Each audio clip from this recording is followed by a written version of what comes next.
Good morning, SMHS community members. I hope everyone is safe and well. My name is Carla Bartholomew, and on behalf of all of my clinical public health colleagues and myself, I'd like to welcome you to our COVID-19 virtual symposium. 6 years ago, clinical public health was incorporated into SMHS in response to the important and increasing overlap between public health and healthcare, and in light of our changing healthcare landscape. This learning lab is an outgrowth of our mission to expand SMHS education on pressing clinical public health issues. And there's certainly nothing more pressing for our inaugural learning lab than the growing COVID-19 pandemic.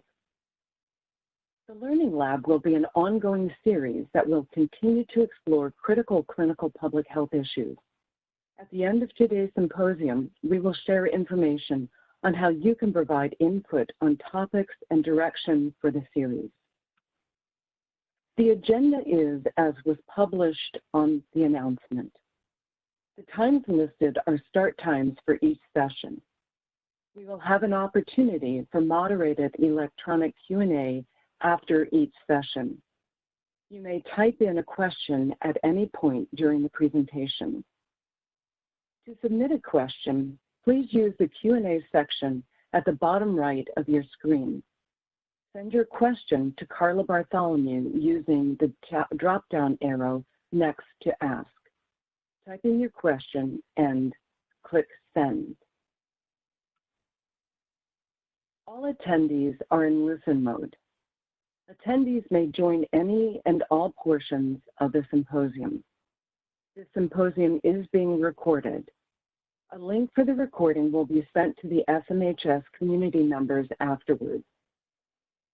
The events and our knowledge base are evolving quickly, so the information presented today is current as of today, but may change in the future.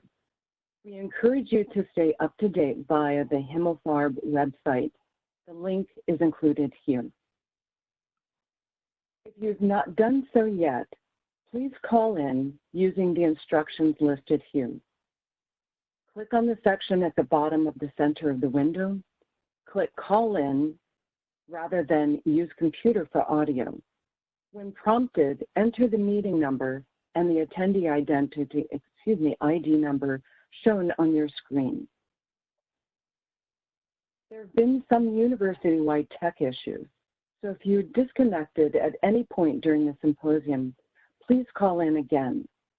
And a final thank you to Kat Binney, who made all of the WebEx arrangements and is supporting us today. And so with that, I'd like to introduce our first presenter, Dr. Bernadette Dunham, who will discuss OneHealth and zoonotic infections to provide context for COVID-19. Thank you very much for joining us today.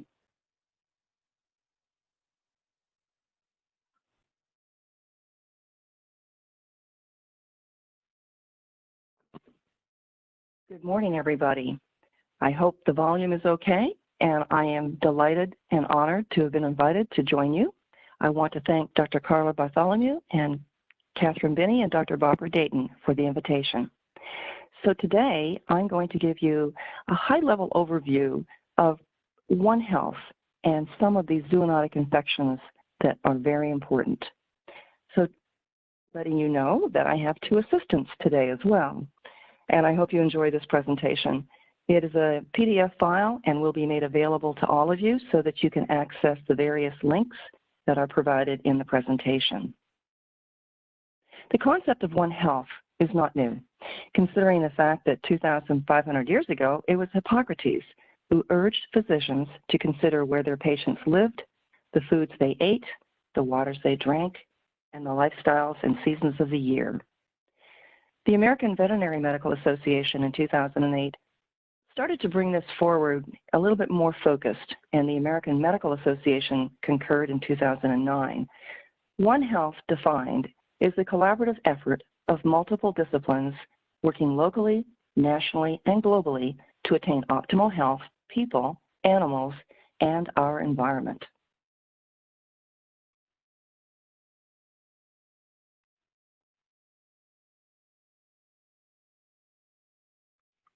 I am just trying to advance the slides. There we go. So many times people will say, well, why One Health?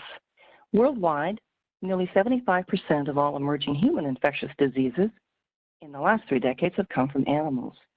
Also, we're dealing with climate change and increased CO2 levels. Our land use changes and our resources have all been impacted. We're seeing decreased biodiversity and we're losing many pollinators. We're also impacting air and water pollution, and most importantly, we're encroaching into wildlife and we're being exposed to new potential pathogens that otherwise we might not have encountered. Moreover, the world population is going to be increasing to around 9 billion by 2050, further increasing humanity's ecological footprint. So then you say, how do you provide adequate health care, safe food, and safe water for this growing population? To do that, you need to have a collaborative, transdisciplinary approach with numerous experts from a wide array of disciplines all working together. And as a veterinarian, I can't resist. The human-animal bond really touches so many and does so much. So we're going to give you one example of that as we go through the talk. Many times people hear about the One Health umbrella, and this just basically shows you how so many of our issues do cross over, and you can drill down into the specifics and bring it back up and indicate again under this big One Health umbrella, we truly are all interconnected. There are 3 websites that I'm going to leave you with so that you can go and look there later for more information. The first is the One Health Initiative website. Provides an awful lot of good information of presentations, news articles, symposiums that are happening around the world, followed by the One Health Commission. This is an excellent resource, especially for students that want to access different resources from books, presentations, PowerPoints, symposia, connecting with students. There's a student One Health group, and also interactions around the globe. And then there's the One Health platform in Brussels, Belgium. This one is a nice resource for a lot more of the scientific publications that have been captured regarding One Health. And if you get an opportunity, 3 little videos. The first one is a One Health clip indicating again to try to show you how we all interconnected from human health, animal health, and environmental health. CDC has a nice nonverbal video with pictures, and pictures will say 1,000 words, as you know. And if you get a chance and haven't seen the PBS documentary entitled Spillover, you can connect here and have a look. And spillover is the idea that we are impacting and getting closer to animals, and there a pathogen can spill over and impact human health. And of course, many of you have seen the movie Contagion, and we learned there, as we're seeing now with the COVID-19 pandemic, fear can travel much quicker than any of the pathogens. Internationally, as you can see from this map, there are many emerging and re-emerging infections around the globe. Most recently, we added Zika, and now, of course, COVID-19 as a true pandemic. When we talk about One Health, it often helps to tell a story. Zika virus exemplifies One Health because it brought together so many different disciplines, all seeking to address the following needs. Zika virus, when it first surfaced in the Zika forest of Africa, many times was asymptomatic with mild illnesses, but this got transferred, and when we travel, microbes travel, and viruses included. And it surfaced in French Polynesia, and the first documentation of microcephaly in newborn infants was documented. But when it happened in Brazil, and the number of cases we saw there, it really raised the awareness of the world. And at that time, then CDC and WHO stepped in and said, we really have to address this. So can we develop a vaccine? What does it take and how long? Can we develop diagnostic tests? What are we going to be developing? Getting those approved all takes time. And also, how do you handle the vector, which happens to be a mosquito? Many times we fall back on insecticide sprays, trying to remove water containers where they breed, but also potential for genetic engineering so that you might suppress the mosquito population in that area. And most importantly, how do you enhance surveillance systems? So many people have cell phones, and we can put apps on those cell phones now and engage with the people where they live and accessing information that you can be sitting back here in your office, gaining that information and helping us do a much better job of surveillance. We also have to determine what the non-human reservoirs are for Zika virus in the various countries where it appears. This is still being studied right now in Brazil. And most importantly, how do you take care of these newborn infants with microcephaly? You can't treat that and you can't change it. So it's devastating. So we really do need to have engagement by local and federal government agencies as they help us with the parents that are taking care of these children. And if we move along to a few other examples of mosquito-borne diseases, you're probably very familiar with hearing about dengue, chikungunya, yellow fever. We just mentioned Zika, all from Aedes aegypti mosquito. But then there's the West Nile virus, or equine encephalitis virus, along with Japanese encephalitis virus. And of course, many people have known malaria. This is caused by Anopheles mosquitoes transmitting Plasmodium falciparum parasite. Now, in the lab, this is just a lab situation, but with the new CRISPR-Cas9, there's been an opportunity to modify the immune system of this mosquito so it rejects the Plasmodium falciparum.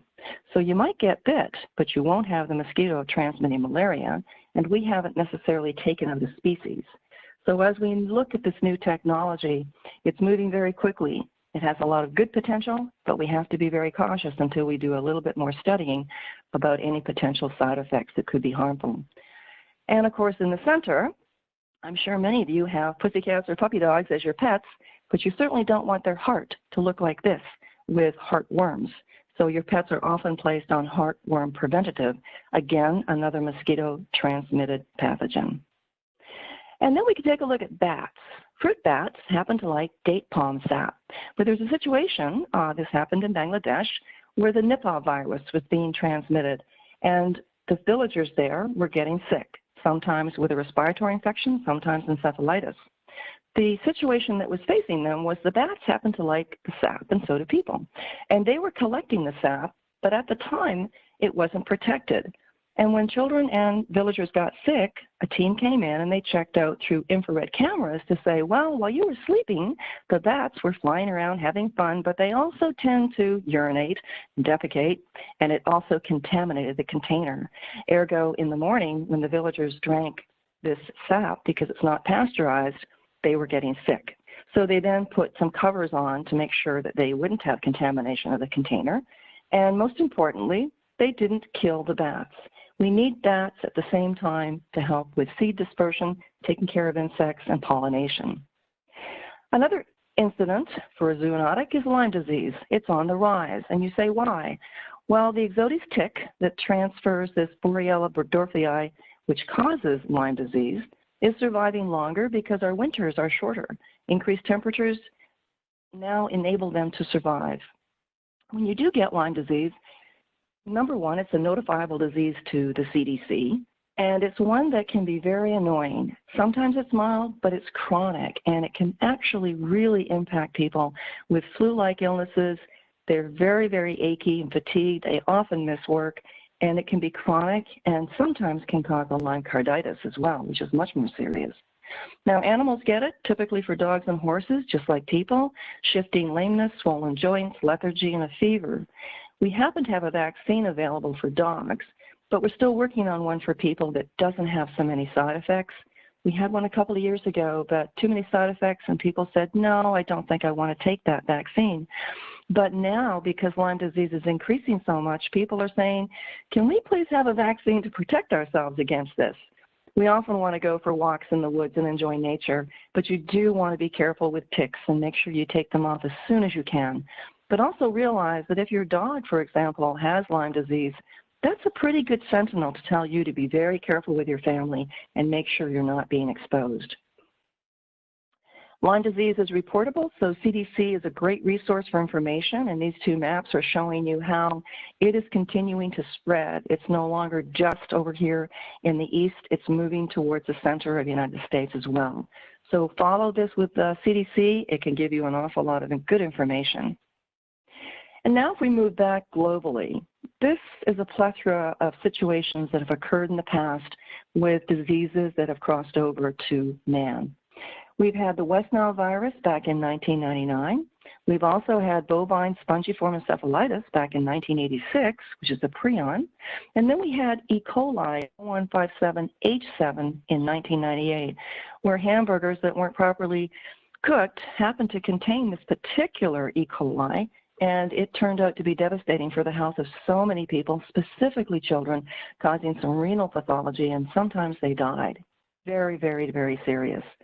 And then we've had Ebola.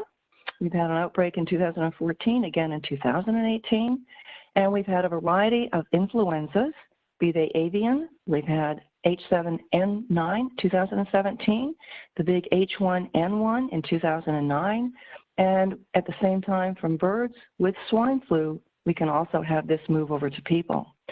And then we have the coronaviruses.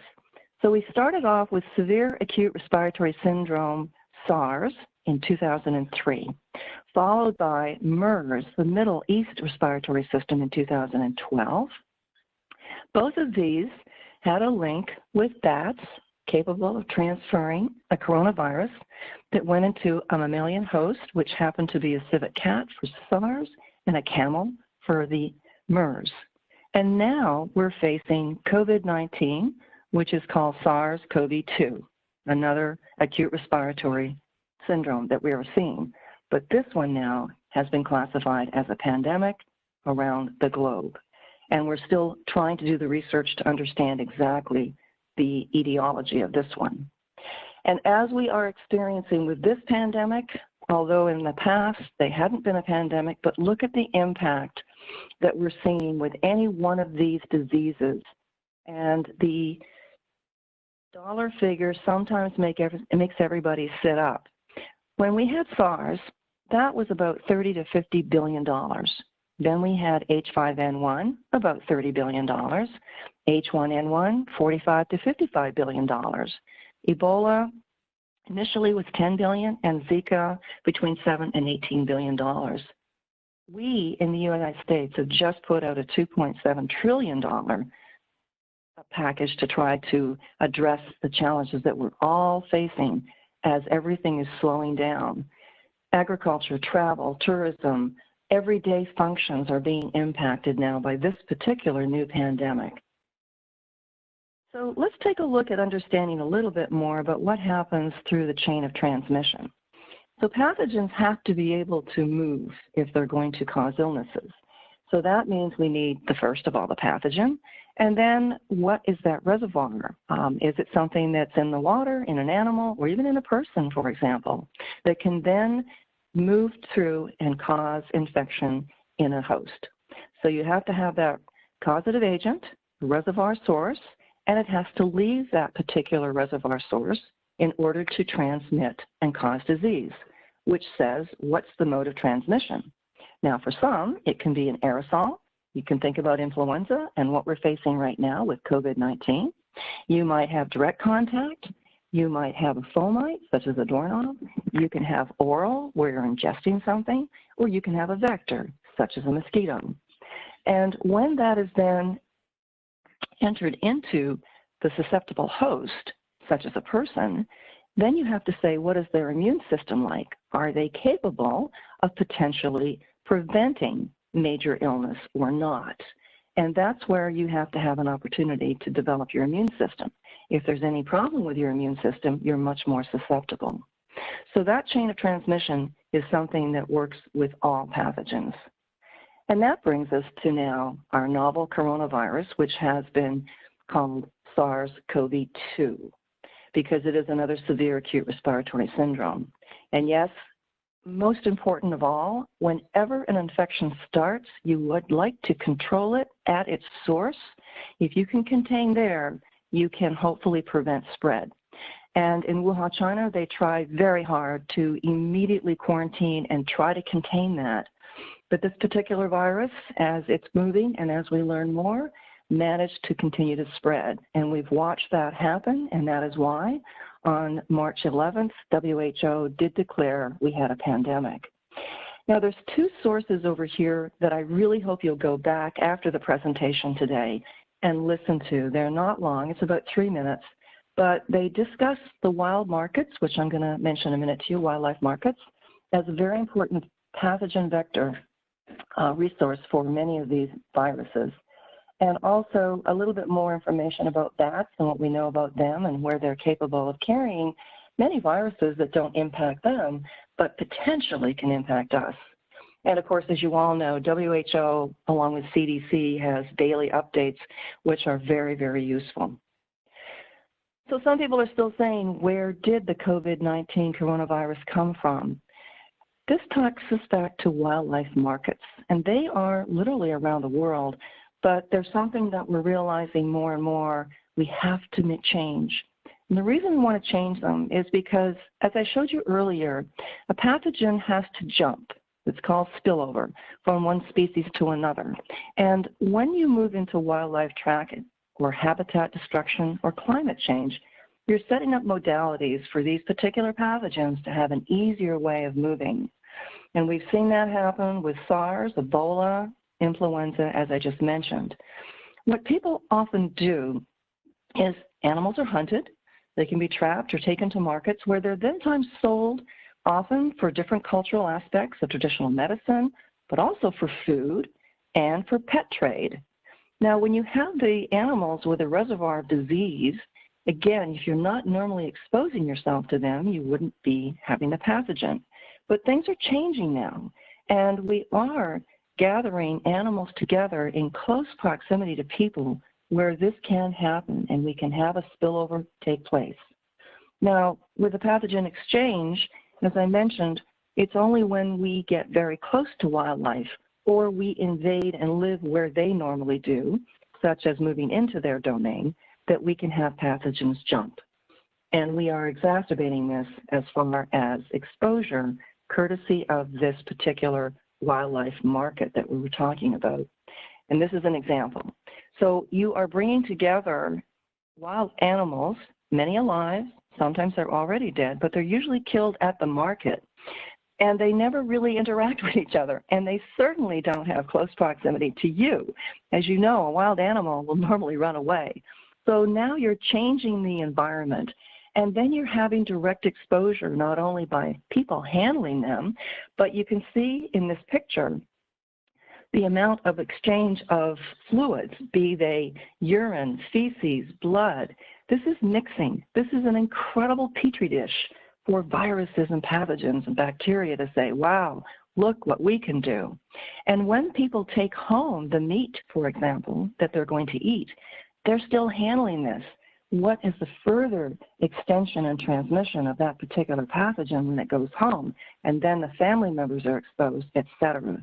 This is why we want to try to work with countries to say we need to stop this type of wet market, as we call it, because the transmission and potential for harm is huge.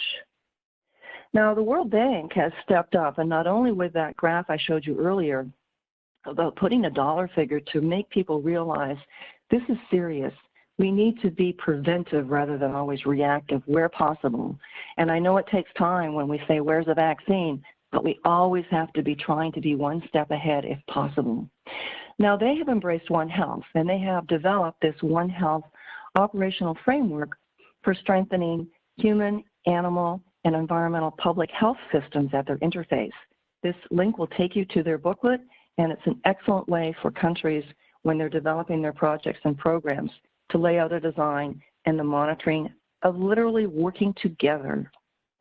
And of course, we've had these sustainable goals from the United Nations, which I think everybody would love to embrace.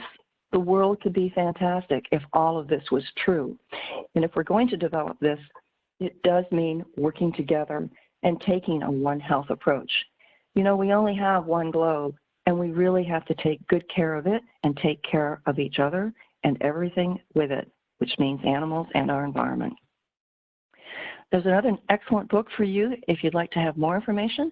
It's called Survival, One Health, One Planet, One Future. And it's all about how do we take a look at our incredible globe with the resources, try not to exploit, try to work together, and keep all of us healthy. And even the WHO has pointed out with the climate change issues that we're now facing, it does threaten our health, whether you're in a big city or a small island or coastal town or a rural village. And that climate change issue is setting up, as we just mentioned a minute ago, an opportunity very specifically for vector-borne diseases to increase, to move, and to be in countries that otherwise you would not expect them to be. And of course, pictures here will say 1,000 words from vector that I'm showing here, to the drought, to floods. We've had increased storms, but more and more fires, and then, of course, the pollution. And certainly tidal blooms, which are very serious as we impact temperatures and bring in pathogens to the water. Another resource for you is the fact that you can take a look at this impact of human health from the various drivers, be they the heat, our air quality from floods, vector-borne diseases, water-related infections, food-related infections, and also don't forget the mental health impact of all of this. It's very, very stressful. And I think, again, whenever you make it personal, this is most important. So this picture here displays that situation for you. And people want to be engaged where possible. Hopefully we can do this. Where you have civil conflict, very challenging because people will move. The storms and flooding at the same time will cause displacement. And as we mentioned, disease transmission is very critical. What happens when you have high temperatures and drought? And of course, air pollution touches so many, and respiratory disease is devastating. And at the same time, we do need to have an important food supply. Again, people will move when they can't feed their families. But the good news is, as we work together, we can improve our environments. And already we're developing solar panels and wind turbines and trying to minimize some of the fossil fuels. And we can have clean fuel, which again can really make an impact on the air that we breathe and also trying to address basic sanitation. Now we're going to switch gears for a minute and talk about antimicrobial resistance. This is one that we're very familiar with.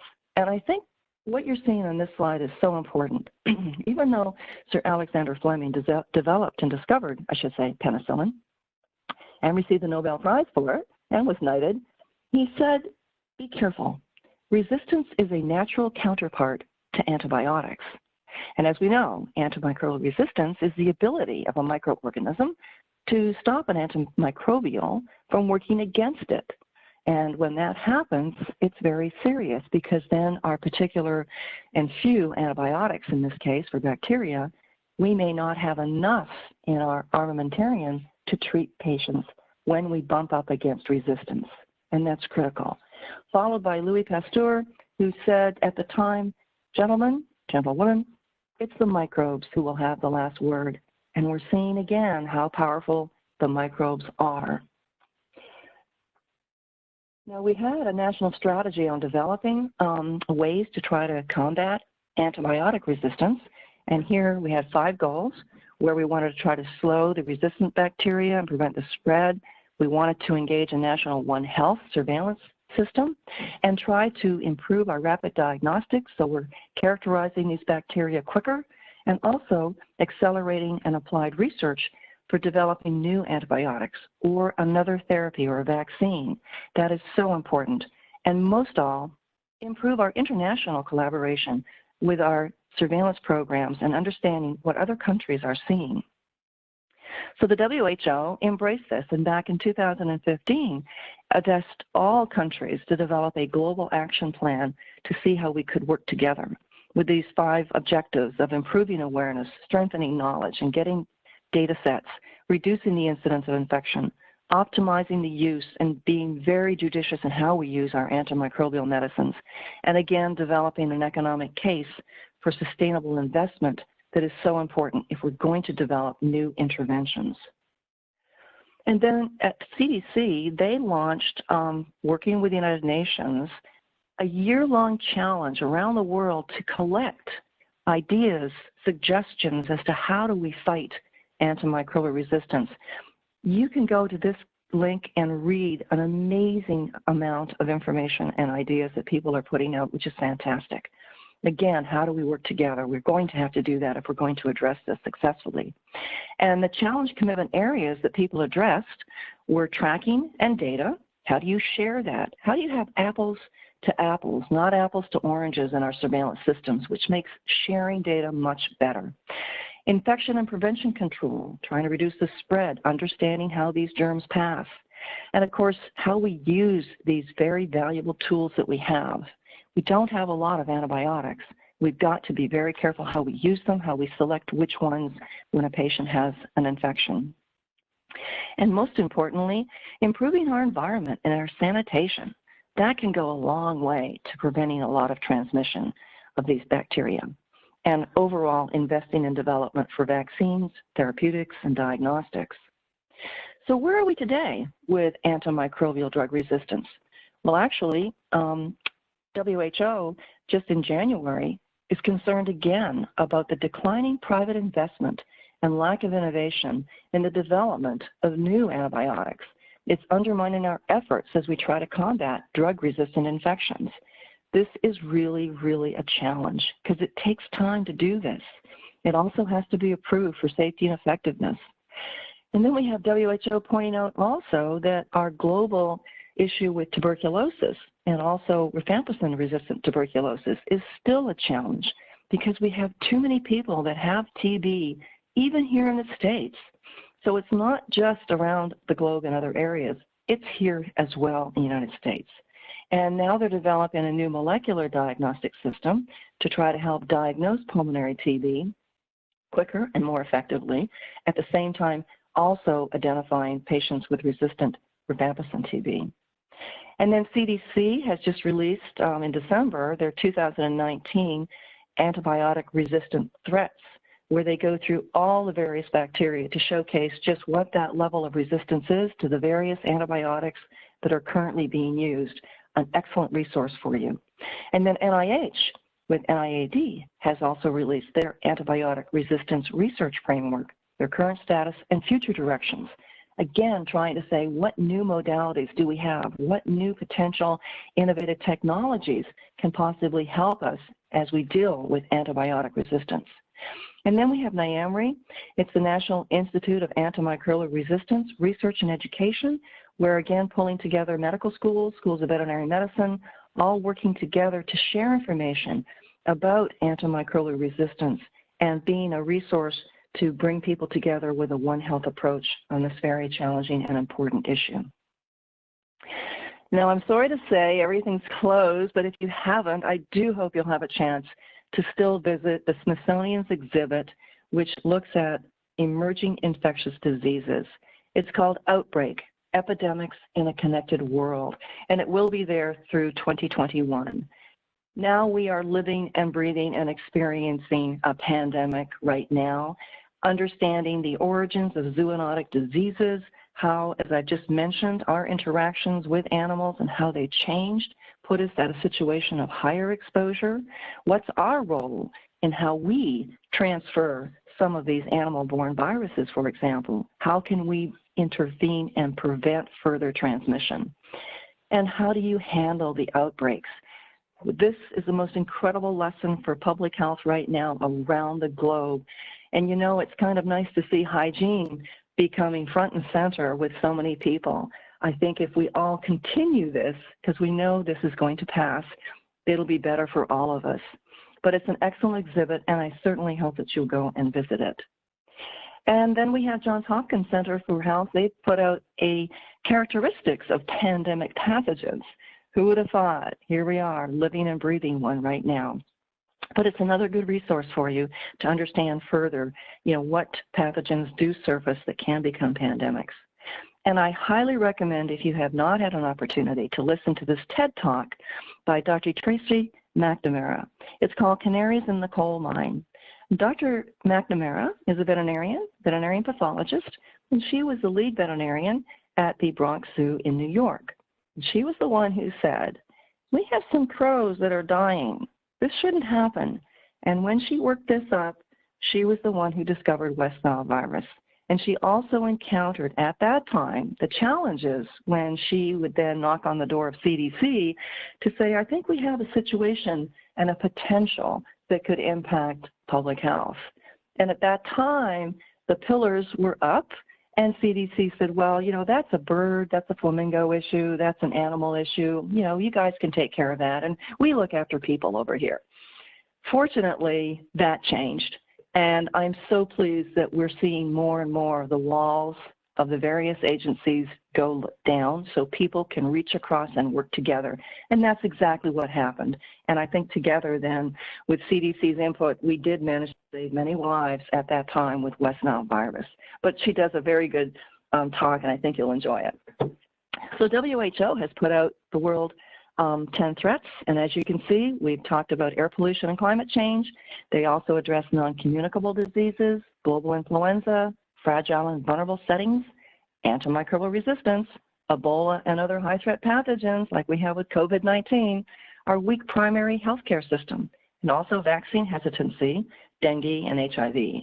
I think you'll see COVID-19 number 1 when they do the review for 2020. Now, many times we can also help if we work with our governments. And this is one example. This was a bill that was introduced. It's still there. It hasn't passed yet, but it might be modified. But it was to try to reach out and say, we do need to work together. Let's look at advancing emergency preparedness through a OneHealth Act. And this doesn't have dollars with it, but the idea was to wake people up and say, we do need to work together. We've got to make sure agencies here are reaching across and sharing information. And I was very thrilled to see Senator Feinstein and others say, we are going to declare January National One Health Awareness Month. This is fantastic because all it did was say, we want to promote awareness that organizations need to appreciate One Health for improving the quality of health of people and animals, recognizing the organizations and how we can prevent epidemics, and at the same time, protecting all of us. And then finally, I can't resist, benefits of human-animal interactions.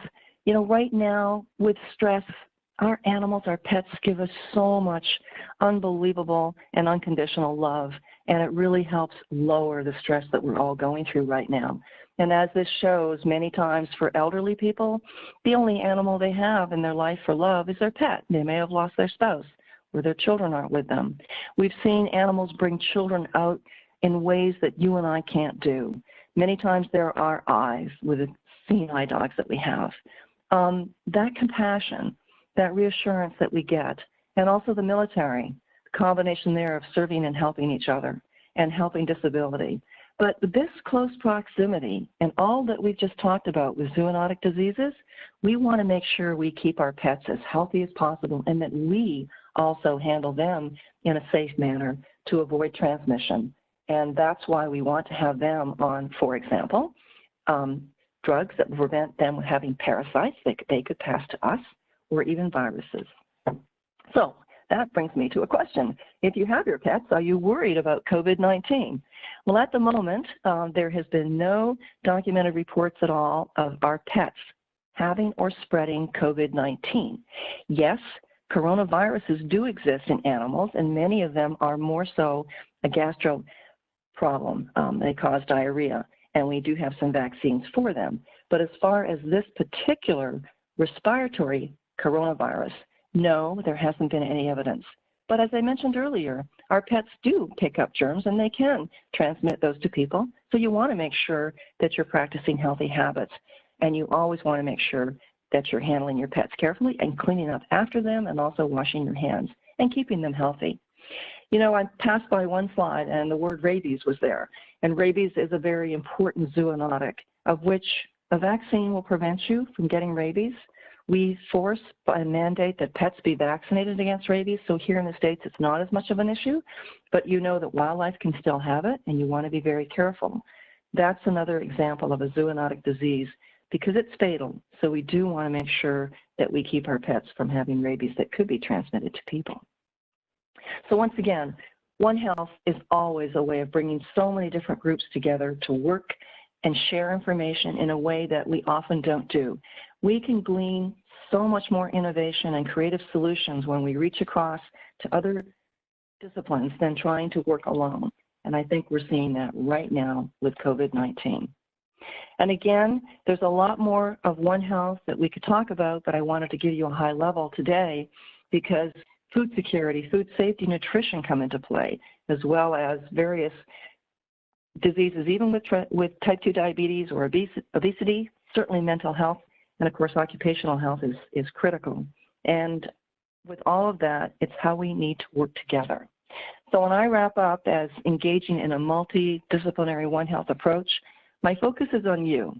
Each of you can be the agent of change. First, seek to understand, reach out to other disciplines and bring that needed expertise to the table in a collaborative effort. You know, it's really nice to work with people that you otherwise might not work with, and you learn so much. It's fabulous. We also have to engage policy and lawmakers many times, both locally, state and federal, to embrace a OneHealth collaborative approach on issues of mutual concern. And that's what COVID-19 has done to all of us right now. But in the future, we want to continue to work with granting agencies to figure out ways to develop cross-disciplinary funding proposals that will further encourage collaboration and embracing innovative technologies. And when we can find these challenges and commitments, think about having summits, or as we're doing today, symposia that bring different groups together so we can share and tell each other our various stories. And I think when you do tell a story, you keep it simple. Even the little story I started out with Zika or with Nipah and the bats, that's something that people can relate to and appreciate. And then they can ask questions and you can answer them and help educate and work together. And I think that's so important. So again, build and facilitate introductions, be it in person, by phone, electronically, build relationships. That is so important. You want to have relationships built before a crisis takes place if you can. And moreover, it's bringing us together in this OneHealth approach. And just to remind you that every November 3rd, there is the official OneHealth Day where we recognize this around the world. And it's a great way of bringing everybody together and sharing what they're doing. Again, enhancing those stories. They're real stories. They're everyday life issues. And we also have a OneHealth Day student event competition. And I'm thrilled that actually George Washington University, with our students at the Milken Institute School of Public Health, actually won the first award back in 2016. They did an excellent job. So it's good to see students get engaged and participate. And of course, as I'll say, as I always do, all of the students, you're the ambassadors going forward in the future. You will be the movers and shakers on so many of these issues impacting the health of people, animals, and our environment. So with that, this gives us an opportunity for some of your questions, and I thank you so much for your attention. I hope this has helped as we lay out the start of the symposium moving forward to understand now the details as they are for COVID-19. Thank you very much. Thank you very much, Dr. Dunham, for just a wonderful presentation to help set the stage for emerging zoonotic infections. As we move into the questions, I just wanted to remind people that if you haven't had a chance to do a call-in through your phone, we are experiencing a lag with our video. It would help if you call in using your phone. Please click the section at the bottom of the center of the window, click call in rather than use my computer for audio. And when you're prompted, just enter the meeting number and your attendee ID number. You can keep your screen up and just use your phone for audio. So moving into our questions for you, Dr. Dunham, question about the role of bats in SARS-CoV-2. There were early reports about bats being a major component in COVID-19. Do you have any additional information you can share? At the moment, they are still studying and investigating this. We don't have a definitive. More than likely, as we have seen both with MERS and with SARS and now our COVID-19 SARS-CoV-2, we are probably going to be very suspicious that it probably has been a bat. The scenario has been what additional potential host has this touched. So when we had MERS, it was bats, and then it was a transfer over to camels, and then camels were the close proximity for people with that particular transmission as we saw it. When we had the first SARS, it was also bats with a potential transmission that had gone over to civets, which then came to people. So we are trying to further investigate now with this new COVID-19 what is behind that. And as I showed you with those wet markets, for example, it's incredibly challenging to do that trace back. That's why we're trying to see just what particular viruses some of the animals may have. And it does take some time, but that is something that they're still working on And I'm sure as we watch, there will be announcements and publications from the research team that is trying very hard to look at all of this information. Thank you. Thank you. And that goes to another question, which was the role of wildlife markets, specifically looking at where they're located. And you mentioned some of the efforts being made to address those. Can you describe what some of those efforts and where the focus is? So the wet markets are around the globe. And as I mentioned, they involve wildlife species, some live, some dead, that are usually sold then for human consumption. And culturally, as I mentioned many times, people have been doing this for a long time. What countries are doing, and this happened with the first SARS outbreak, China then did a ban on wildlife trade, and that really helped. But then after a few years, they did not sustain the ban, and of course that has surfaced again. So that's the concern now with what we're seeing with COVID-19. It might be a major effort to say we're going to have to intervene and stop this type of wet market. You know, even when you take a look at New York City, people can have some poultry even in their back area, and people often don't realize that. And that puts us in close proximity, as we said earlier, you know, with some of these animals.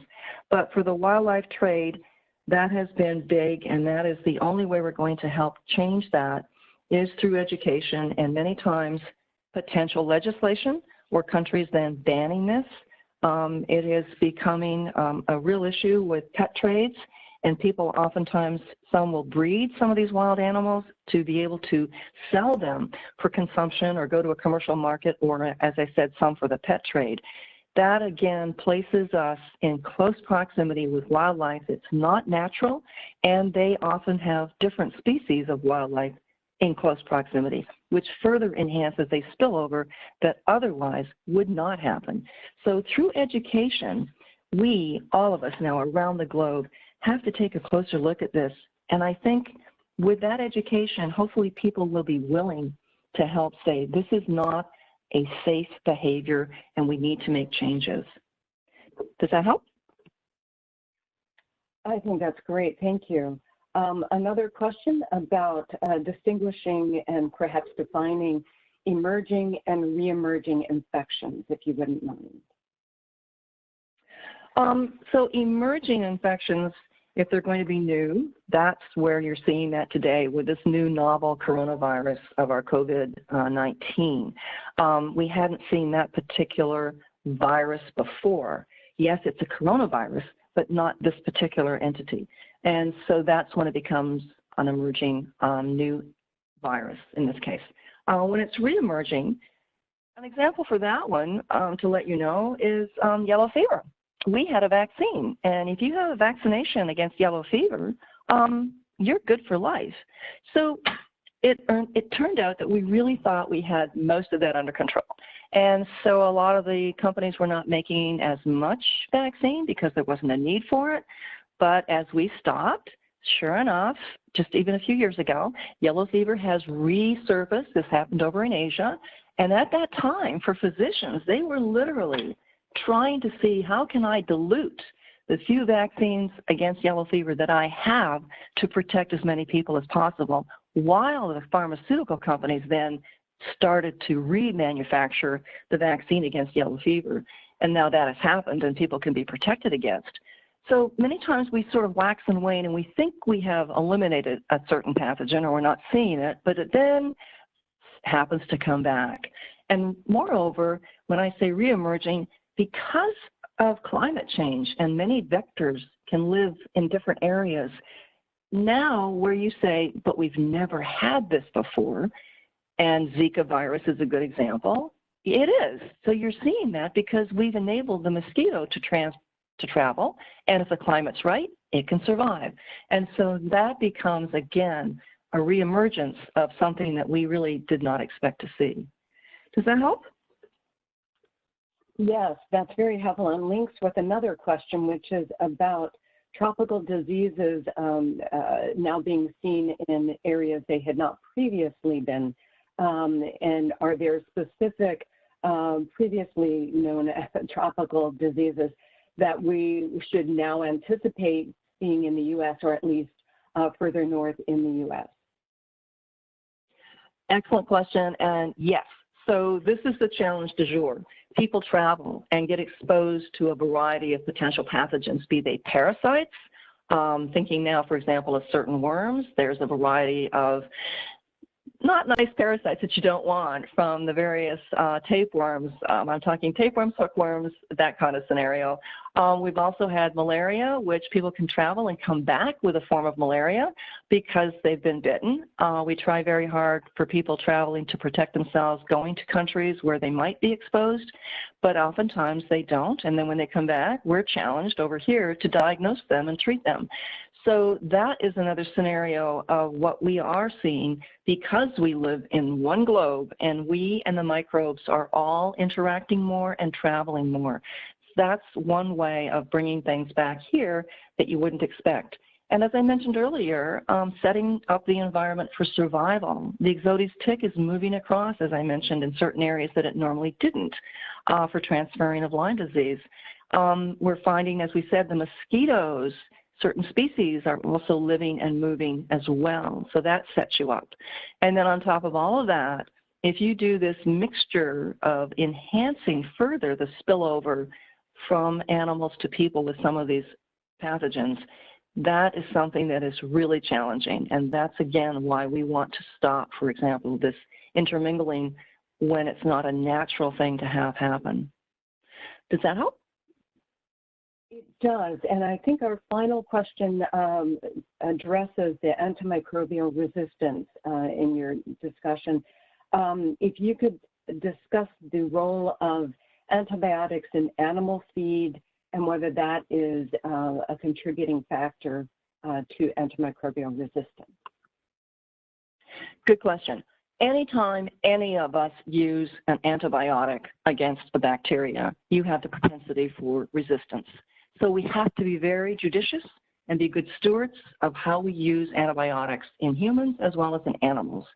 Now, in the case of food animals, I'm very happy to say here in the States, we did eliminate one major problem, and that was initially certain antibiotics were in fact used for growth promotion in livestock by putting it in the feed. That has stopped. That stopped back in 2017. You can only use antibiotics in food-producing animals under supervision of a veterinarian, and a veterinarian has to do the examination to determine which animals need to be treated and which antibiotics will be used. There's also restrictions on certain antibiotics that are medically important for people that we as veterinarians do not use in food-producing animals. And I think it's all moving in the right direction, which is important. Now, let's look at the globe. Then we have another problem because not everybody around the globe has embraced that. And yes, in certain countries, the continuation of potential increased exposure by giving food-producing animals antibiotics inadvertently is going to continue to exacerbate the situation of resistance. So it behooves all of us, which is why WHO has reached out to say to everybody in all countries, we need to step up and work together to reduce antimicrobial resistance. It's really important. And if everybody was to do that, I think we would be much better off.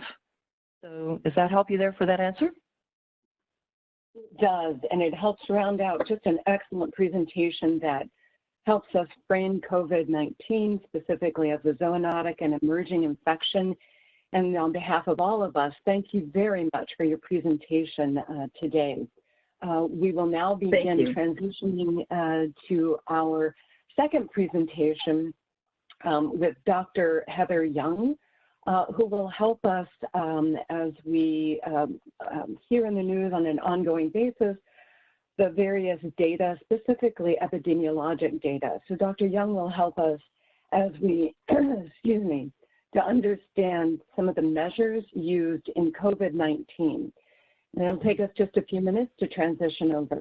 Thank you.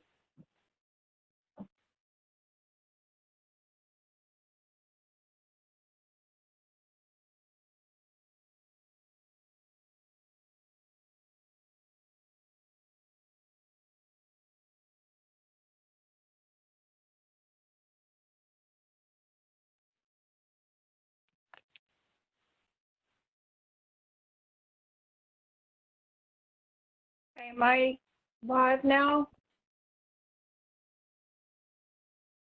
Okay. Am I all right to start? Okay.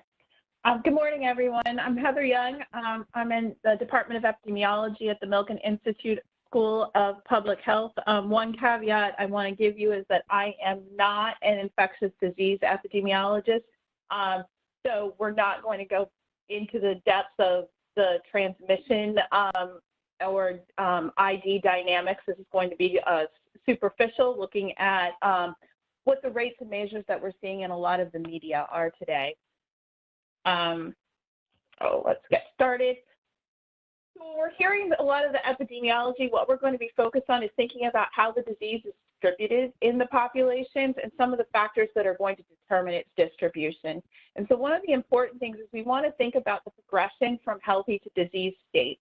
And in this case, we're looking at the total base population, which is essentially the same as the people at risk of the disease outcome because we don't really have immunes because this is a novel virus.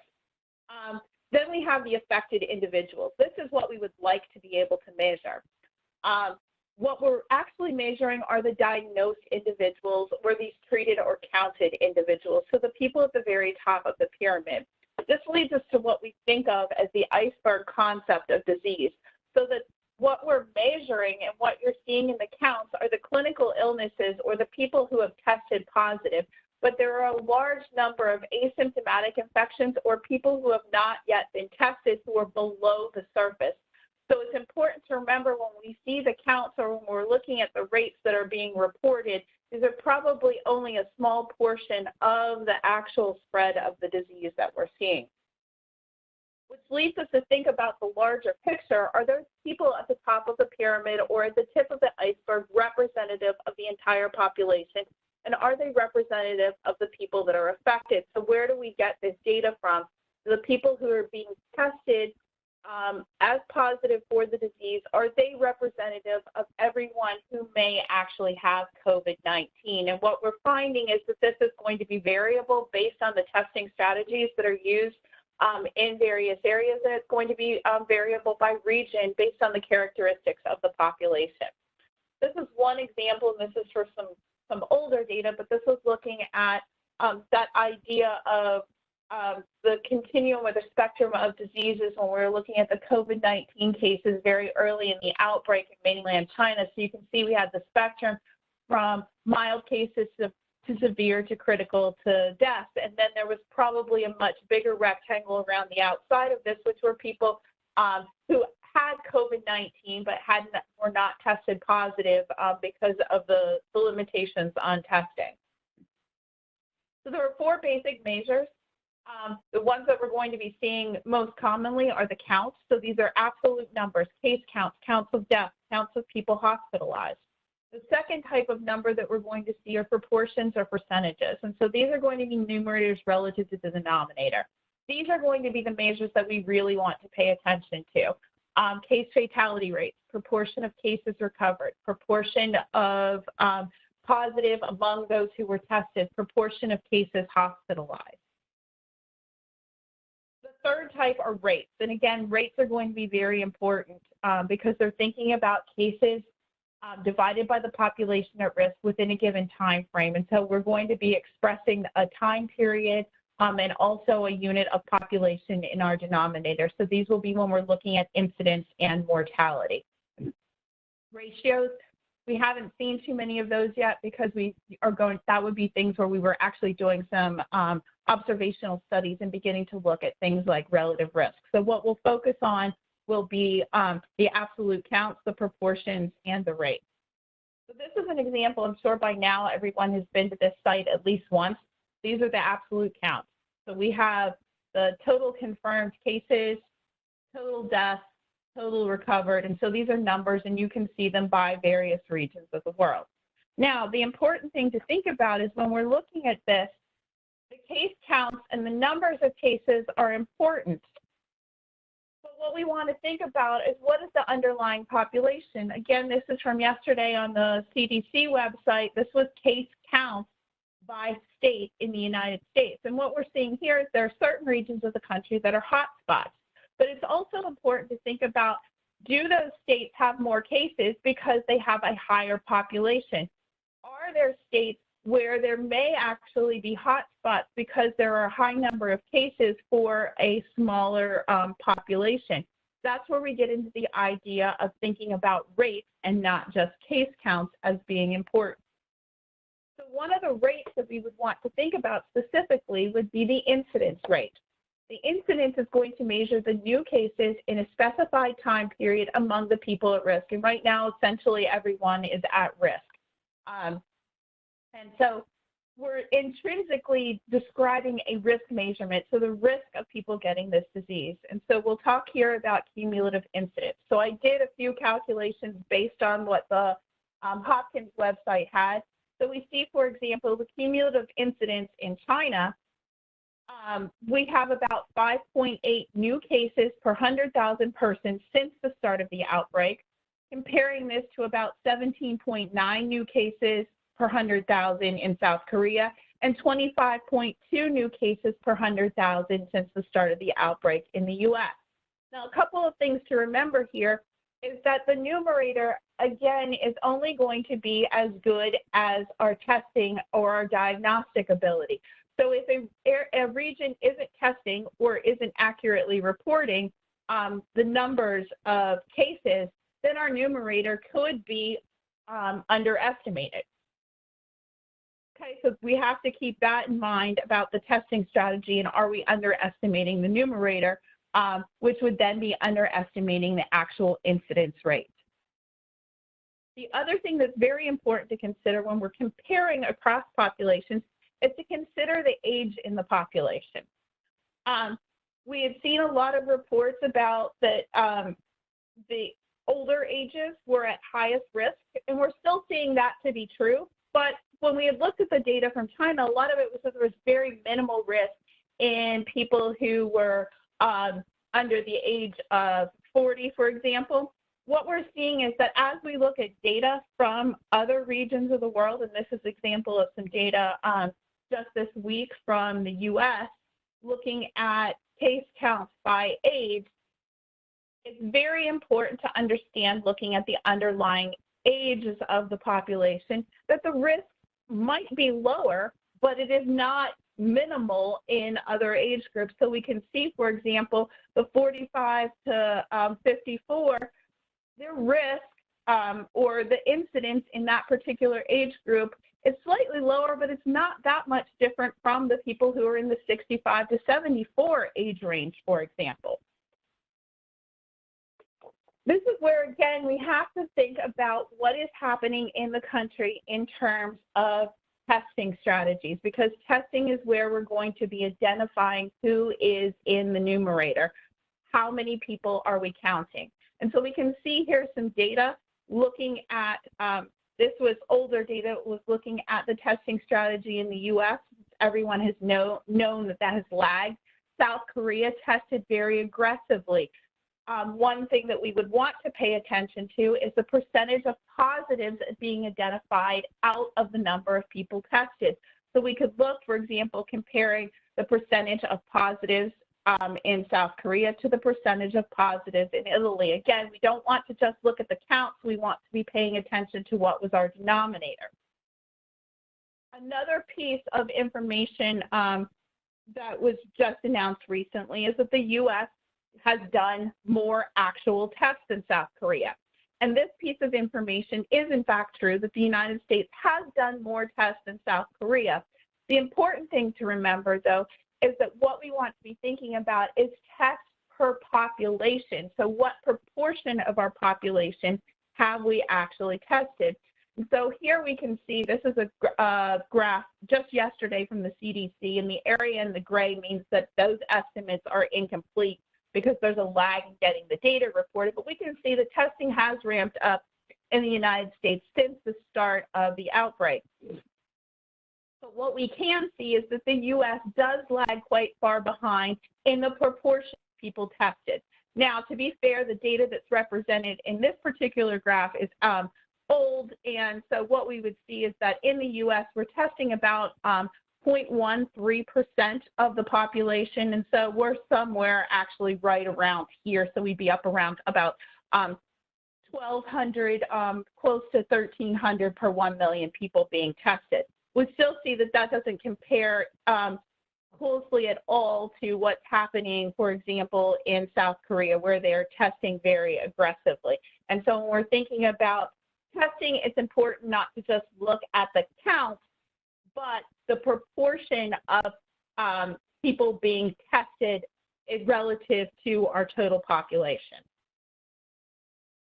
Okay, one other important thing that we want to think about in terms of a rate is what we'll refer to the prevalence. And the prevalence is going to give us the existing cases of disease in the population. Prevalence, again, is just a proportion, so it's cases per population. And I think a nice way to think about prevalence is sort of this bucket of water where we have new cases pouring in from the spigot. The old and new cases are sitting in the bucket, and so that's our prevalence. But we're losing cases out of the spout at the bottom of the bucket from death or cure. And so this gives us a good idea of the current number of cases that the healthcare system is currently having to deal with. It could be difficult to estimate because this epidemic is moving so quickly, but just based on yesterday's numbers from the Hopkins site, I did a quick back of the envelope calculation. What we see is we had about 82,000 total cases. We had a little over 1,100 people who have died, and we have 600 people who were counted as recovered. So that tells us we have about 80,000 people in the U.S. who currently have COVID-19. So that's kind of a good estimate when you're thinking about what's the burden on the healthcare system. Then we can start to think about what percentage of those people will require hospitalization, what percentage of those people will be severe, which will require ICU units, ventilators, those types of things, so that we can then begin to estimate what we're going to need as the epidemic progresses. Okay, so right now, about 0.02% of the U.S. population is living with COVID-19, but because this is such a short and quickly moving epidemic, that will change quickly. Okay, mortality rates. At this point, we're not really interested in mortality rates. So you'll hear people talk about mortality rates, but they're not really talking about mortality rates. They're going to be talking about a different kind of measure that we'll talk about that's called case fatality. Mortality rates are the total number of deaths from a particular disease over the total population. And again, I want to emphasize that thinking about the age-specific rates are going to be important. We know that we see higher mortality in older people, so that populations that are older may show higher mortality rates if we're just looking at the crude numbers and not thinking about the age-specific numbers.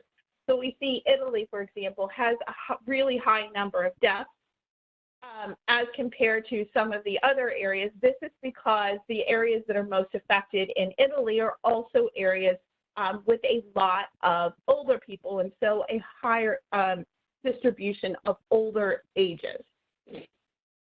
What we really want to be focused on in this specific pandemic is the case fatality rate. The case fatality rate tells us what proportion of the people who have the disease will die. And so in this case, our denominator is people with the disease, not the entire population. This is referred to as a rate, but it's essentially a percentage. This is a good way to think about the severity of the disease. So we're just taking the number of deaths and dividing by the number of people with the disease. So we can see, for example, that the case fatality rate is highly variable by region. For example, it's about 10% in Italy. It's about 0.6% in Germany. And we'll talk about why we might see some of these differences in case fatality rate. This graph, again, is just showing the same numbers that I showed, but it's showing them in graphical format. The importance here is that the denominator matters and the time matters, so that we're seeing these differences in case fatality, and it doesn't necessarily mean that one country is doing a better job than another country.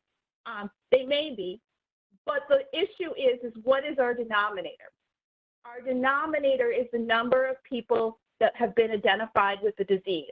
So if a country is not aggressively testing, then we don't have a good picture of our denominator. So perhaps the only people who are in the denominator are the people who have severe disease that are being identified. We're not identifying people who have mild disease or who may be asymptomatic who have the disease because of the testing strategy.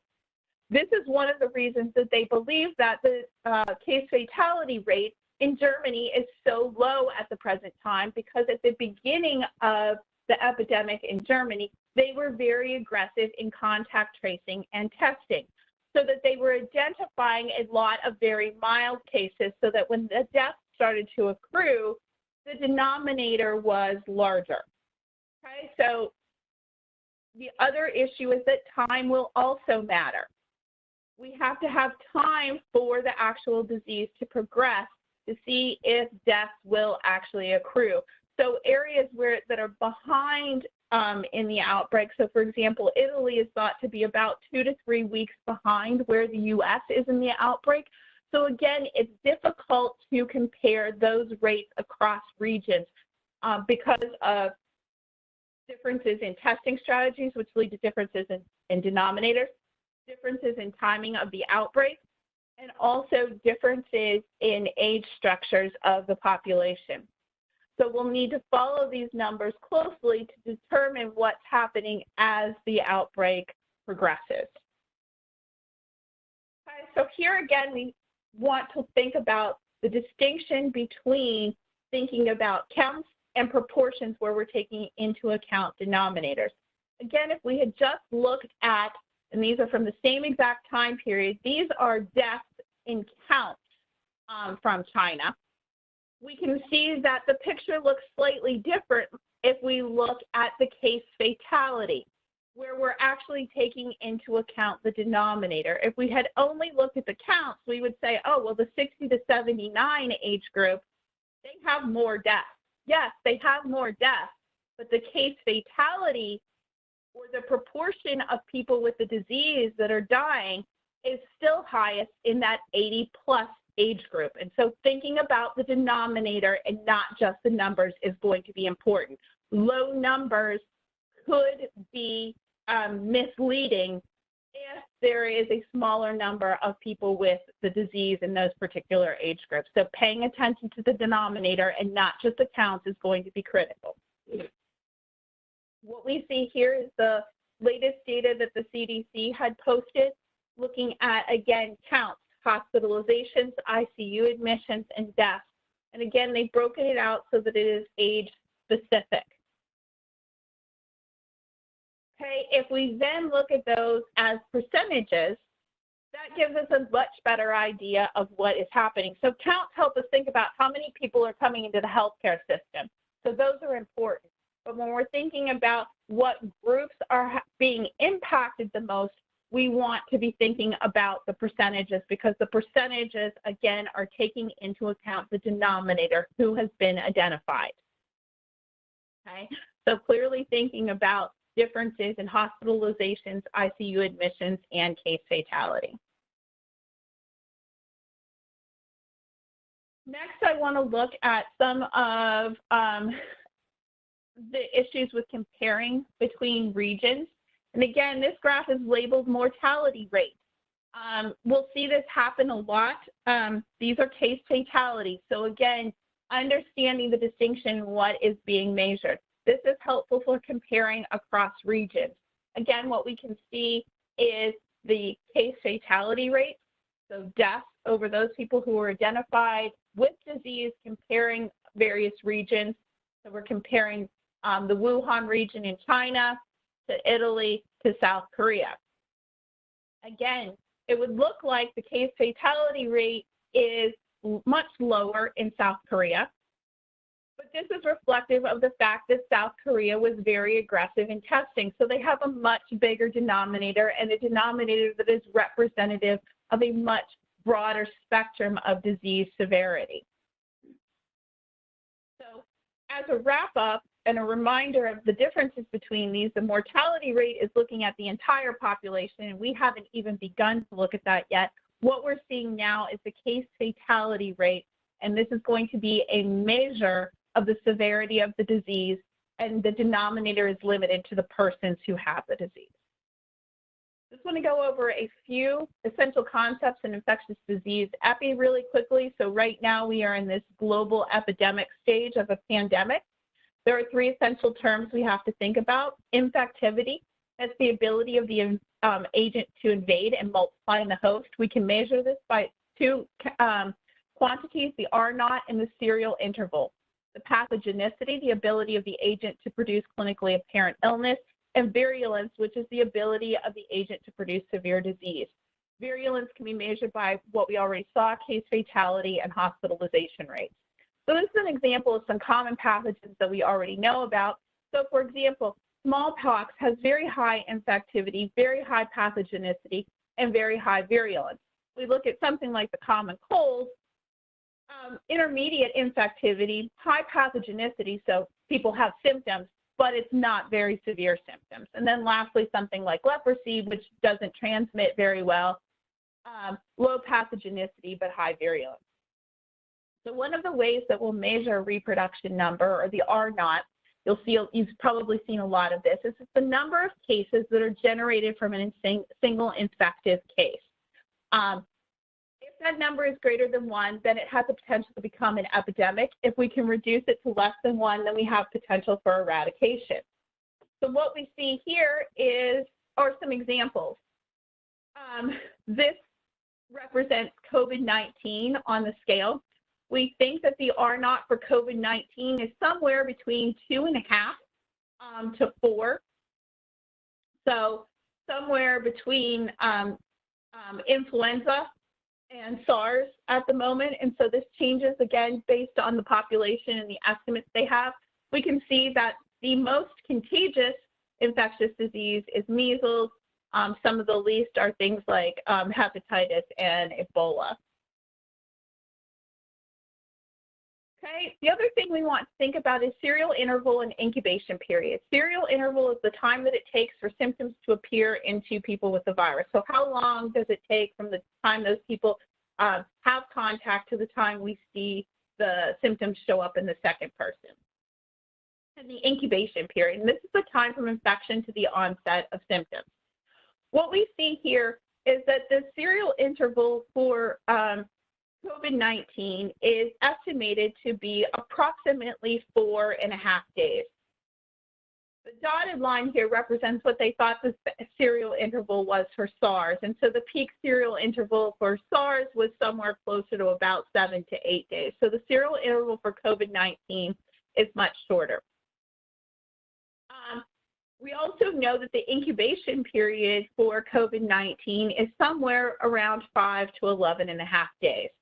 The issue is that when the serial interval is shorter than the median incubation period, this suggests that there's a substantial proportion of transmission that is happening prior to symptomatic illness, meaning that those cases that were under the water with the iceberg are out there moving around, transmitting. So we're seeing pre-symptomatic transmission. This is what makes it so difficult to stop the transmission. So we begin to talk about this idea of flattening the curve. And what curve are we flattening? We're flattening the epidemic curve. The epidemic curve is our primary tool for outbreak investigation. So it's essentially plotting the number of cases on the y-axis versus time since the first case on the x-axis. What we want to focus on, so these are examples of different epidemic curves. What we're going to see here is a propagated curve, which is person to person. So as we follow the COVID-19 epidemic along, what we will begin to see are these regular waves of transmission. This is an example of what the epidemic curve looked like at the start of the outbreak in China. We can see on this figure that this is a much longer version of the curve, and we can also put in information about some of the measures that were taken to begin to see, did some of those measures have an effect in case reduction. This is what the epidemic curve looks like as of 2 days ago in the US, and again, this gray area, this doesn't mean that the curve is dropping off in the US, it's this gray area where we don't have good counts of the illness because they haven't filtered into the system yet, so this curve's actually still going up in the US. what we want to be paying attention to is, yes, we'll see cases continue to increase. We want to pay attention to, does that rate of increase slow down? Eventually, what we'll see as the epidemic plays out is something that looks like this. So this is an example of a measles outbreak that occurs in 2014 and 2015. And you can see that there are waves as the measles was spread from person to person. The last thing that I want to cover is the idea of herd immunity. So herd immunity means that when the part of the population is immune, either immunized or infected or carries some sort of immunity level, the infectious disease won't spread. That's because this person who is diseased, the checkered circle, will have fewer susceptibles, the white people, to bump into. So when they're mixing in the population, they'll be bumping into people who are immune. What we know is we need about 95% of the population to be immune for measles because the R naught is so high. Based on the estimates for the R naught, we need about 60% of the population to be immune to COVID-19 in order to achieve herd immunity. So what we're hoping to do is to reduce the number of cases that we're observing once we are able to develop a vaccine. So we can see here, this is another example using people of how we can reduce the spread of disease when we have most of the population immunized. So two concepts that we'll want to think about as they're testing the vaccine are vaccine efficacy, which will look at the incidence of disease in the unvaccinated, the incidence of disease in the vaccinated, and determining how efficacious was this vaccine in clinical trials when we get to that stage. Again, this is based on trials in an ideal setting with 100% uptake. What we'll find when we get into the real world is we'll be thinking about the idea of vaccine effectiveness. How well does the vaccine perform in a community setting and in a real world? And what we'll often find is that the vaccine effectiveness is lower than the vaccine efficacy because of real world settings. Okay, so that concludes my presentation. I think I have a few minutes for questions. I hope I have armed you with enough information to do what I call flattening the curve of armchair epidemiology by giving you information that you can use and so that you can interpret some of the data that's out there and not spread disinformation. So thank you, and then I'll turn this over. I think I stopped sharing my screen and turn it over for questions. Thank you so much for that overview. I think we can be far better consumers of the data now. We do have a couple of questions. One, you mentioned the percent positive over those who are tested. Is there a goal that we should be achieving in terms of doing enough tests that we start to see a certain percent positive? So thoughts on that? So I don't think there's a goal on percent. I mean, we'd like it to be low because we'd like to be doing so much testing and we'd like to be doing such a good job with our social distancing and other measures that the transmission rates are low. But I also don't necessarily think that it's a bad thing if it's higher if our testing is so widespread that what we're identifying are milder cases. And so I think that that percentage positive needs to be used in combination with other things like percentage of hospitalized cases, percentage of severe cases, so that we can determine of those positives, what do those cases look like? Are we still only identifying severe cases, or are we doing a better job with identifying the mild cases, which are much more likely to be out in the community transmitting illness? That's great, and it links to another question, which is whether we have measures currently in either absolute numbers, proportion, or rate of those who are hospitalized for COVID-19 compared to those that we know have it or that have been screened, et cetera. So I don't think we have good data on that yet. The CDC is collecting numbers of hospitalizations due to COVID-19, and so they should be able to start calculating percentage of hospitalization and then comparing what that looks like to other regions to try to determine what the severity of our outbreak might look like compared to other areas as well. Again, the difficulty there is going to be if we're only based on our testing criteria, if we're only testing people who are presenting with severe symptoms, then the percentage of people hospitalized is going to look very high as compared to if we're doing more widespread testing, the percentage hospitalized will look low. So again, what we're doing with the testing strategy is going to affect our denominator quite dramatically and will depend on what our rates look like. Great, thank you. And regarding the case fatality rate, you've noted that they vary according to the various regions or countries. Is there a way to standardize the case fatality rate so we can understand the virulence or the death rate more broadly? So I think the best way to do that is to really look at the age-specific case fatality rates, because what that does is take into account the underlying age distributions of the population and allows us to see, okay, are we seeing higher overall case fatality rate because of older populations? And that will let us know what does our outbreak look like compared to outbreaks in other regions. And again, it's going to be highly dependent on our denominator. If we're not doing a good job on identifying people who have the disease, then our case fatality rate might look much higher than it actually is. And so it's hard to get a really good grasp on where our case fatality rate is if we don't have a good denominator.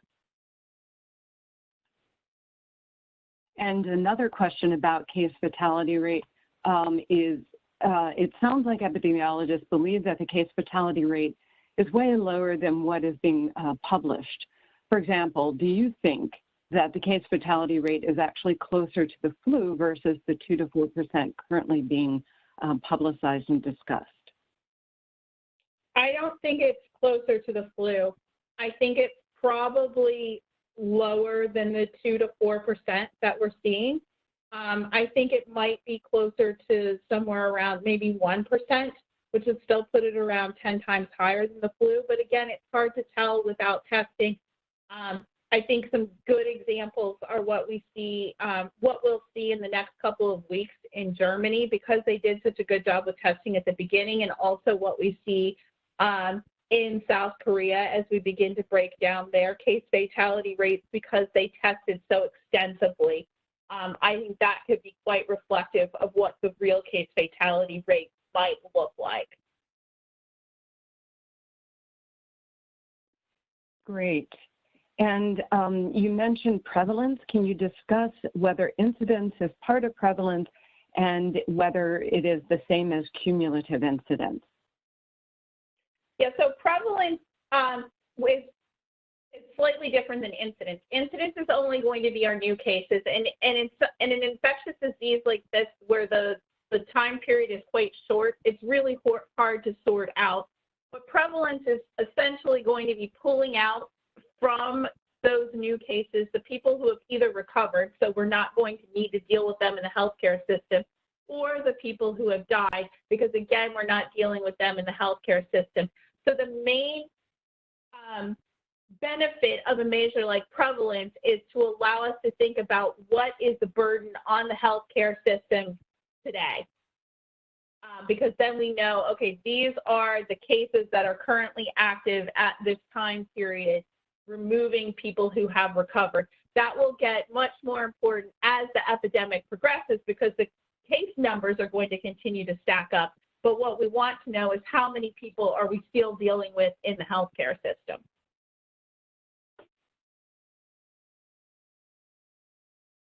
Great. And are there any measures, another question, are there any measures about capacity that relate to capacity for and our preparedness for those who are hospitalized or have severe cases? Is there a tracking data set for that? So I don't think it's great yet. What's being used at the moment, again, it's just kind of tracking capacity for severe cases, is number of ICU beds available and also number of ventilators available. So that's to deal with the most severe cases. But what we also know is that there are going to be a number of people who are hospitalized who aren't going to be severe enough to need an ICU bed and who aren't going to be severe enough to need a ventilator. And I don't think we have a good grasp on what that group looks like and what the resources that they're going to take up are, because their usage of resources is also going to be substantial in terms of taking up regular hospital beds, use of PPE, time for doctors and nurses to be caring for those patients, and so capacity in the healthcare system in terms of personnel and PPE, and not necessarily just thinking about those severe cases where we're needing ICU beds and ventilators, which is where all of the discussion has currently been focused. I think we're going to have to get broader with that and start to think about the entire healthcare system. That's great. Well, you've just provided us with an immense amount of information in which, as I said, we can be better consumers of the news and the information being disseminated at this point. Thank you very much, Dr. Young, for helping us in that regard. And we are now going to begin transitioning to our next presentation with Dr. Hannah Axelrod, who will be providing an overview of COVID-19 in the U.S. from a clinical and health systems perspective.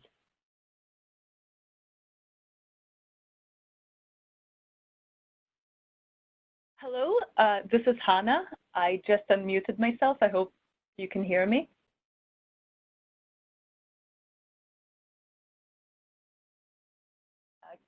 Can somebody please confirm that you can hear me?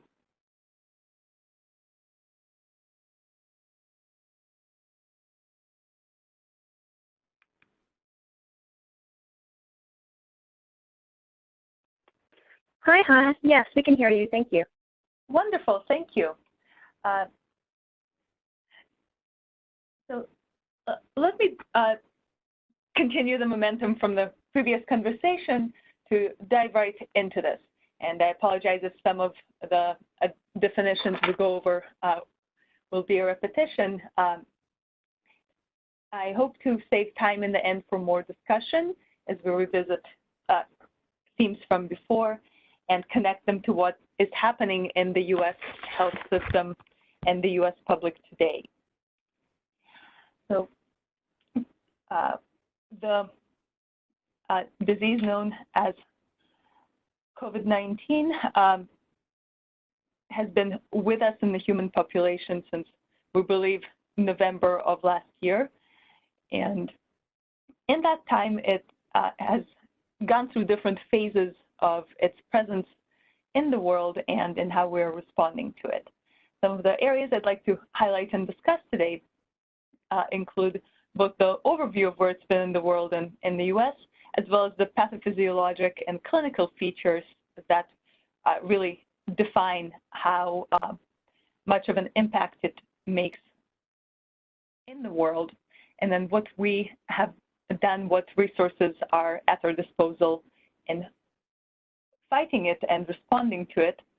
And then we'll dive into medical management on an overview level at the end. I will be doing an additional session next week in which we'll have an hour to really do a deep dive into the options for medical management and some of the evolving science on that.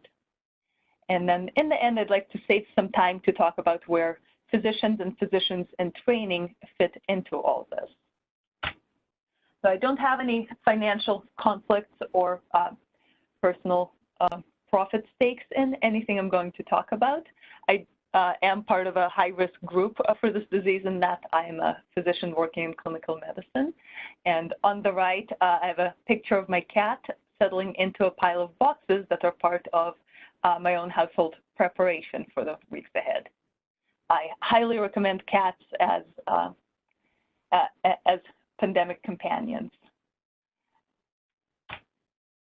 Now, a few of the terms that you would have seen by now and that I want to be on the same page about. So when we describe a disease as sporadic, it means that it can occur infrequently and irregularly in a given geographic area or population. And an example of a sporadic disease would be something like Ebola occurring over time in forested areas in Central Africa. Endemic is when a disease is habitually present within a given geographic area and can be observed occurring on a somewhat predictable basis. For instance, malaria in parts of the world where it is commonly found.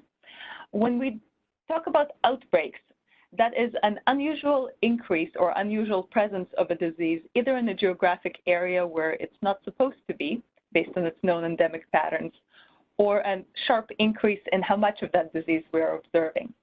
An epidemic is an outbreak on a larger scale or with a more sustained transmission in time. And when we describe something as a pandemic, it means that it's an epidemic that has spread across multiple continents, and the World Health Organization saves that designation for diseases that achieve truly worldwide proportions. So where COVID-19 is in this scale is in its early stages in the human population, when it was described as a cluster of cases in Wuhan that were connected to a wildlife market in November, December of last year. This was initially an outbreak. Now, there might have been some sporadic presence of that coronavirus or similar coronaviruses in the area. We don't think we have the research to really back that up. But the outbreak was first described in November going into December of last year. The disease reached epidemic proportions in China in December going into January and is now winding down in that area. The international spread of the disease, so, an epidemic occurring in multiple countries followed by additional establishment of local transmission in those countries, that has been well described from last month into now. And there is an open question about whether we will be able to contain this disease or see the pandemic peter out over time, or whether it will become established or endemic in large parts of the world. So this is the original epidemiologic curve of the outbreak investigation done by the Chinese CDC in relation to the wildlife market in Wuhan. The bars in dark orange show cases in December and January that were confirmed linked to either visiting the market or having some direct contact with the market. And you see around the end of January, around the same time as the Chinese CDC reported this as an outbreak and reported in response to it that the authorities would be closing the market. Shortly after that, in early January, Chinese scientists published the genome of the virus for sharing with the world to both to alert the world that this is something with the potential to spread outside of China and to give us all time to prepare for that eventuality. The lighter bars and the larger wave of cases, and this is a very incomplete picture of the subsequent epidemic in China because you see this was published on January 29th. But those lighter bars, they represent cases with no known link to the wildlife market. So those would be people who then became infected by secondary, tertiary, and so on, waves of contact with people who were already ill. And then in January, we saw a large spread of the disease throughout China related to holiday travel around the Lunar New Year. this is a picture that represents the major travel pathways out of Wuhan. And by later in January, there were measures put into place to screen travelers for fever, limit people from traveling if they were febrile or coughing. But we have some information now as to why that did not work, why that was not an effective strategy for this particular virus. This is, it says 6 days ago, this is a capture from late January, early February, when the city of Wuhan constructed a 1,000-bed hospital to take care of the patients who were all being hospitalized with severe pneumonia at once in the local epidemic stage of this. And then these are some pictures representing the quarantine Diamond Princess cruise ship, which contained 3,700 people, which were initially quarantined on the ship. And then in the end, when transmission on the ship just kept going and going, they were eventually taken off the ship and distributed to their home countries. But this is the cruise ship that was parked just south of Tokyo for several weeks. And then this is from one of my earlier updates on this disease in early February, when you see a shift in the epidemic from cases in China, represented in red, to cases related to international travel in blue, and reported now from around the world. So this is February 19th, the WHO report. Then in early March, you see the cases in China and East Asia occupying in the lighter orange a smaller and smaller portion of what's happening in the world. And you see Europe and the Eastern Mediterranean, including Iran, become areas of high transmission. So this is screenshots from the Johns Hopkins overview map from late February. And then this is the beginning of the outbreaks in the Middle East and Europe. This is the same map on March 17th. And then 10 days later, this is where we are. And the graph in the right lower corner, in which previously there were lines representing cases in China versus the rest of the world, at this point, the epidemic in China is believed to be in its later stages and settling down, whereas the rest of the world is what's responsible for the continuing exponential growth. So I want to highlight a few features of the virus and the illness it causes that explains why we're seeing the numbers that we're seeing. So SARS coronavirus 2, which is the virus that causes coronavirus disease 2019 or COVID-19, is from the coronavirus family, which is a family of RNA viruses with spherical capsules. They are distinguished by a very high error rate when they reproduce, as most RNA-based viruses are.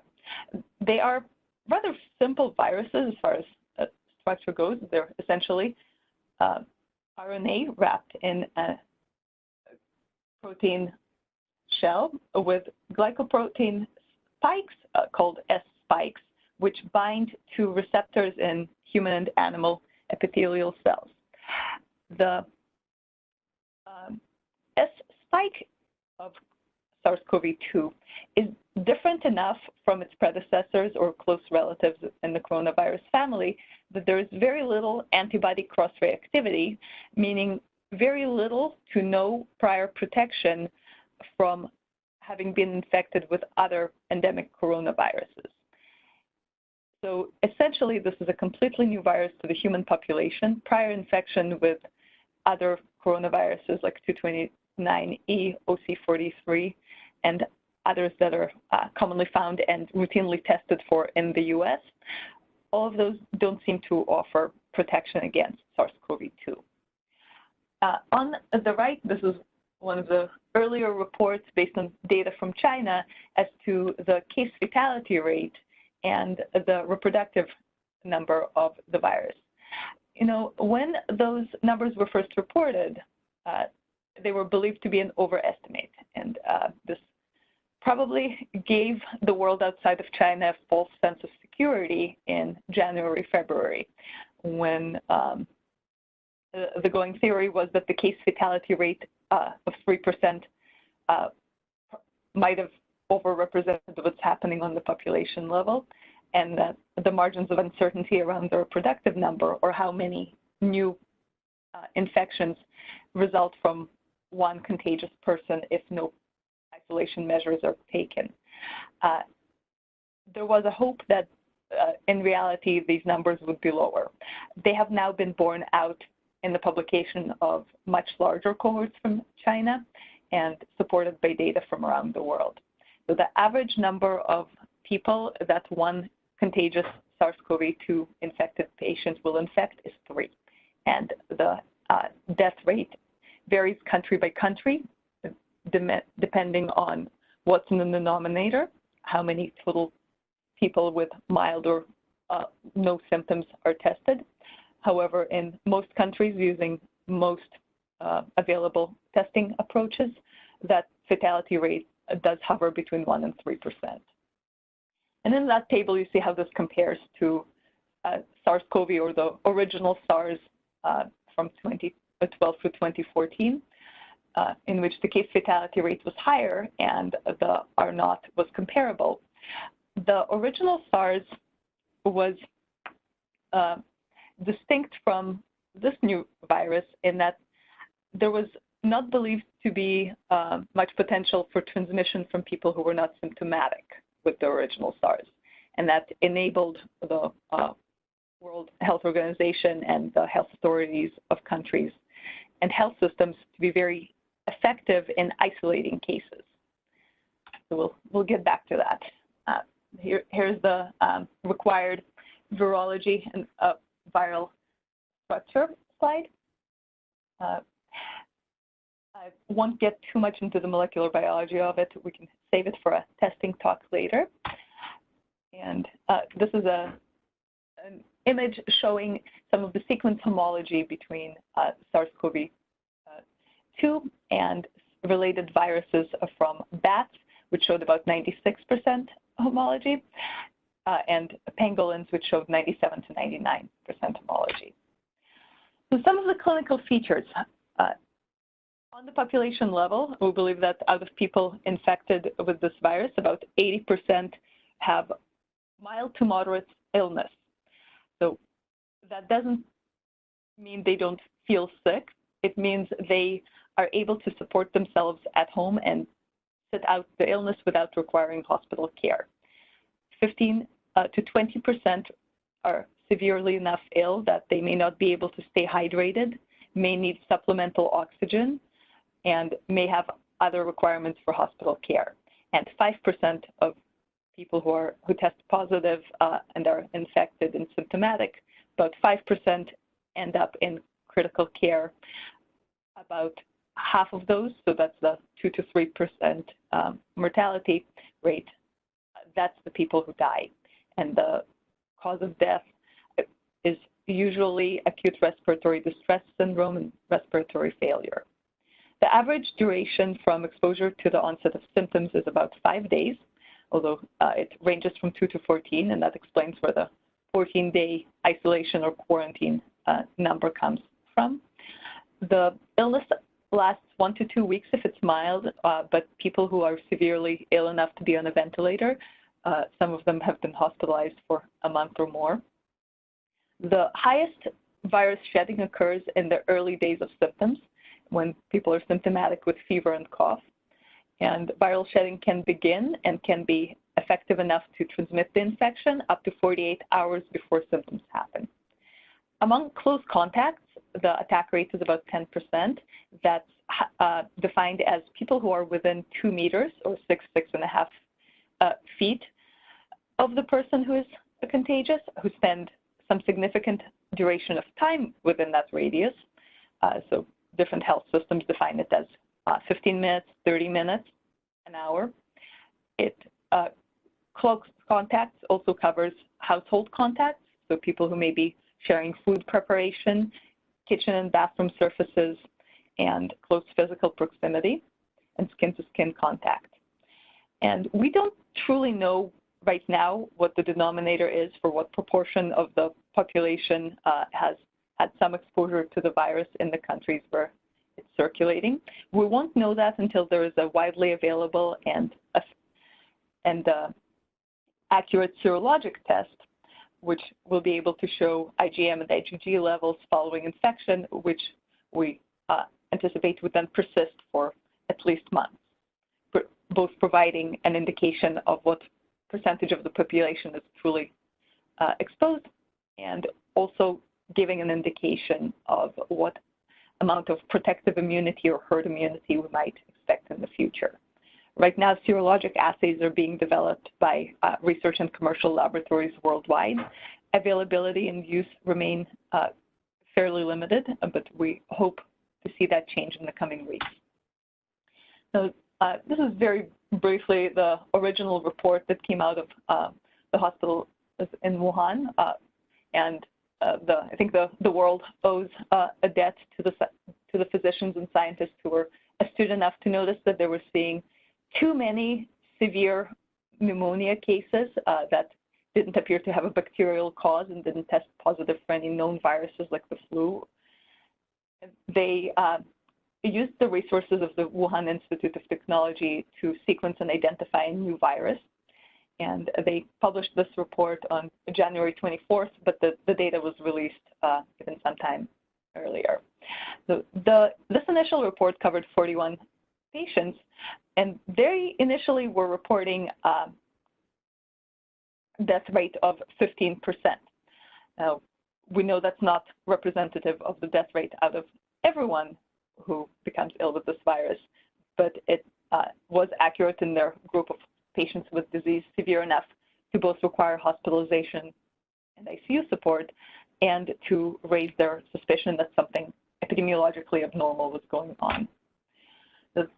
These are some pictures from the initial report, including the timeline from symptoms, from onset of symptoms to hospital admission, and then in the people who developed ARDS and needed ventilatory support, you can see that the disease continued to progress for some days after arrival at the hospital. The CT scans from both the initially reported cases and now from much larger data sets show that kind of the typical findings involve a multifocal patchy pneumonia with ground glass opacities, patchy areas of consolidation, and peripheral distribution of the findings. This is, of course, not specific to SARS coronavirus 2 infection, in that if you scan the lungs of people sick with other viral pneumonias or atypical pneumonia agents such as mycoplasma, you will get a lot of images that look like this. There are some radiology papers that showed initially a high, quote, sensitivity of CT scans in identifying or diagnosing patients with COVID-19. The problem with those studies is they were all on samples of hospitalized patients in areas with very high transmission in the middle of the epidemic in China. So they were highly biased samples. And there was also some problems with the PCR assay used to confirm the diagnosis. So we do believe that these findings in the imaging are representative of people with severe pulmonary disease from SARS coronavirus 2. However, the American College of Radiology and other leading radiology organizations right now recommend against using CT as a diagnostic criteria, both because it is not specific and because of resource management issues. And we'll get to that in a little bit. So I showed this to our residents in early February and asked them if they would be able to identify that something out of the usual was happening with this patient. This was a fairly young man who had recently traveled from East Asia and was presenting with fever, cough, fatigue, and some nonspecific GI symptoms on January 20 near Seattle. He provided his physicians with a history of having recently traveled, and they contacted the Washington State Department of Health and CDC immediately, and within a day had him diagnosed. So here are some representative summary collections of what the symptoms are. So they seem to be symptoms of severe respiratory viral illness, predominantly with fever, cough, myalgia, fatigue. There is some co-occurrence of diarrheal symptoms, but the diarrheal and GI symptoms are not typically the only presenting symptom or the first. As you saw in the timeline a couple slides before, those tend to occur later in the course. More severe disease presents with hypoxia. Laboratory abnormalities can include reduced lymphocyte count without a total change in white count number.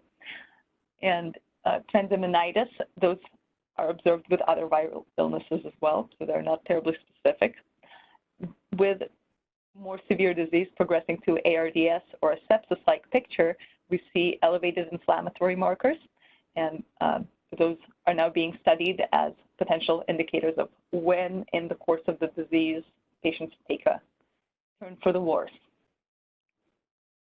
The fever, based on a sample of over 1,000 patients from China, the fever does not always occur as the first initial symptom when someone comes to the doctor or to the hospital, and that makes the clinical diagnosis of COVID-19 a little bit challenging in practice. The fever may be suppressed by someone taking acetaminophen to manage their symptoms, or it may just not manifest until the next day. This is the slide that really makes people sit up and take the disease seriously, because while average mortality across all age groups is between 1% and 3%, depending on where in the world you are, the case fatality rate among people over age 50, 60, 70, and especially 80 is quite high.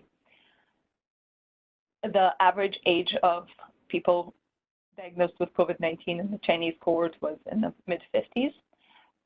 This does not mean that children absolutely don't get this disease or that young people cannot die from it. I'm sure we've all seen news reports in recent days of kind of the outstanding and more shocking cases of people in their 30s in New York passing away from this disease. Children either appear to have some kind of immunologic protection against this virus. It's theorized it may be due to cross-reactivity with the other coronaviruses, or it may be that the immune systems of children are just more intrinsically primed to fight off coronaviruses in general. We don't quite know. It also may be that children have a slightly different presentation with this illness and don't end up getting tested for it. GI symptoms and diarrhea seem to be more prevalent in children than in adults. So some high-risk groups based on the Chinese cohort, and this was information that was shared at one of the first virology conferences that occurred into the pandemic phase of this, was CROI, the Conference on Retroviruses and Opportunistic Infections, which was supposed to be in Boston in the beginning of March. And I was supposed to be there, and 48 hours before the start, the conference organizers requested that everyone who was going to travel stay put where they are and attend the conference digitally as well. So this is my screenshot from the conference. If you're curious, the entire proceedings of CROI that were dedicated to COVID-19 are publicly available online. It's a fascinating hour and a half of watching. But based on the information that was already available out of the Chinese cohort by the end of February, the risk factors for more severe disease include cardiovascular disease, especially uncontrolled hypertension, diabetes, pre-existing chronic respiratory disease. So for people in those groups, each of them, the case fatality rate was over 5%. For people who are immunocompromised, who have advanced HIV or who are on immunologic immunosuppressive medication, right now we don't have great data. We hypothesize that they have less physiologic reserve to survive a severe illness across the board, but there's no strong data about how they fare precisely with COVID-19. However, age and comorbidities are a major risk factor for people living with HIV in the US because over half of our HIV-positive population now is over age 50. I have a little bit of an update on pregnancy outcomes. Overall, again, we don't know long-term effects on pregnancy outcomes of infection that occurs in the first trimester, because as far as we know, the women who would have been exposed in the first trimester from November, December onward, they are not due yet. But for women exposed in the third trimester who developed symptoms, pregnancy outcomes did not seem to be affected. And there's no definitive evidence about vertical transmission, so we don't know if the virus can cross the placenta. However, there have been case reports of babies getting exposed to the virus in hospital wards. So, this is the ARDS physiology slide, and it gives an overview of kind of the common factor leading to death in patients with SARS, MERS, the Middle East Respiratory Syndrome, and the new coronavirus. In all of these, in some proportion of patients, there is an acute inflammatory response and severe lung inflammatory process that leads to both to a flood of cytokines and increased permeability of the endothelium and epithelium, as well as proceeding to fibrosis or scarring, reducing the elasticity of the alveoli. So, the other mechanism that's thought to contribute to mortality, and this is for people affecting people in different mechanisms in different risk groups, myocardial injury from the virus can present in at least 3 different ways. There are case reports of fulminant viral myocarditis. This is rare, and typically the patient would present with features of acute onset heart failure as well as respiratory symptoms in a young patient with no other risk factors for heart failure. The second and probably more dominant mechanism seems to occur in patients who already have had severe disease for some days. It's been well described in ICU patients, and it's we think a cytokine-mediated myocardial toxicity that leads to heart failure in someone who is already gravely ill with lung failure. And this is in the absence of an acute coronary syndrome.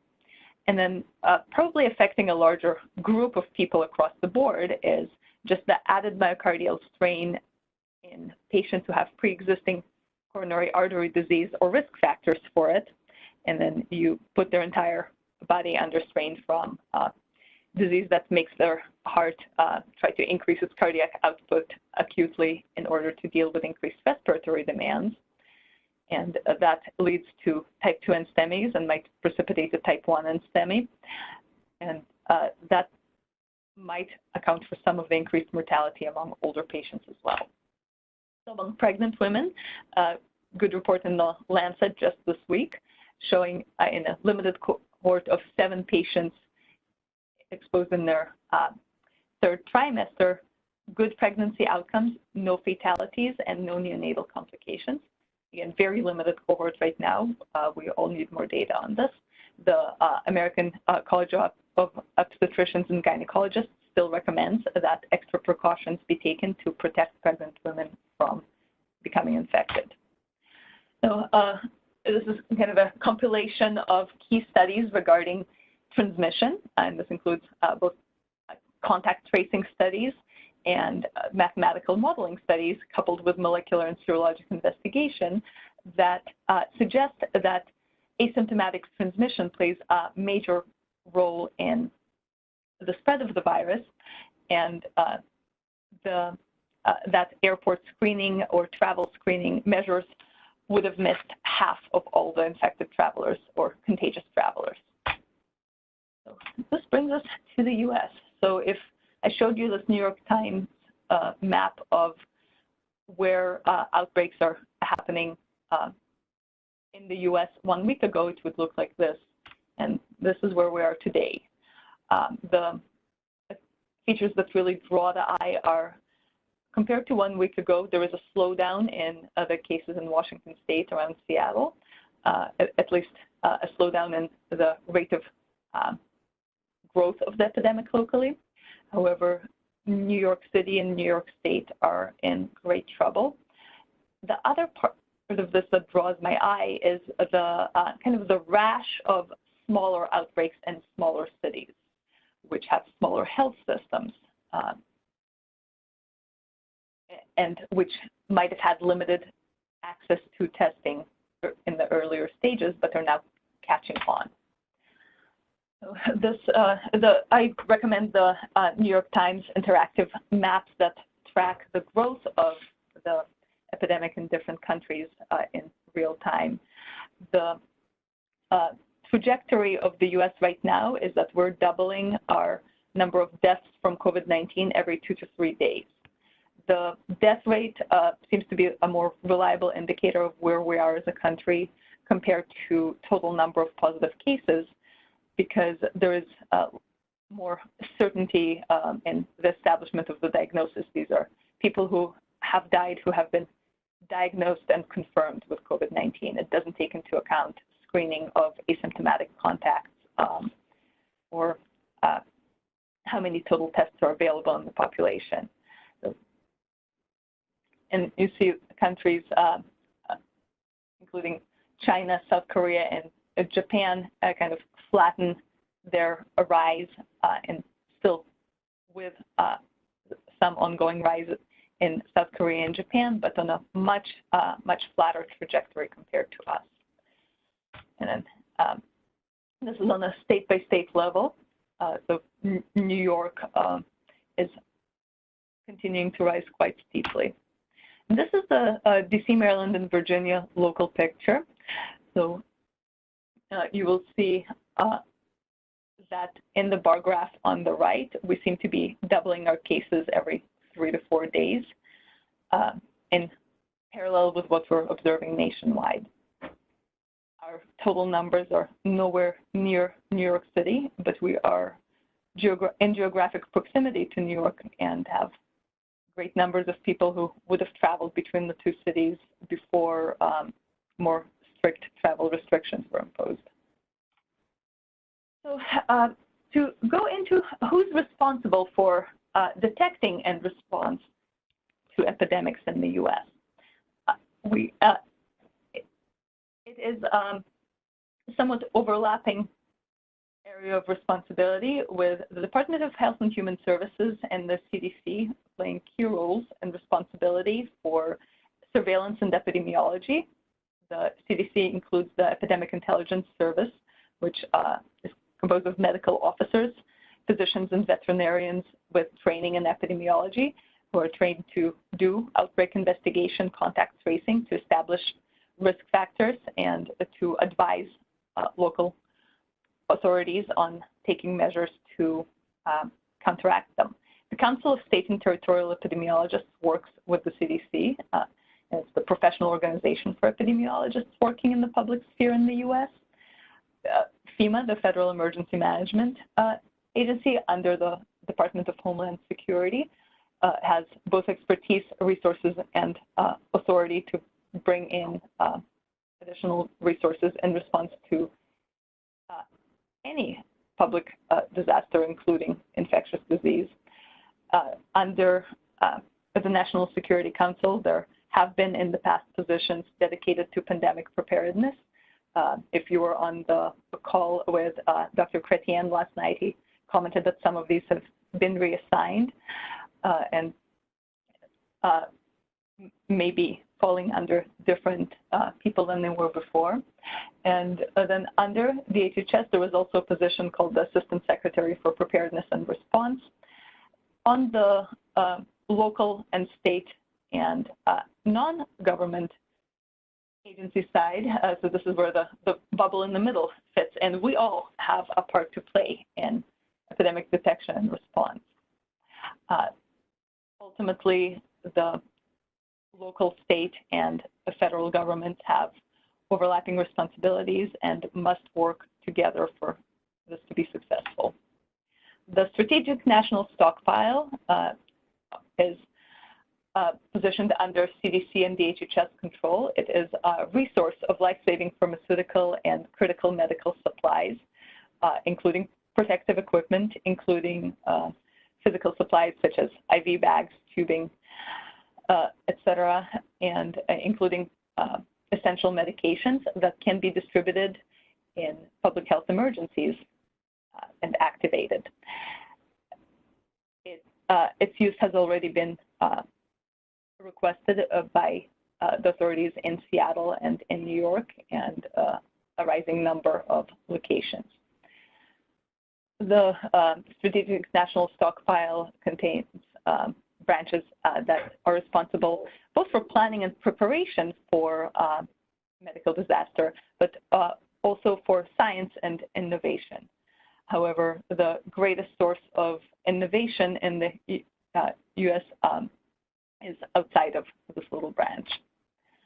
So from a health systems perspective, I think there has been very successful public health messaging within the last 2 weeks about flattening the curve or trying to spread out in time the number of cases of severe illness that will present themselves to our limited medical facilities at the same time.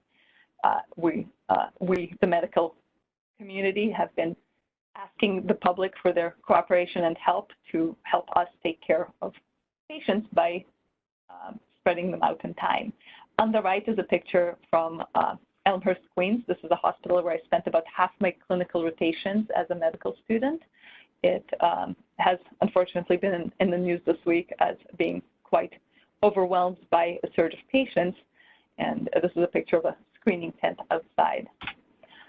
So this is a great visualization from the Washington Post that models kind of visually the effect of different measures, from no extraordinary measures in which everyone just goes about their daily life with the same amount of physical contact with other people as before, all the way to strict lockdown procedures in which people stay put until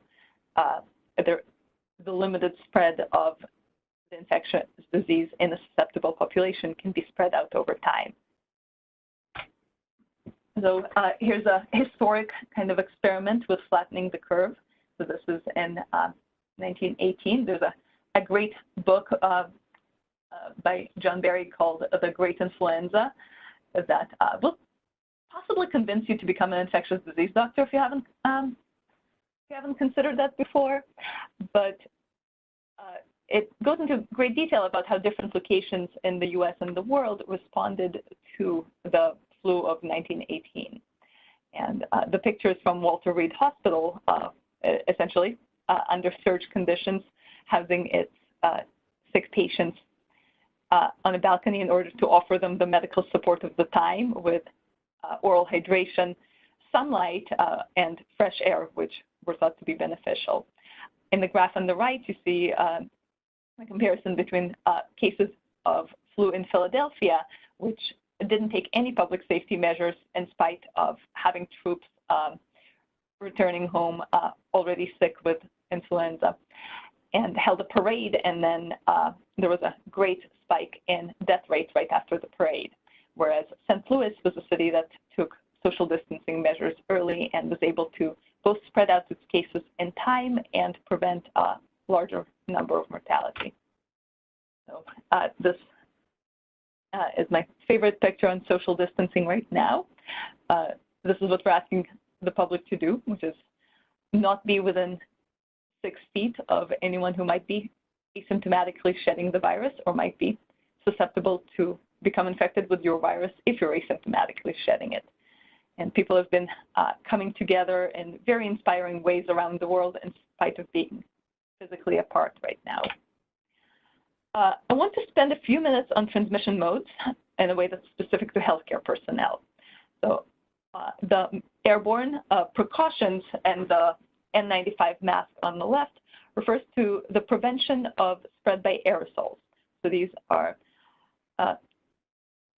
extremely tiny particles that can become suspended in the air, tiny particles of moisture carrying the virus, which can stay suspended in the air for a longer duration of time. and that require a specific filter to protect effectively.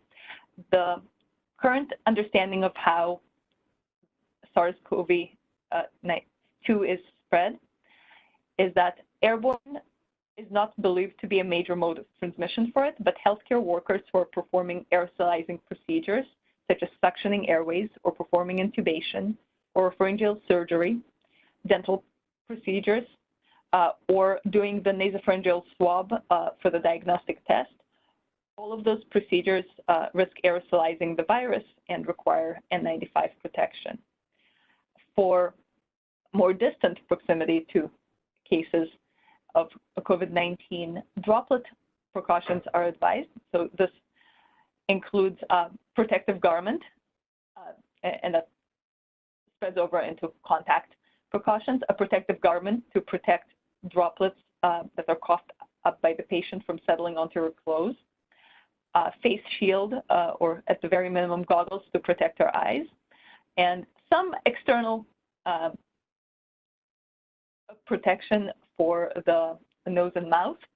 N95 is more secure, but when those are limited, regular surgical masks can be used, not optimal in case aerosolizing procedures happen, but probably sufficient for casual clinical contact, at least according to the CDC currently. And then contact, or both physical contact and fomite-based contact, is increasingly understood to be a major part of how this disease is spread. So not only do we have to be mindful of removing our personal protective equipment or PPE after physically being in a space with a patient, we have to be mindful of what surfaces we touch in care areas and outside of them. Because according to this paper from the New England Journal last week, SARS-CoV-2 has long stability on a variety of surfaces.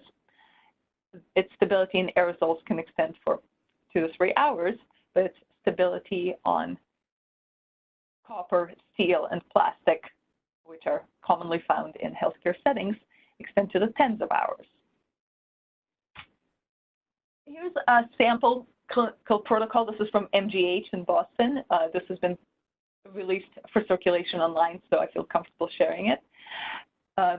Includes both guidance on diagnostics, identification of cases, management of clinical failure, and then attempts to streamline and to guide clinical services and groups that have never dealt with this entity before in delivering high-quality, evidence-based care. Well, the reason I'm sharing this as a sample protocol and not to be taken literally is that these protocols have been changing from hospital to hospital and from week to week around the world. New science comes in every day at this time, and local resources must be considered when we design an approach that's supposed to get us through this. The current presentation, identification, and diagnostics may not capture every single case of COVID-19 that we see, but we hope to capture enough cases so that we can effectively isolate and treat them so that on a population level will make a difference. The section on therapeutics and immune modulation, I'm going to go into this a little bit more. So in addition to healthcare workers, the vulnerable groups are residents of nursing homes. So in the lower right, there's a picture of a nursing home resident being screened by staff in PPE. Seniors, people with intellectual disabilities, people with chronic medical conditions that require staff support and care. Prisoners and detainees have very little ability, no ability to socially distance themselves, right? And these are facilities in which medical care has historically been underfunded and underavailable. And then the picture with the cars in it, I show a drive-through line that demonstrates what some places are setting up for testing.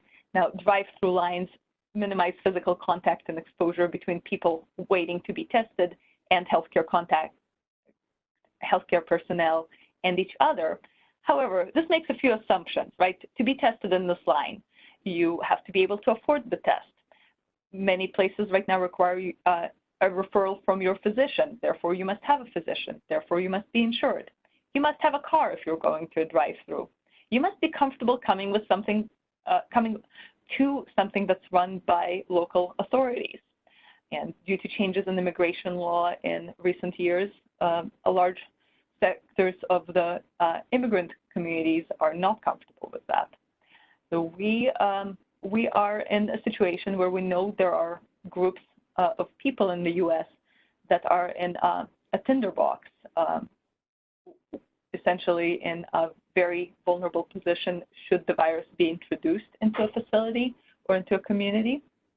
And many people who lack insurance or are economically vulnerable may not be able to socially distance at home for any kind of time. And people who make their living as caregivers may not be able to control their own exposures either and rely on their employers to provide PPE.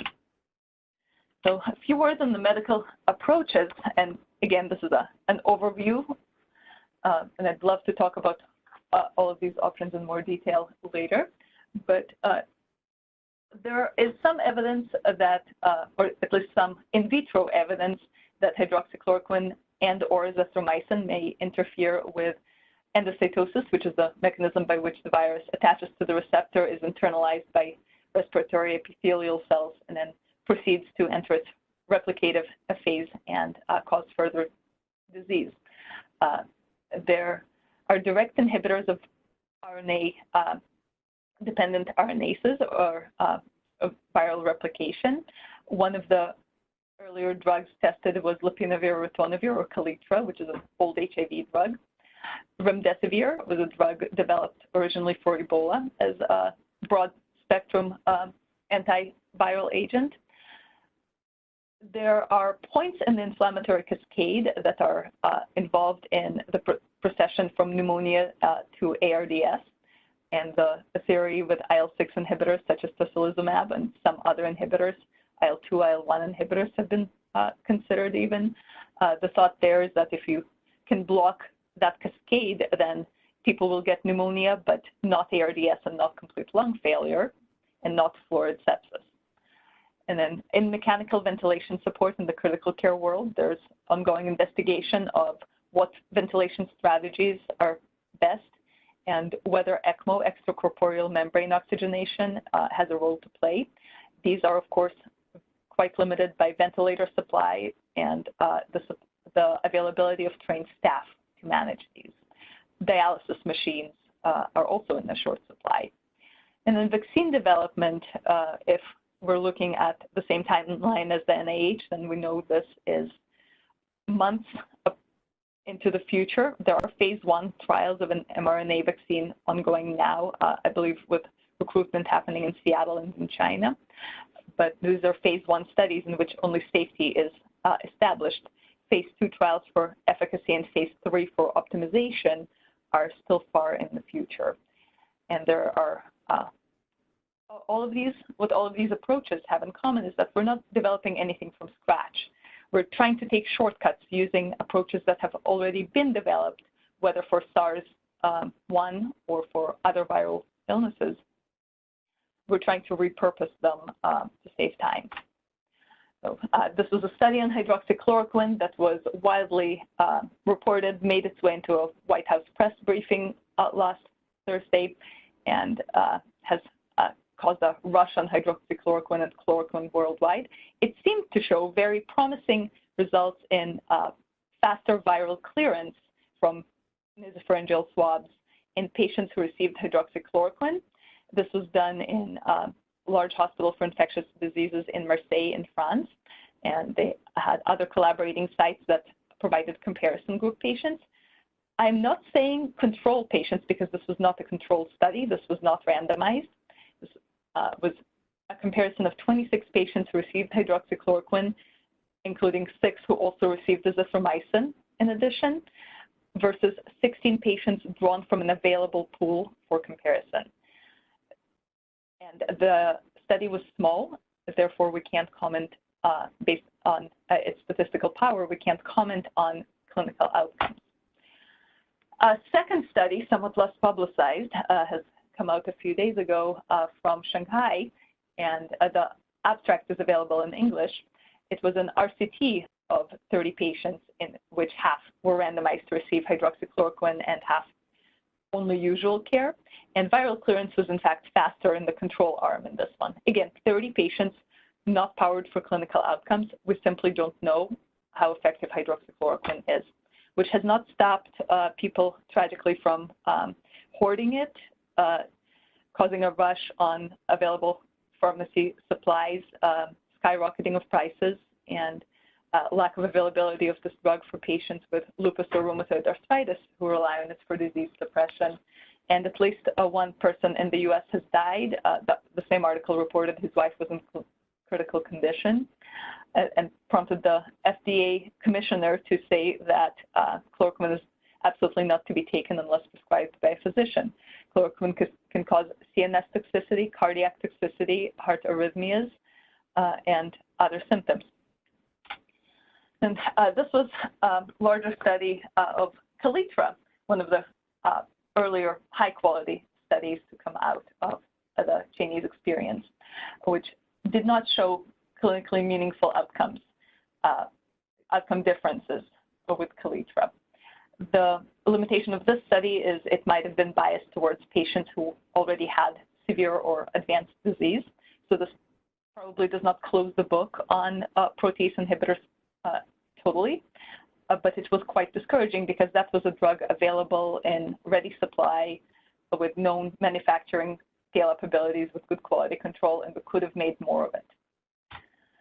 And just back to the overview in the vaccine development, in addition to trying to repurpose vaccines that were developed for the first SARS and to the mRNA vaccines, there is now a worldwide rush towards vaccine development.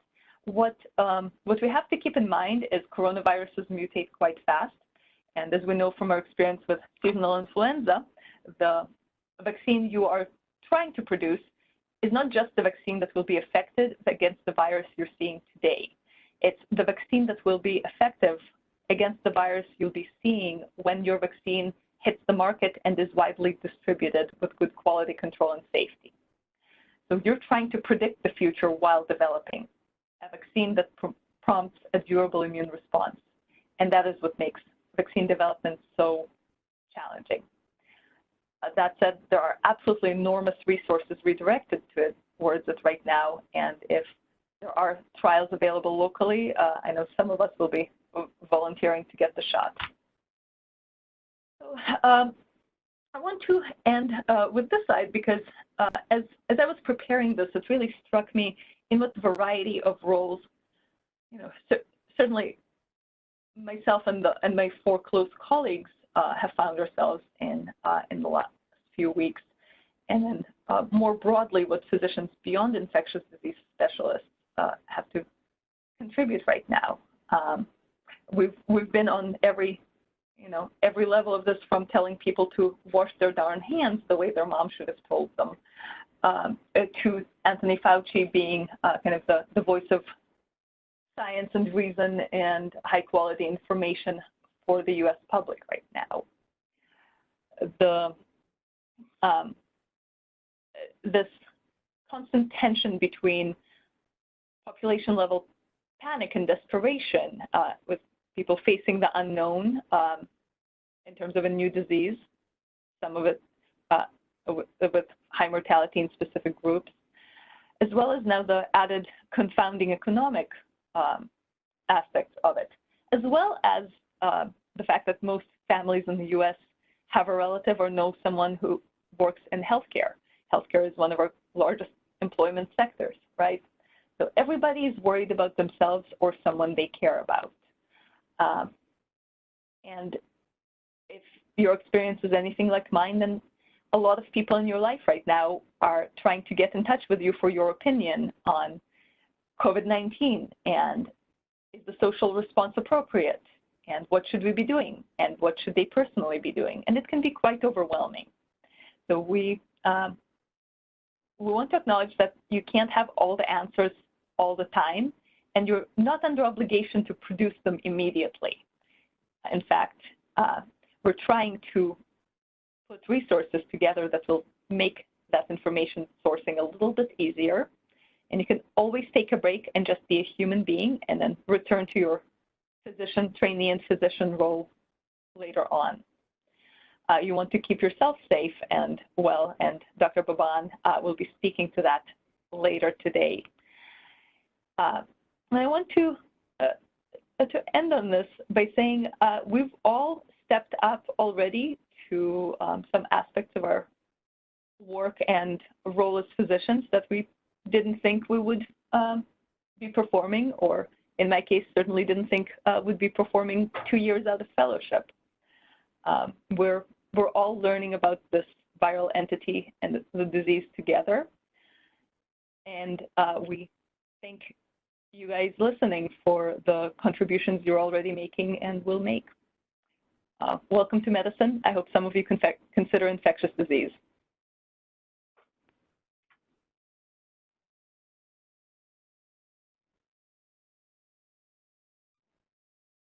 Thank you very much, Dr. Axelrod, for that very comprehensive overview. We certainly appreciate learning so much more about COVID-19 pandemic. I'd like to start by giving a shout out to the dog owners as well as you cat owners, and they too have a wonderful companion role in this as well.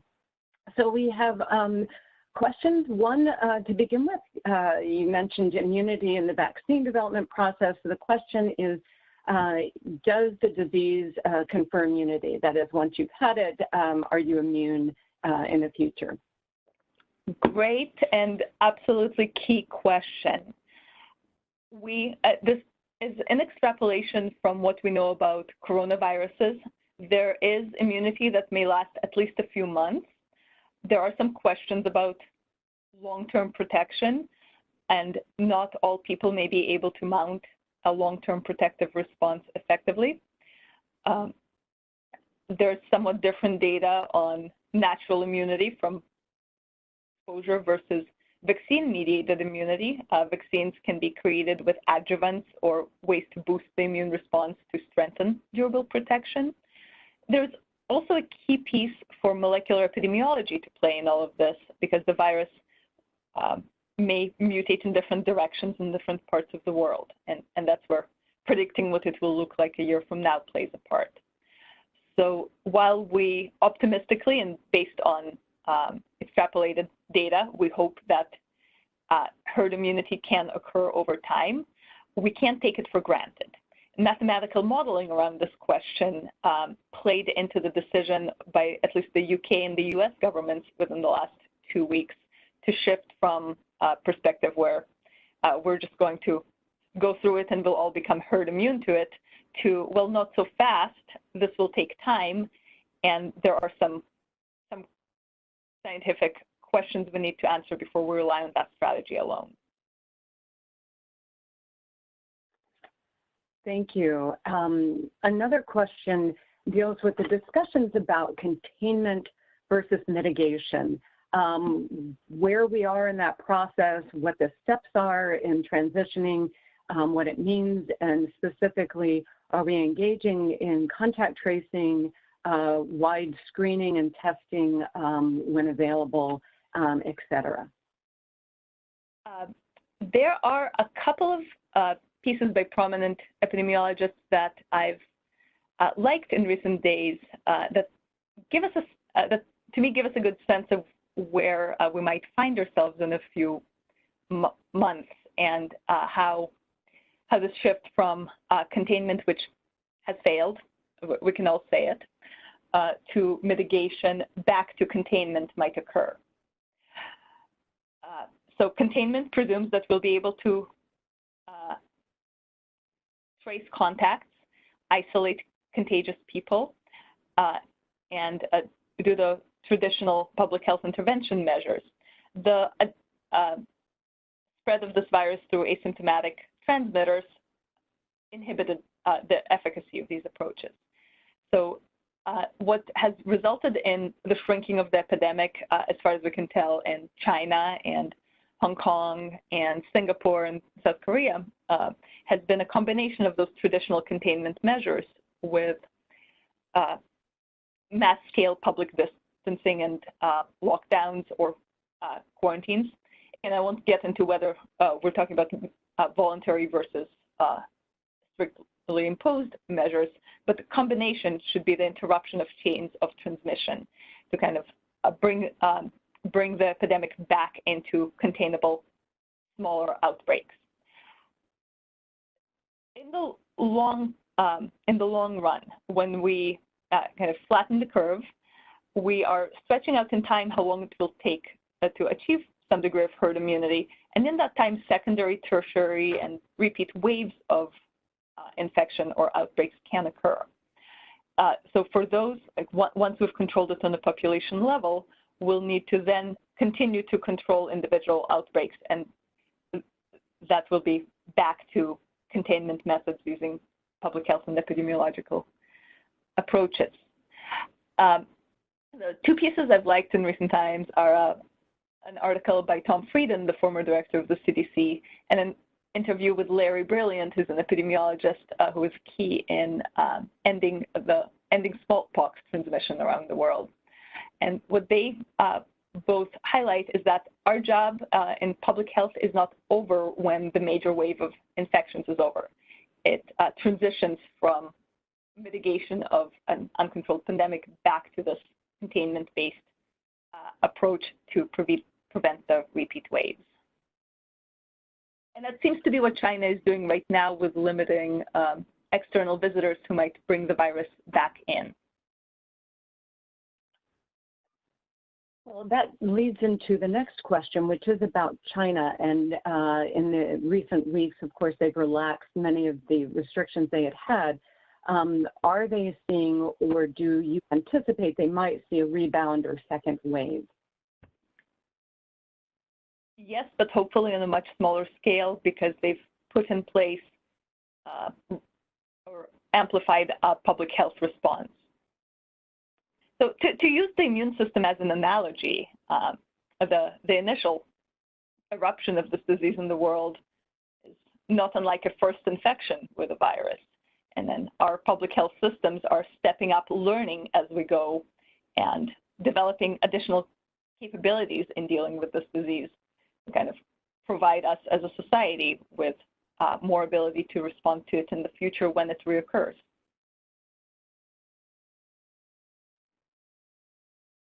Thank you. And then asymptomatic transmission, you mentioned it. Do we know at what point after exposure someone might be able to transmit asymptomatically? So the time window from exposure to symptom onset is 2 to 14 days. The window of time in which someone can transmit before showing symptoms is thought to be up to 48 hours.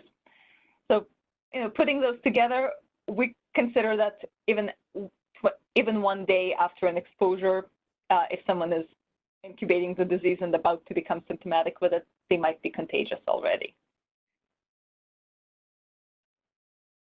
And do we know if there's that wide range of 2 days to 14 days in which they develop symptoms? Do we know of any factors associated with where an individual might fall in that 2 to 14 days? What predisposes them to develop symptoms earlier rather than later? That we're not sure about, because the disease seems to present differently from the flu, where when you get the flu, you feel like you got hit by a truck, right? You got fatigue, myalgia, headache, you feel lousy, you may not be coughing on the first day, but you know something is wrong. With COVID-19, it seems that symptoms can begin in an indolent fashion, and 5 days in, people are maybe short of breath enough that they're thinking about going to a hospital or calling their doctor. So it's that indolent onset of symptoms and differences in personal tolerance of symptoms, coupled with the unknown of how many people might become infected and not have symptoms at all, if that even happens. that's what makes it so difficult to answer this question, which is why the recommendations for social distancing they're not to avoid anyone you know who might be infected, right? We've seen those recommendations fail over the past month. The recommendations from medical and public health groups is that you basically act as though you could be contagious with the virus and not even know it yet, and distance yourself from anyone who's in vulnerable groups for worse outcomes. That's a great reminder for all of us, isn't it? So with that, we thank you so much for taking time out of what I know is a very, very busy schedule for you and all of your infectious disease colleagues. It was a great presentation that helps lay the stage for future awareness as we continue to consume information about this. Thank you again, and we will begin transitioning to the next presentation about public health law, building on some of the areas that Dr. Axelrod has discussed.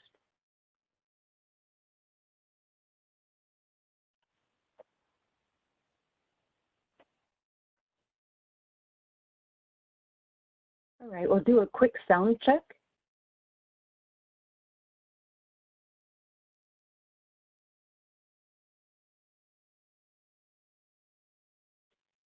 Hi, Carla. Yes, we can hear you fine. Thank you.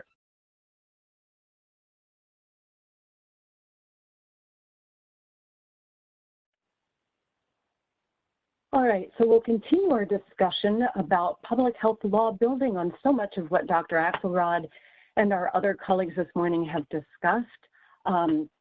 We are looking at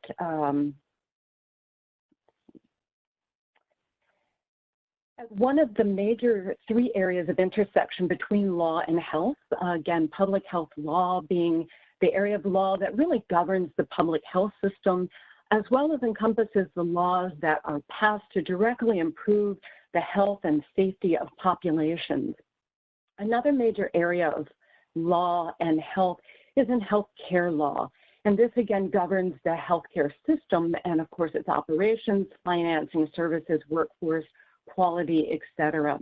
The final area is public policy, and that is the area of policy that addresses the factors of daily life, our social determinants, and so many of the other economic factors that are impacting people on a day in, day out basis.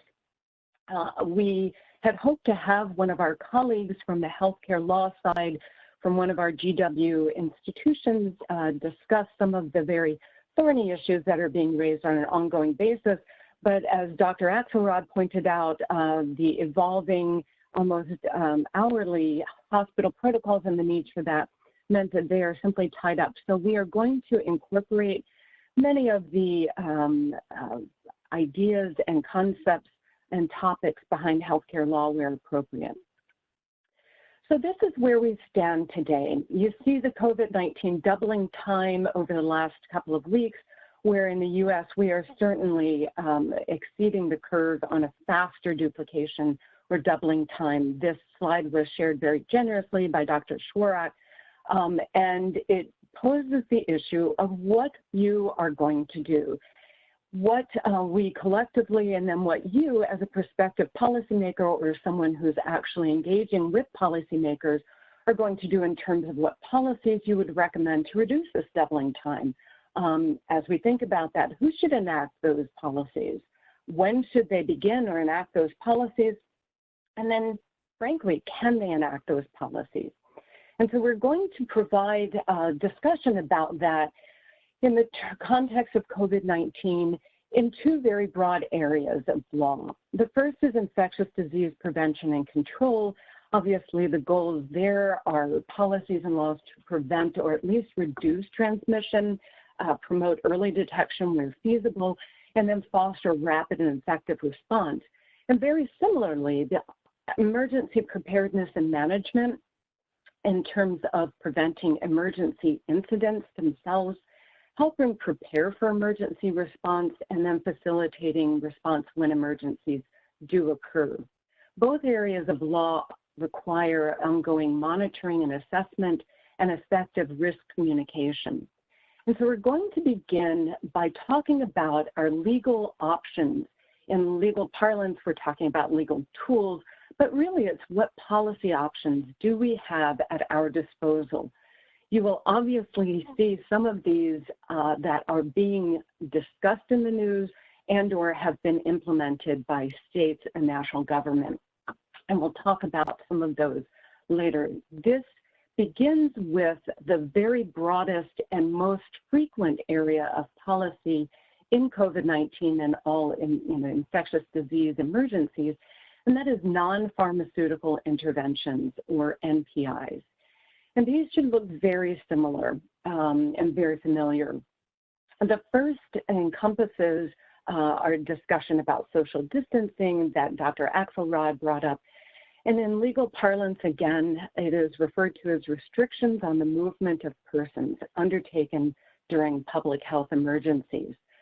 So the social distancing policies include the shelter in place that we hear very much a part of our ongoing daily life, but we also see social distancing playing out in retail areas such as stores, limiting the number of customers, enforcing 6 feet spacing in lines, and many other areas and other policy options. We also, in public health emergencies, can have orders for evacuation. We saw that, for example, with pregnant women in high-risk areas during the Zika outbreak.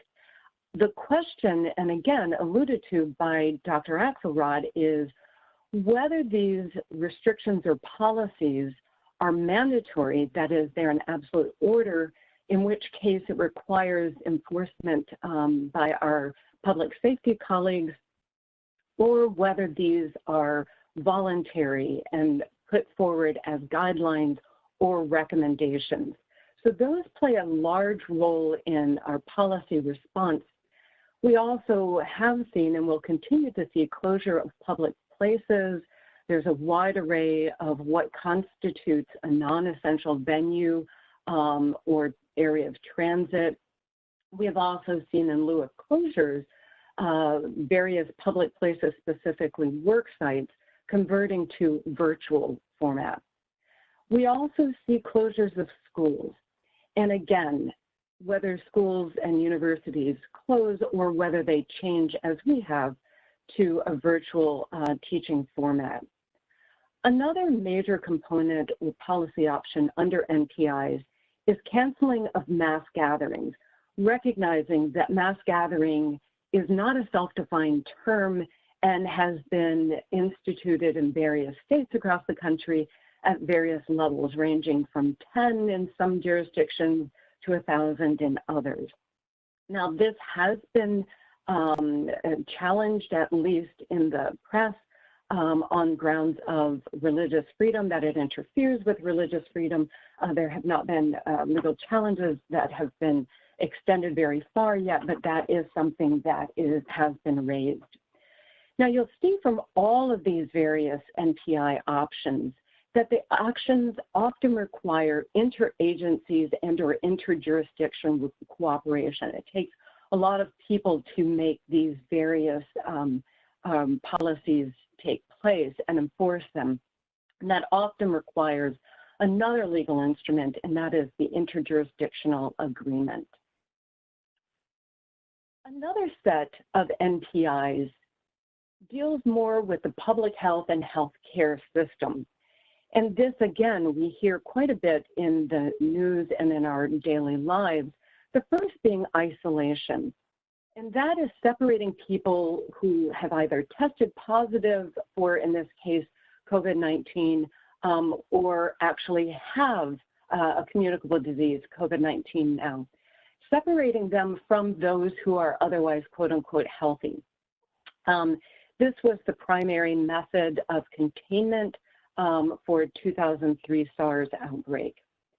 That is different than quarantine. A quarantine is a separation and restriction of movement of those people who are well, that is, people who have not tested positive yet or don't have COVID-19, but may have been exposed or have definitively been exposed to the communicable disease, COVID-19 in this case. And that's done both to see whether they ultimately become ill and to prevent potential transmission.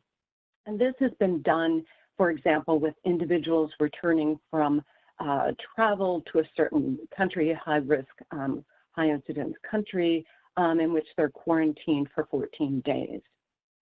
Now, the term self-isolation is one that is new to our parlance and our vocabulary. It's actually a voluntary quarantine in which people quarantine themselves after a potential exposure to communicable disease. Again, that self-isolation is truly that quarantining, but it is done voluntarily by of oneself and one's own movement. The final part of the health system facing NPI is the contact tracing. And again, Dr. Axelrod referenced this, and that is when we identify and then follow up all individuals who may have come into contact with a person who is known to be infected.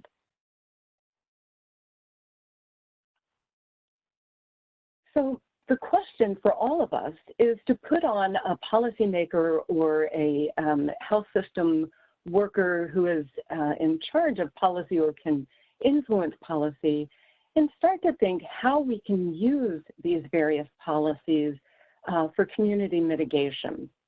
So start thinking through. You're presented with the current challenges.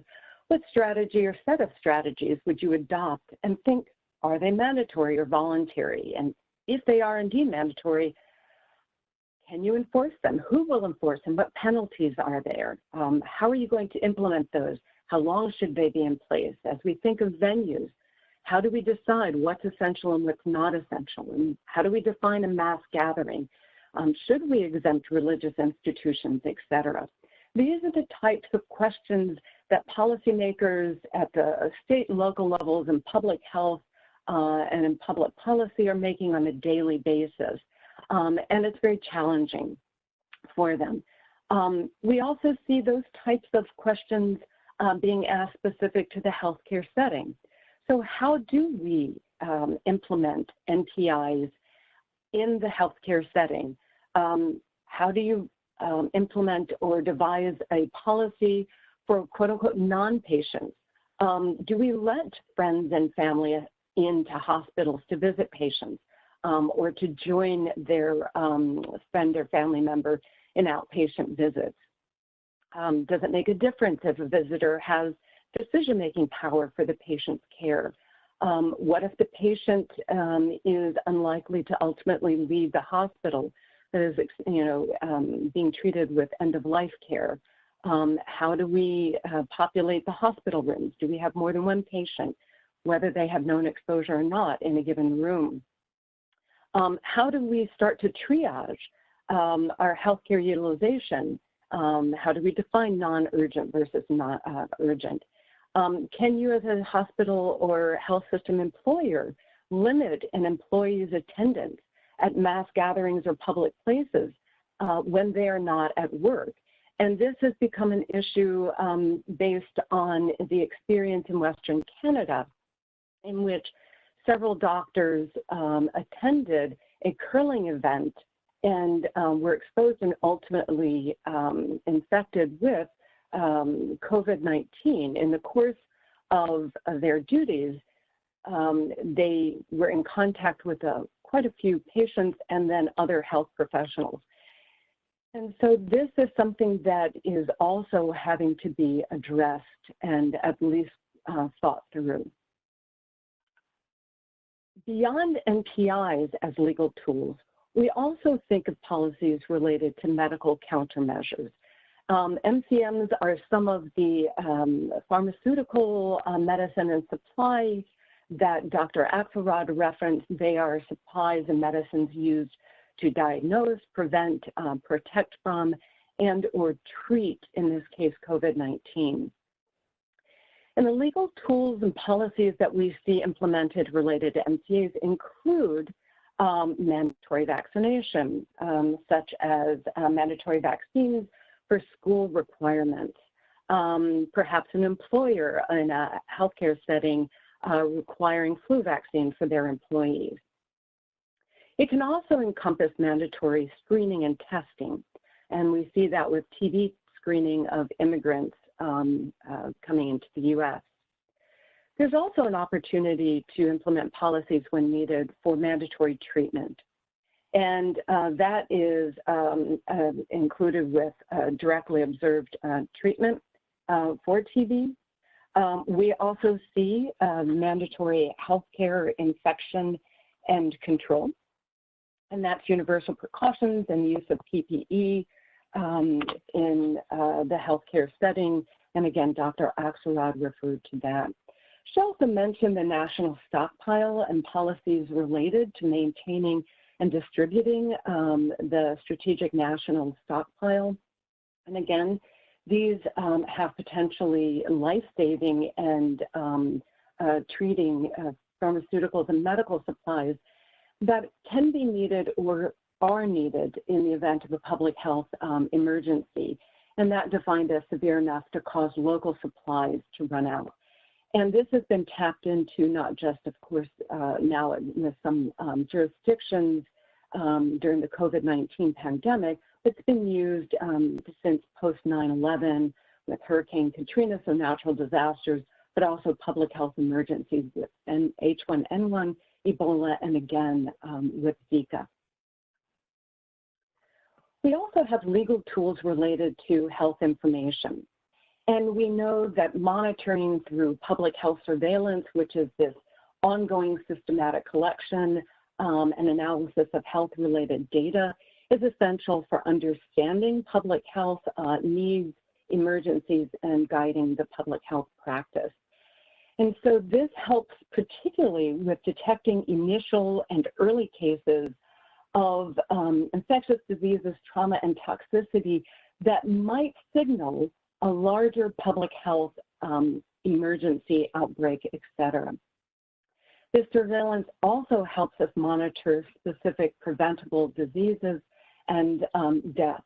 And that is, we look to surveillance using mortality data that Dr. Young referenced and vital statistics, including birth as well. This is linked to mandatory reporting or notifiable diseases in which healthcare providers, hospitals, labs are required to report or at least provide data on cases that they see. They report those to local health departments who then send them to the state and then ultimately report them to the CDC on over 120 notifiable diseases. And again, the intent is to detect diseases so they can be stopped before they spread, and then ultimately help our understanding of those diseases by strengthening both the science and our prevention and control strategies.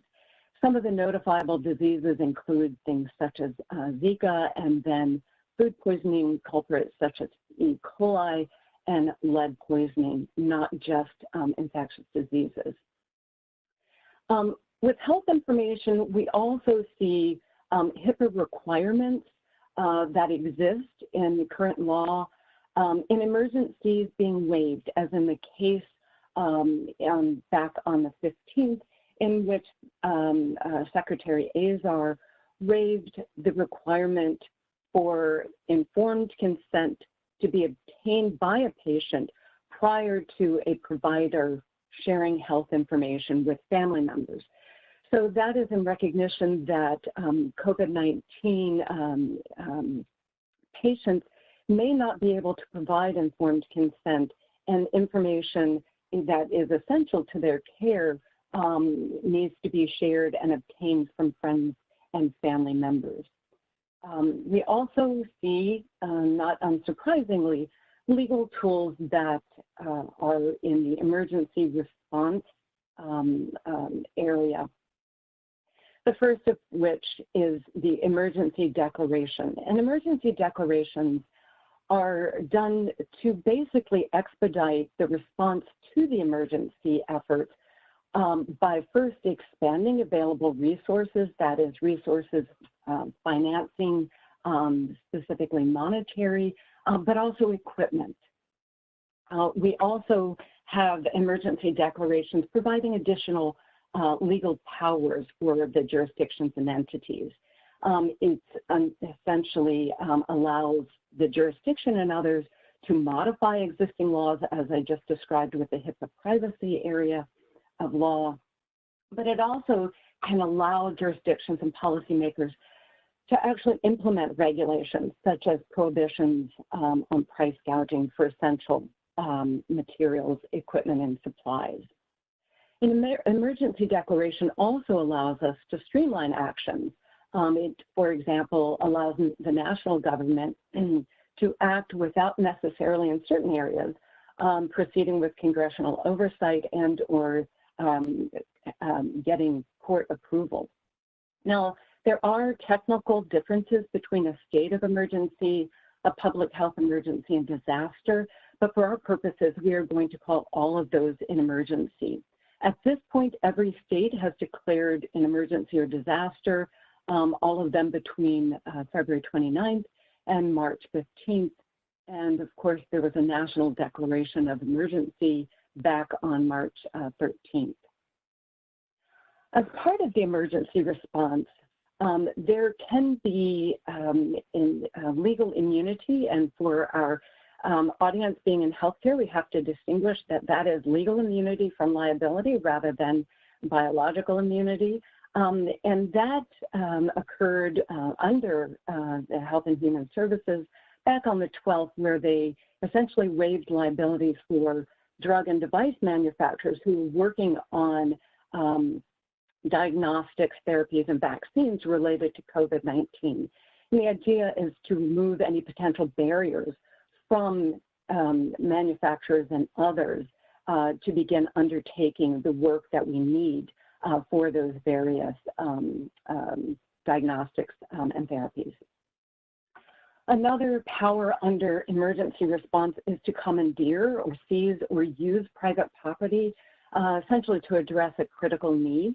And we see a lot of discussion about that related to the Defense Production Act, in which the national government could essentially repurpose existing industries and require them to begin manufacturing equipment such as ventilators. We saw another example in California's declaration of emergency, in which it explicitly indicated that they had the ability to commandeer property such as hotels, medical facilities, and perhaps other facilities that might be needed for quarantining, isolating, and treating individuals.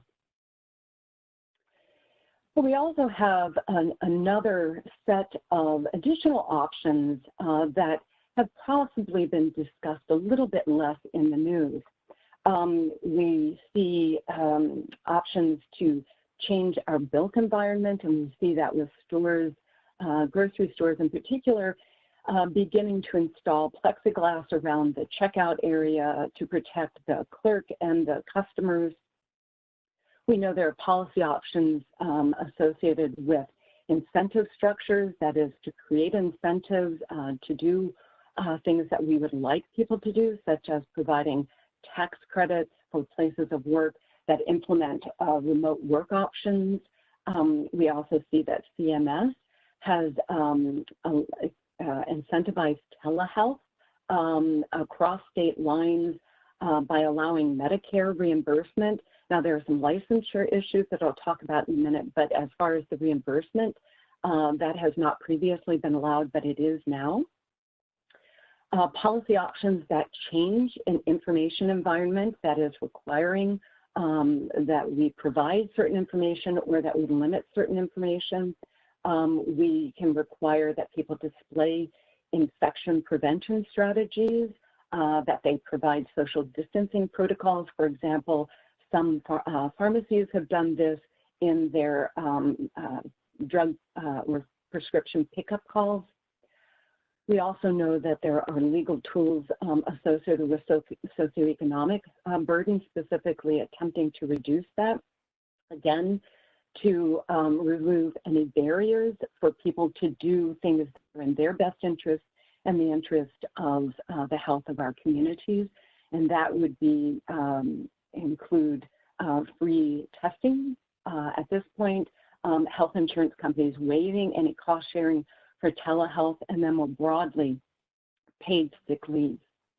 Finally, the licensure options, allowing for expedited relicensure processes for retired providers, and then perhaps allowing providers to practice across state lines even if they don't have a license in that state.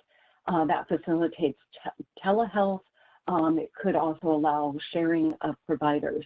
That is being discussed but has not been acted upon yet.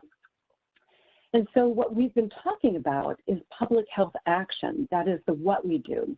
But inherently, there are three questions from a legal perspective and policy perspective that we also need to think about: can, must, and should. And that is beginning with the can.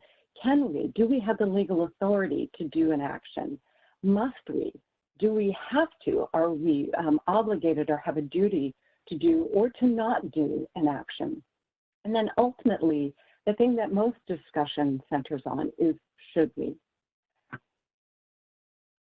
And so I'd like to begin with a case for you to think about as we go through our discussion. So consider yourself a public health official for a city that's working currently with local first responders to develop a community response to COVID-19. The city, like so many jurisdictions, has a limited supply of PPE, and you must use the existing supply judiciously. To do so, the first responders would like a list of all individuals in the jurisdiction who've tested positive for the virus so they can begin targeting their use of PPE. Do you, as the public health official, provide our first responders with the health information? So think about whether you can, must, and should as we continue our discussion. And so ultimately a discussion of can is who has the power to do what? And that obviously is centered primarily on federal, state, and local governments. So we have to go through a very brief overview of our governmental structure, beginning with the levels of government. So we obviously have three levels of government: federal, state, and local. Often used the layer of cake idea. But the U.S. Constitution actually only provides for two levels of government, federal and state. They've given the states the opportunity and the ability to create local government from their own powers. Our system of that shared power and authority is called federalism, in which the federal and state governments share authority. We begin first in the gold with our states. Prior to the Constitution, the states, then colonies, had the power, all power over its citizenry, and it had power to act in ways that it chose. In developing a national government and laying it out in a constitution, the states discussed and identified the powers that they would cede from their own set of powers and give to the national government. That is, which powers would they carve out of their set of powers and give to the national government. They listed or enumerated those powers in the Constitution. Those enumerated powers are listed here for national powers for our Constitution. And you can see that most of the federal enumerated or national enumerated powers comprise areas that either address or coordinate actions or commerce, et cetera, between states, or are related to foreign affairs, defense, et cetera. You can see that the federal and national governments do share powers, often referred to as concurrent powers, which can lead to some challenges of who does what and lead to a fairly evolutionary process. The largest of the state government powers that are part of their reserved powers is referred to as police powers. And that is the power of states to regulate behavior, enforce order, in order to promote the health, safety, and welfare of its residents. Colonies started that well back in our history, with the first being in 1647 with a quarantine law in which they kept ships off of the coast when they had epidemics or outbreaks. That might sound relatively familiar to our current state. There are wide variations in how states use these police powers, but we know that ultimately police powers comprise the biggest part of state business in terms of spending, with roughly a third of their spending going to education, a third of it going to health and public welfare, and the next largest component being law and safety. States can declare emergency and disaster as well. States also are guided by their own constitutions, which have varying levels of commitment to health. As I said, state governments can and all have developed local governments. Local governments can act only within the power that has been granted to them by the state. Their primary responsibilities, the local level, are the public services, generally the services that touch our daily lives. But just as states can give their local governments power, they can also rescind it. And we saw that in Michigan between 2011 and 2018. Local governments vary quite a lot in terms of their organizational structure and in terms of their autonomy and responsibility. And we see that with some of the local governments being able to declare emergencies. Often the units of government are independent of each other in terms of not being subordinate, but are independent in their function. In DC, it is a fairly unique, but the bottom line about local government in DC is that we operate under the home rule governance, in which we do have the three branches of government, the full complement of agencies, and we do have the ability in DC to declare emergency, which was done back on the 11th. As I said, the federal government is one of enumerated powers, but there is no mention of health or emergencies. And so the federal government acts to improve health and respond to emergencies under its tax and spend abilities, under its Commerce Clause, in which commerce is defined well broad of economic activity, and under congressional authorization. Specifically, these three statutes, the Public Health Services Act, National Emergencies Act, and then the Stafford Act, in which governors may petition the president to declare emergency and disaster. So it obviously requires a lot of interplay among levels of government and between state governments. A quote that I once heard was that the federal government is where the money is, state government is where the power is. And so we have to decide when we want federal government involved, what makes sense. And we look to the federal government to be involved when we have transborder issues, that is, when issues such as COVID-19 are not confined by boundaries or borders, such as state lines. We also do it when we need uniformity, when a policy approach from state to state can create issues such as spillover, where you have people leaving one jurisdiction and going to a different one with fewer restrictions, and uniformity for compliance.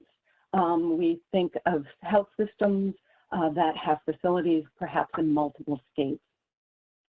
We also look to the federal government when we need their level of expertise.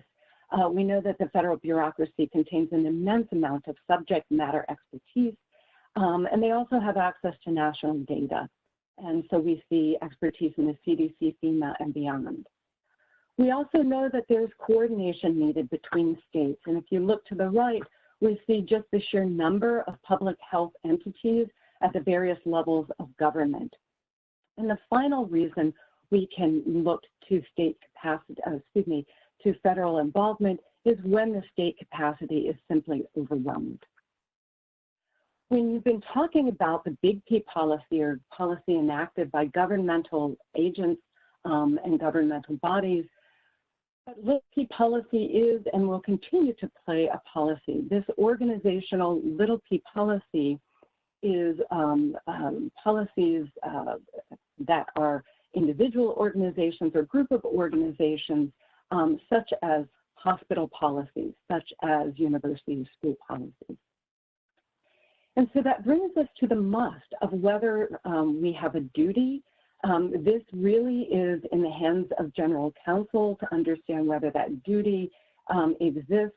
So I will simply mention that they, in terms of looking to duty, they look to these various types of policy that carry the force of law. They look at whether something is a recommendation and guideline versus a rule and regulation.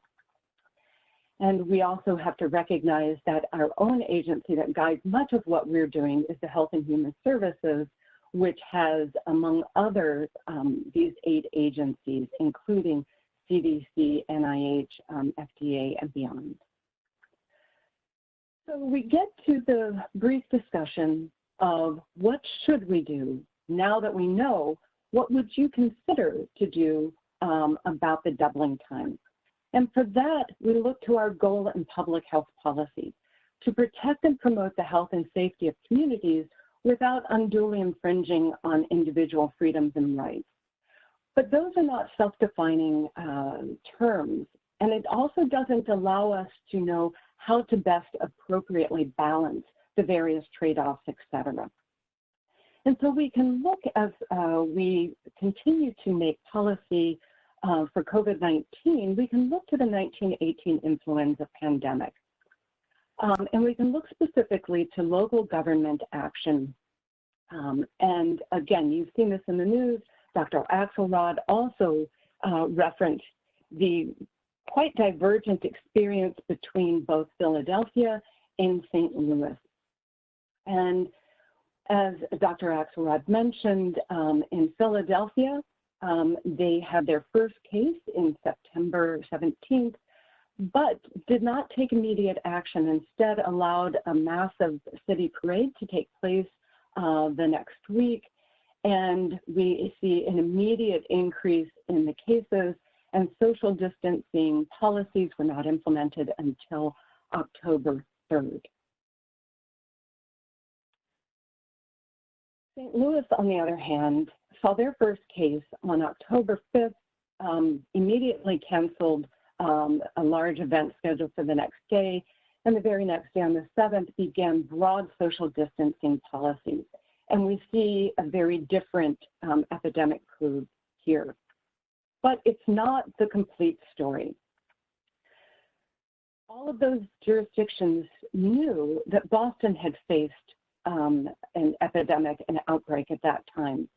And so with knowing that, the St. Louis public health officer began publishing information for the public, began asking local providers to voluntarily report any infections, pneumonias, flu-like symptoms to him directly.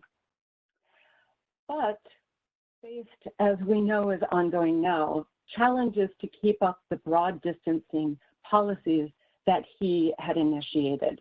Under pressure that began in early November after Armistice Day, they rescinded their social distancing policy on the 14th, but had to begin resuming those policies because of a second wave.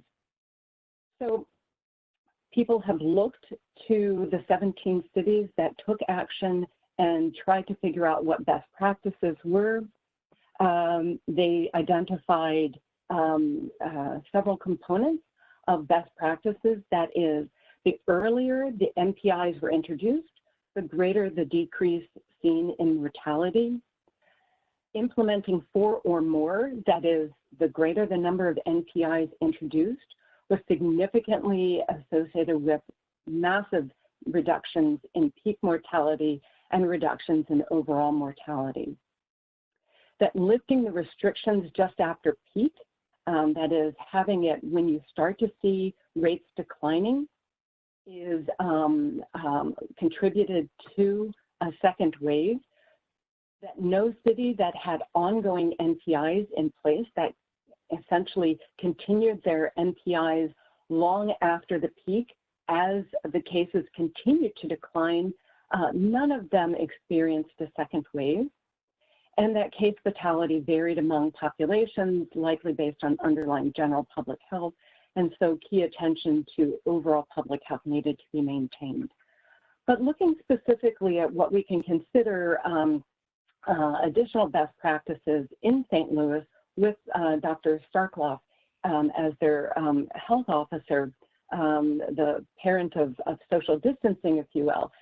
Again, early action is necessary, learning from what other jurisdictions have done and what they have seen in the epidemic. Implementing broad multiple NPIs is essential. Continuing robust public health surveillance, wide screening, and that can be by testing and or case definition, is essential. Maintaining respect and trust with stakeholders and engaging early and often with stakeholders, and then extending the NPIs to continue long after the peak of the disease. So this is where we are at this time with the number of cases across the country. Again, this is absolute count rather than rate.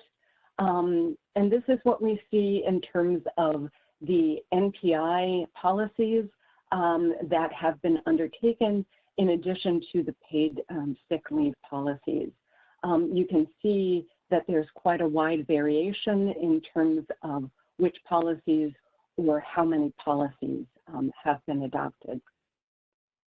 And so with that, I would like to see if there are any questions in this last minute or so. So a question on mandatory versus voluntary, why we might choose to do mandatory or voluntary. And so mandatory obviously offers a much greater control over populations. We see that it also provides a very clear and explicit message to the community and gives much broader guidelines. Voluntary, however, does not require engaging, as I referenced earlier, with law enforcement. It tends to create less of an adversarial relationship between perhaps population and the government. Ultimately, whether something is mandatory or voluntary, however, should be guided by the science. That is the level of infectivity, virulence, the case fatality, et cetera, that we see, the epidemiology, who is getting it, how many people have it, other factors that fall more under the political umbrella, such as economics, culture, local culture, et cetera. And so again, a part of the should discussion. Another question was about the role of Medicaid in this. Medicaid is a very large part of every state's budget. It is a state federal program, but comprises roughly 20% of state budgets. Many states have enacted or applied for Medicare waivers so that they could address the crisis in their local state according to what is going to best meet their need and the epidemiology of their state. And so with that, I thank you for listening, and we will now move to another important area of law and policy, and that is looking at public policies as it relates to the current issues facing our populations and communities, and that I mentioned earlier with social determinants, et cetera. So we will take just a few minutes to transition to our speakers, Ms. Kathy Zeisel and Ms. Elizabeth Oquendo from the Children's Law Center to discuss current public policy and advocacy issues.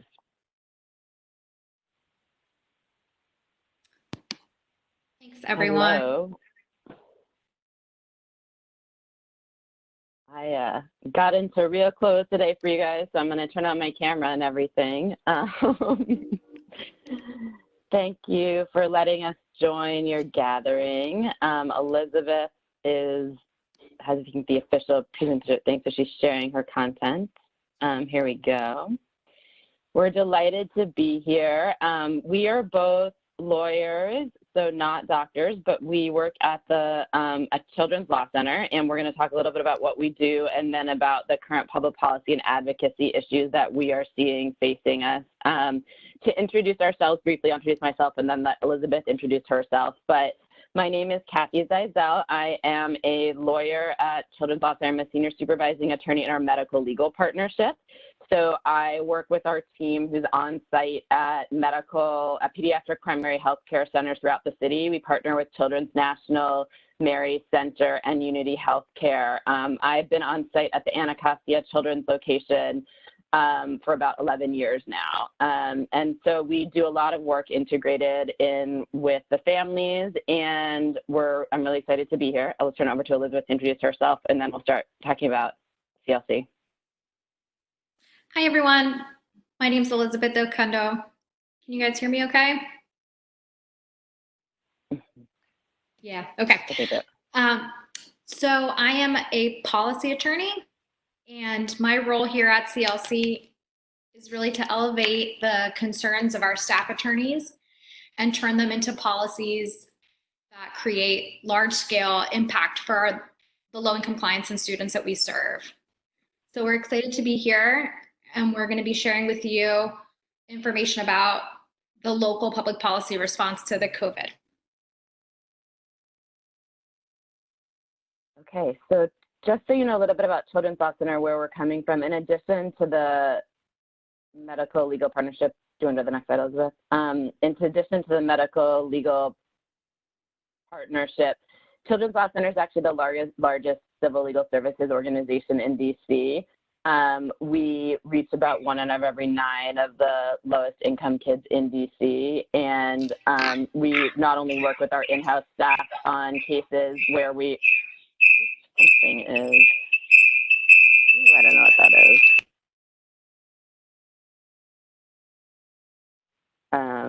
I don't know what is going on there. Okay. We are, we have in-house staff that were our guardians ad litem for children in the abuse and neglect system. So some of the concerns you'll hear today also come from that experience of kids who are, in some, you can't hear me at all now, Elizabeth is saying. Can you hear me now? Elizabeth, are you able to hear me? Okay. Everybody seems to be muted, is what I can tell. Elizabeth, can you unmute and tell me if you can hear me? Hi, Kathy. We can hear you. Thank you. Okay, you can hear me. Great. Thanks. Okay. Sorry. Okay. So we are we are also in the abuse and neglect system. We represent third-party caregivers, and we have this extensive policy work that you're hearing about from Elizabeth. So we have worked with pro bono attorneys, and we also work with pro bono attorneys at law firms throughout the city. Okay, we can go to the next slide.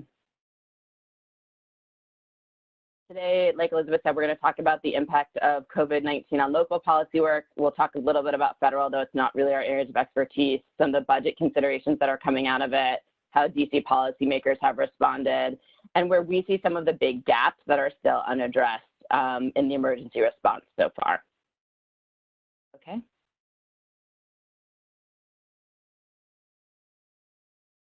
I think this goes over to Elizabeth.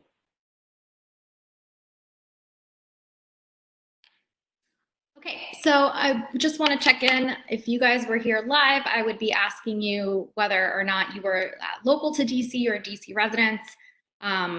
But just a quick primer on how local legislation happens. Here we have a DC council that passes all the laws in DC. So you'll see all the members of the DC council displayed on your screen, except we have one extra in this photograph. Jack Evans is no longer part of the DC council after his recent ethics investigation. So we technically have 12 DC council members as of today.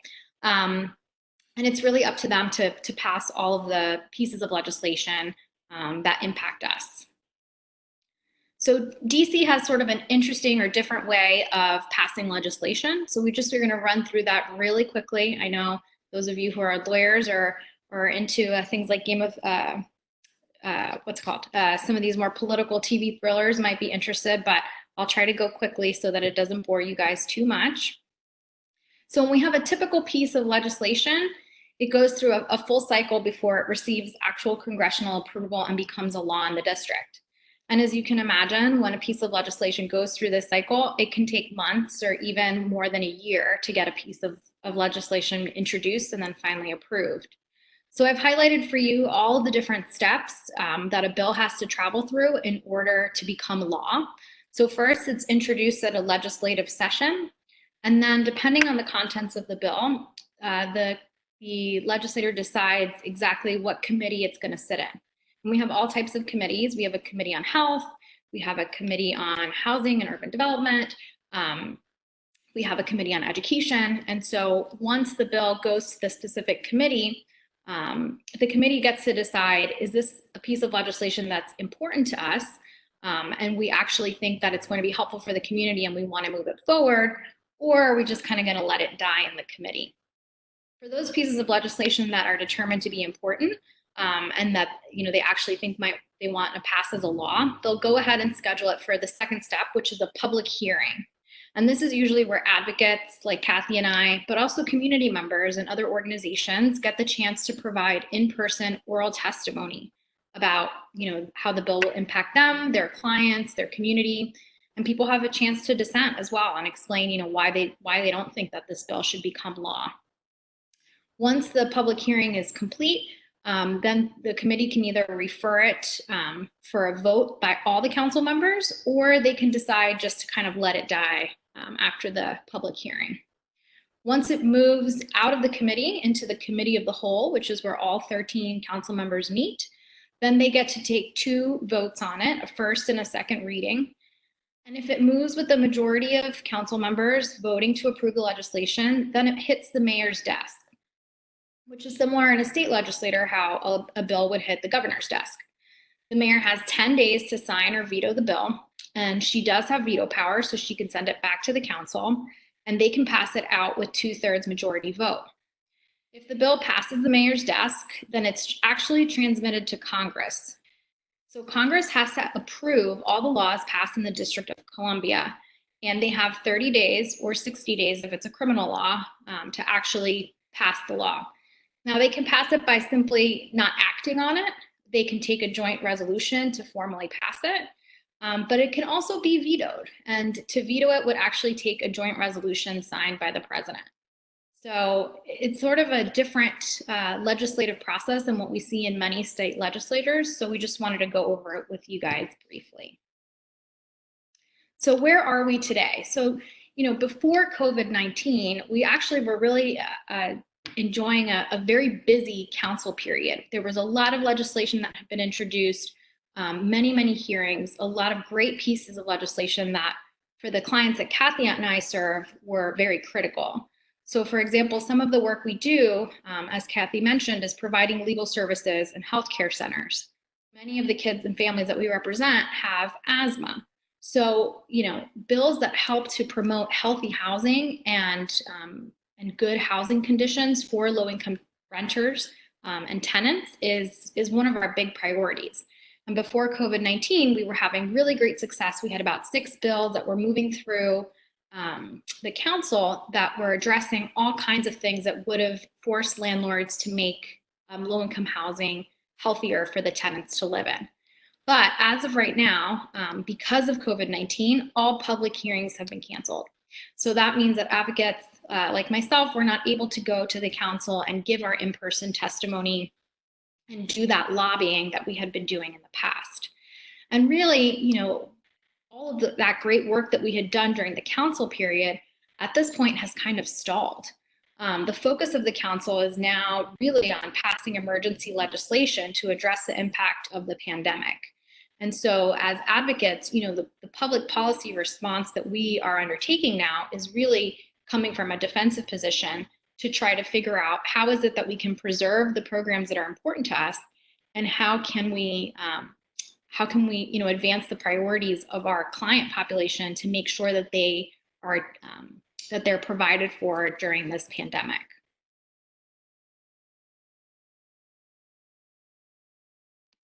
The other piece sort of what we are seeing out of this, that's sort of the parallel, is the budget. So DC had gone into this legislative session right before this, and we'd heard that we had a $280 million surplus this year. And so there was a lot of lobbying going on around, you're on track for 323 million, but we just heard we had an additional 280 above the 100 and whatever we thought we had. So we were on track for a large budget surplus this year, and people were talking about how to divide it up. What were we going to fund that was new and exciting? We also have a rainy day fund in DC that's $1.43 billion that has a lot of statutory constraints on it about how we can use it. We're required to replenish it almost immediately. That comes from the days when DC was not fiscally sound. DC is actually one of the most fiscally sound jurisdictions in the country now, but there are requirements there that if we take any money out of that rainy day fund, we have to replenish it in law right now. I mean, laws can be changed, but that's the current requirement. The CFO is now predicting that if the closures proceed on pace through June, that we're looking at a $500 million deficit.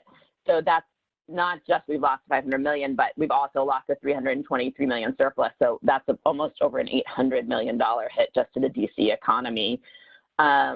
Unfortunately, you know, in addition to that being a hit to the local economy, you just heard Elizabeth talk about how we're really tied to Congress, and you're probably already familiar that DC is not a state. But we're not quite a territory either, because territories don't pay federal taxes and DC does. In the recent relief bill, which you'll hear about from Elizabeth, you know, I think the budgetary outlook looks even a little bit worse because we're treated as a territory instead of a state, even though we're normally treated as a state. And so we're getting less money than we thought we might. And for local advocacy, the impact really is now on what are we going to do to save programs? Where do we want money to go to really make sure people aren't suffering? And probably less on new and innovative things we were hoping to get done this year to help people. Yeah, so the emergency legislation has passed in DC. Here's another picture of the council. On March 17th, they passed the first round of it. We expect additional emergency legislation passed, but it was our first you know, quick passage of it. The council passed legislation that relaxes unemployment compensation requirements so more people can access the funds. It suspends all evictions, suspends utility shutoffs, and says there's no late fees on either utilities or evictions during the pandemic.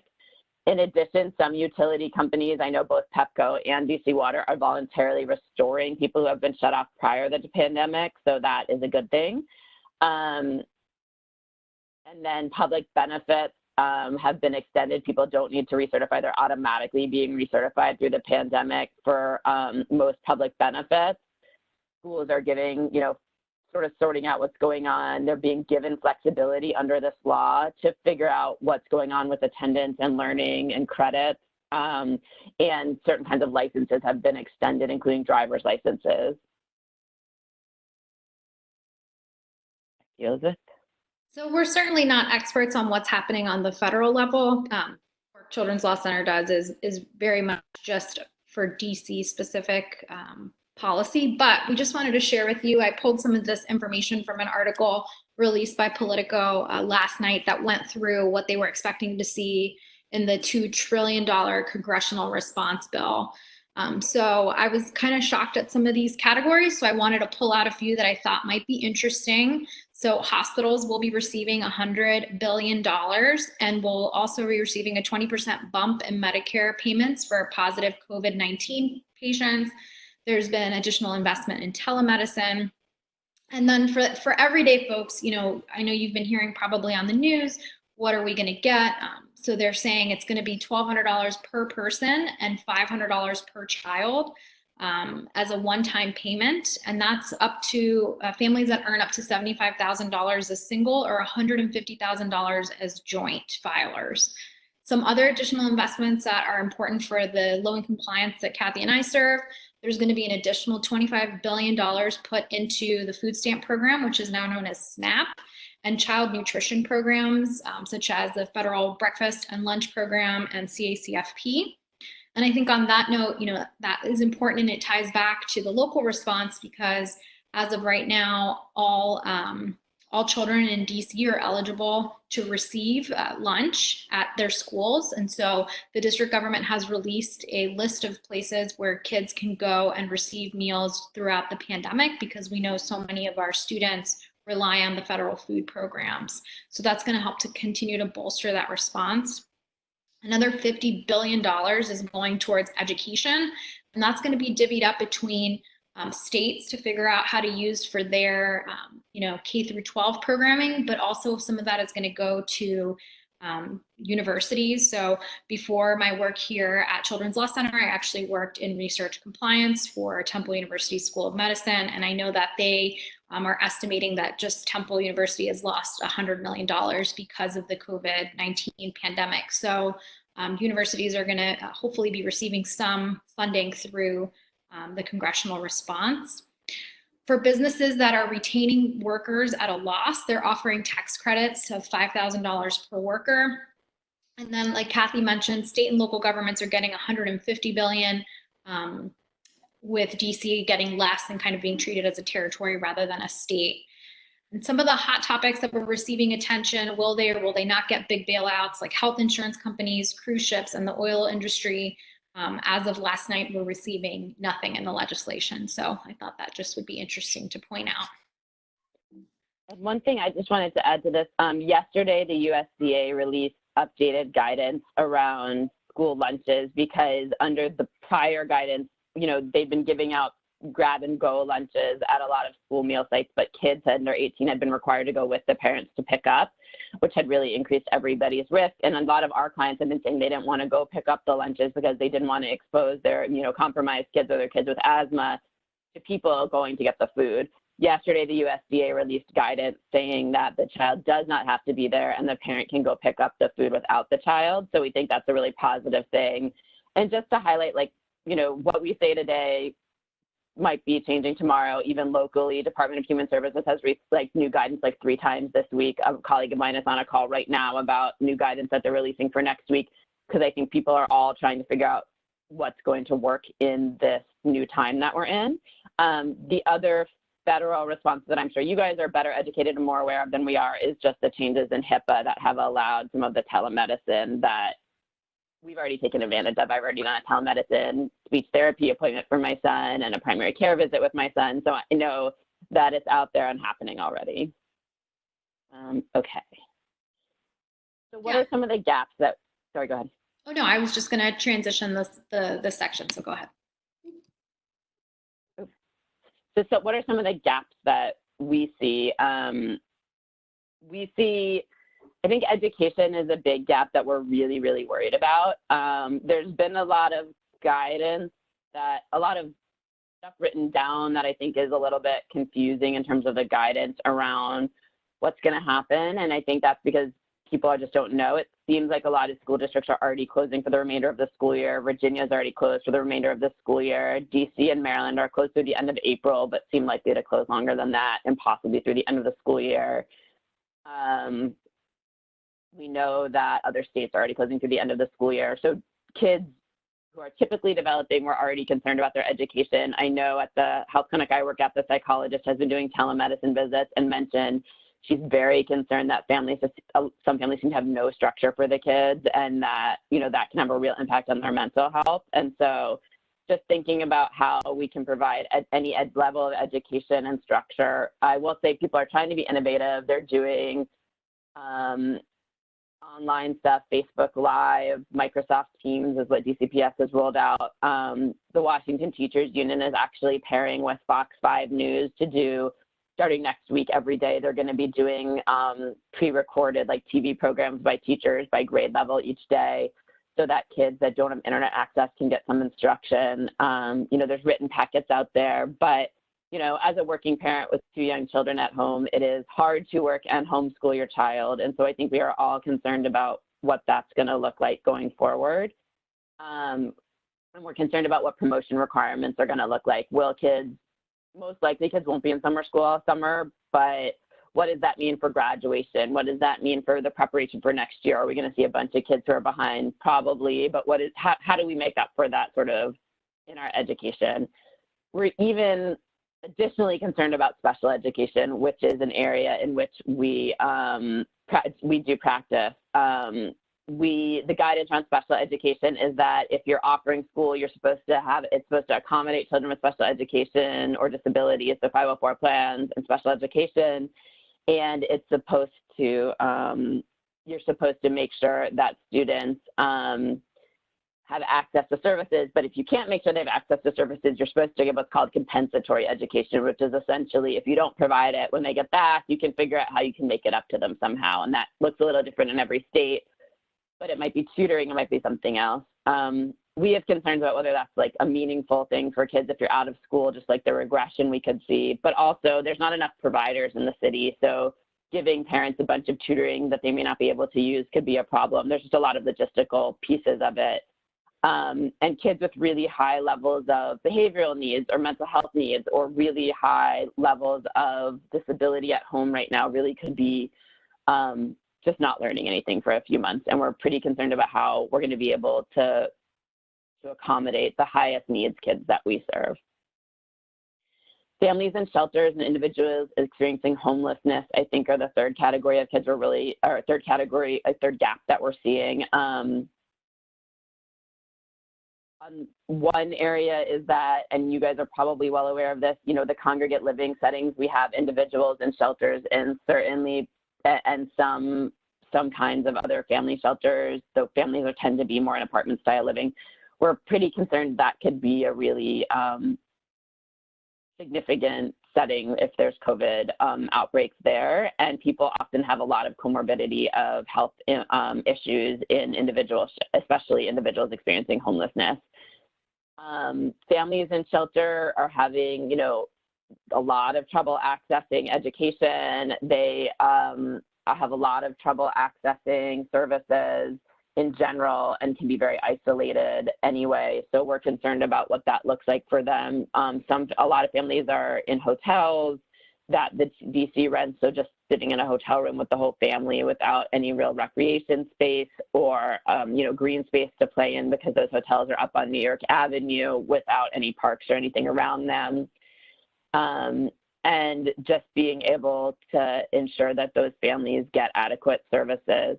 The good news is we're not seeing a lot of shelter terminations right now, so at least people sort of aren't being kicked out of shelter. And people are trying to figure out how to serve people in shelter.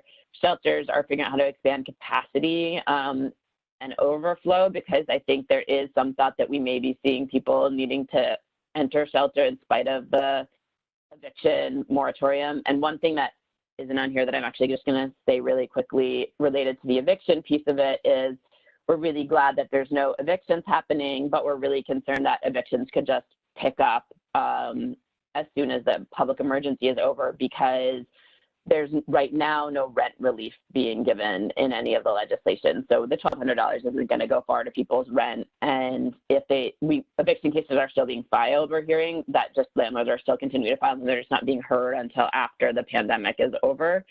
And so unless we somehow prioritize giving people rent relief, we could see a huge amount of evictions because people don't have the money to pay the rent that is due at the end of this. So when you hear eviction moratorium, that's great, but the idea is it just keeps people from safe and at home now. The related question has to be, are we also providing any rent relief if we actually don't want people to end up evicted at the end of this? Okay, turn over to Elizabeth. Sure, and just one thing I want to highlight about the special education and the general education information that Kathy shared.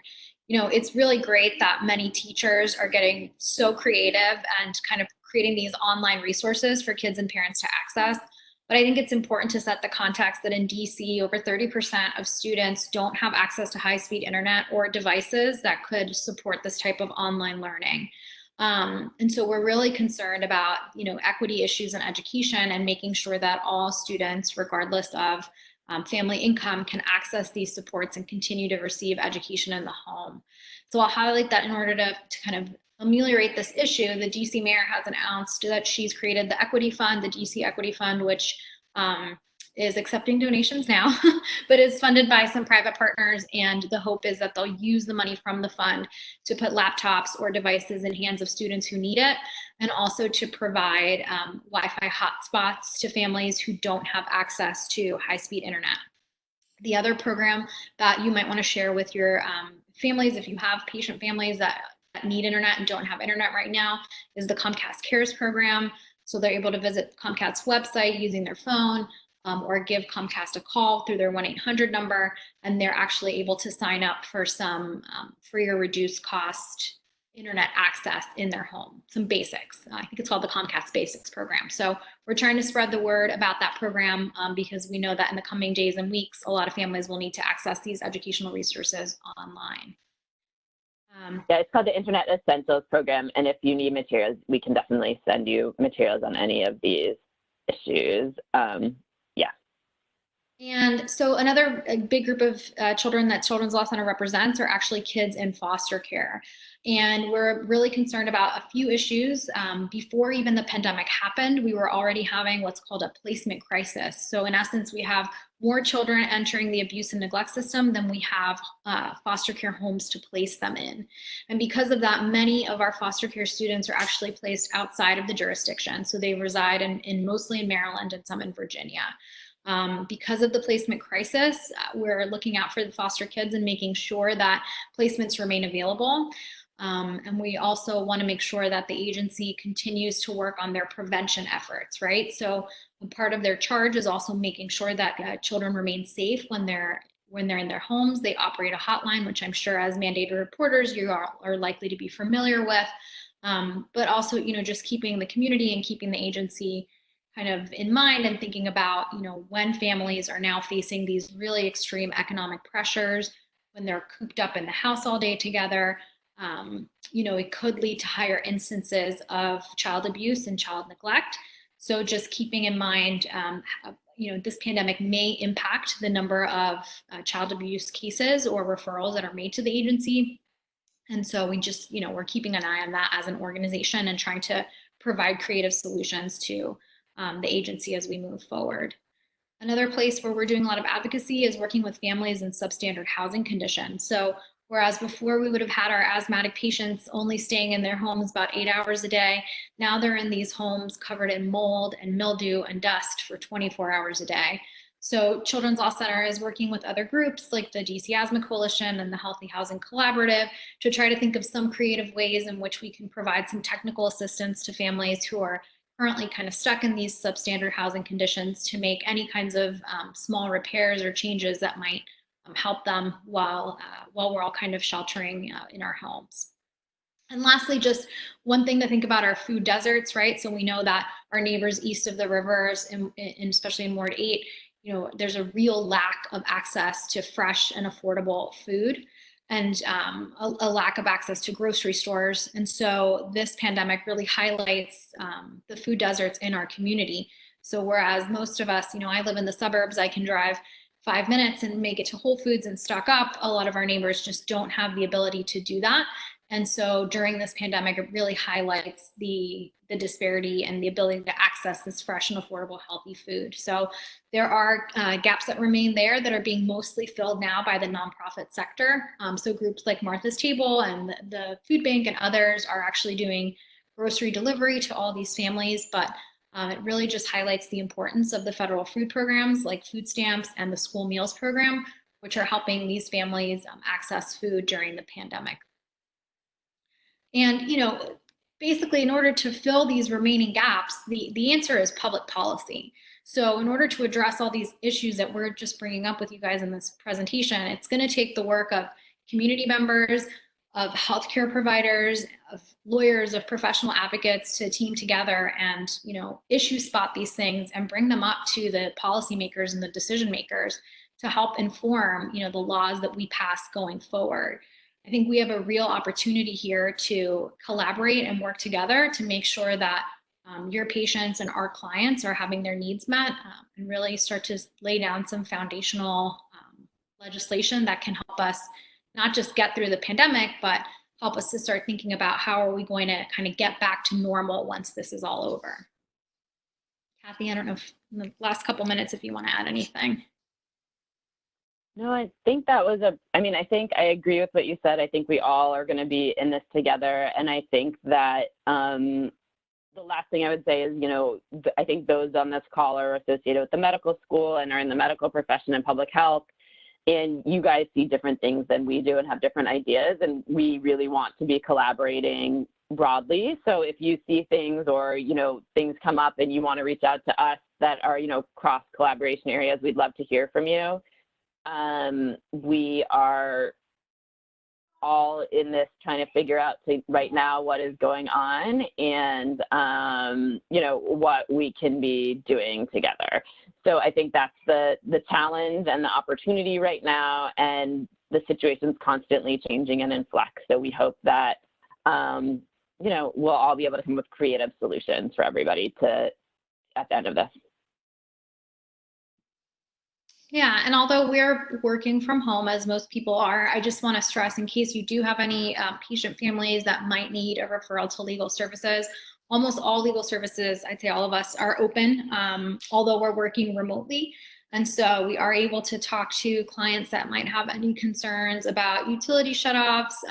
We have some partner agencies that do work with evictions.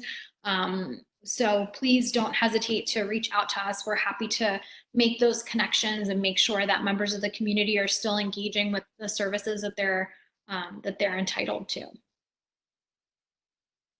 So with that, we'll open it up for some question and answer from folks. That's wonderful. Thank you both so much for providing such important information about a very vulnerable population here in our area.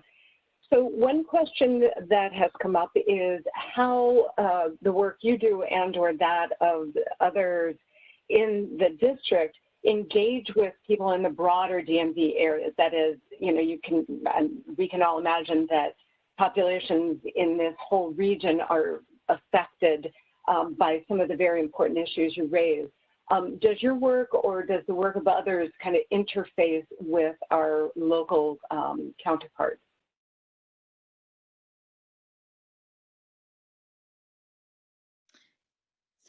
So Children's Law Center really is kind of focused on a DC level response. We sort of just work with the local agencies, but I know I can speak for, this administration, Mayor Bowser's administration. They are now moving towards making a really concerted effort to partner with the governors of Maryland and Virginia.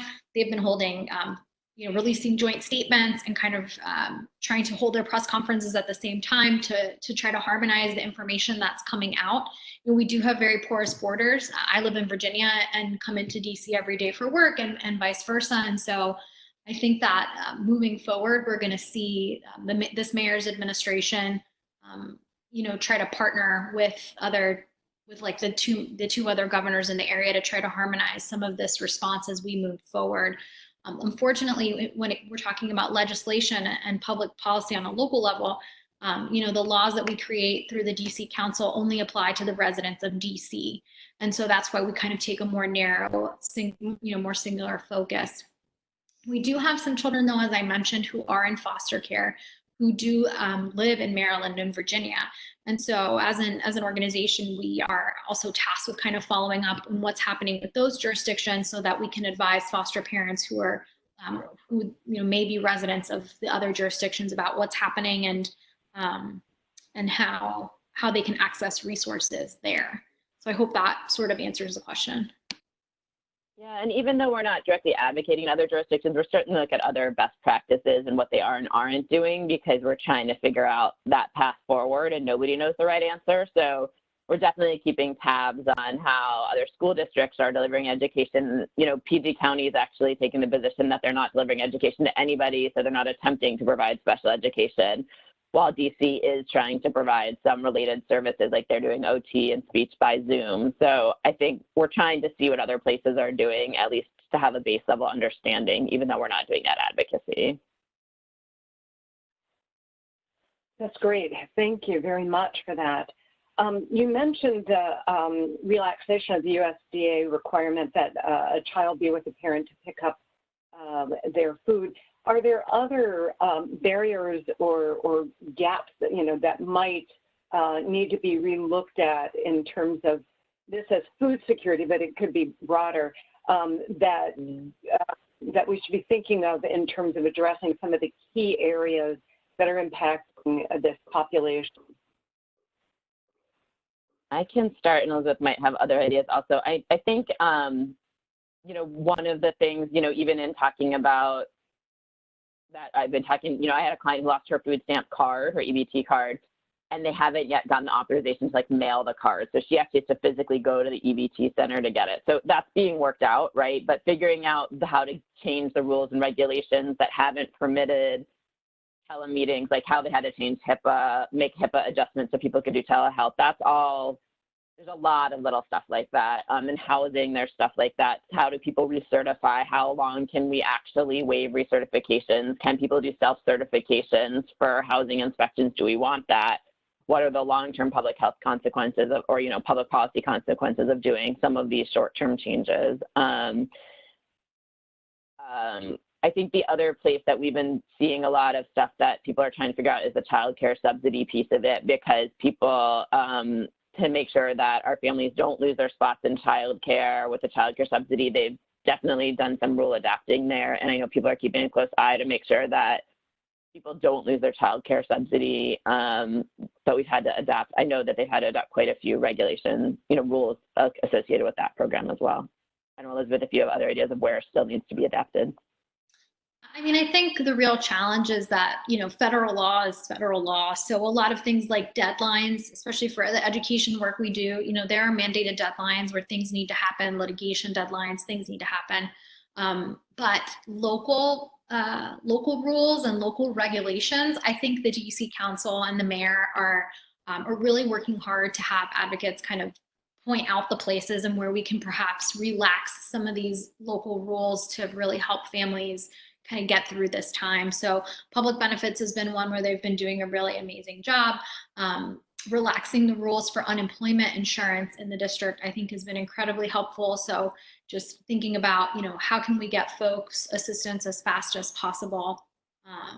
So I think we will see, as we continue dealing with the pandemic, a relaxation of the local rules and regulations. I think it's going to be a lot tougher to see any of the federal laws relaxed unless it's through these really large stimulus bills, which I have yet to fully read through all the information.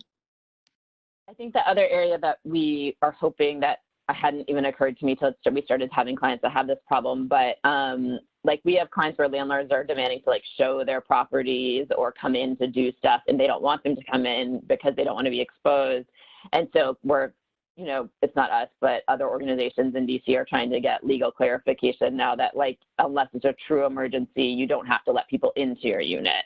So thinking about additional protections for people around spreading the virus also, I think, is a place where we may need actual legal clarification, because people are not following common sense right now.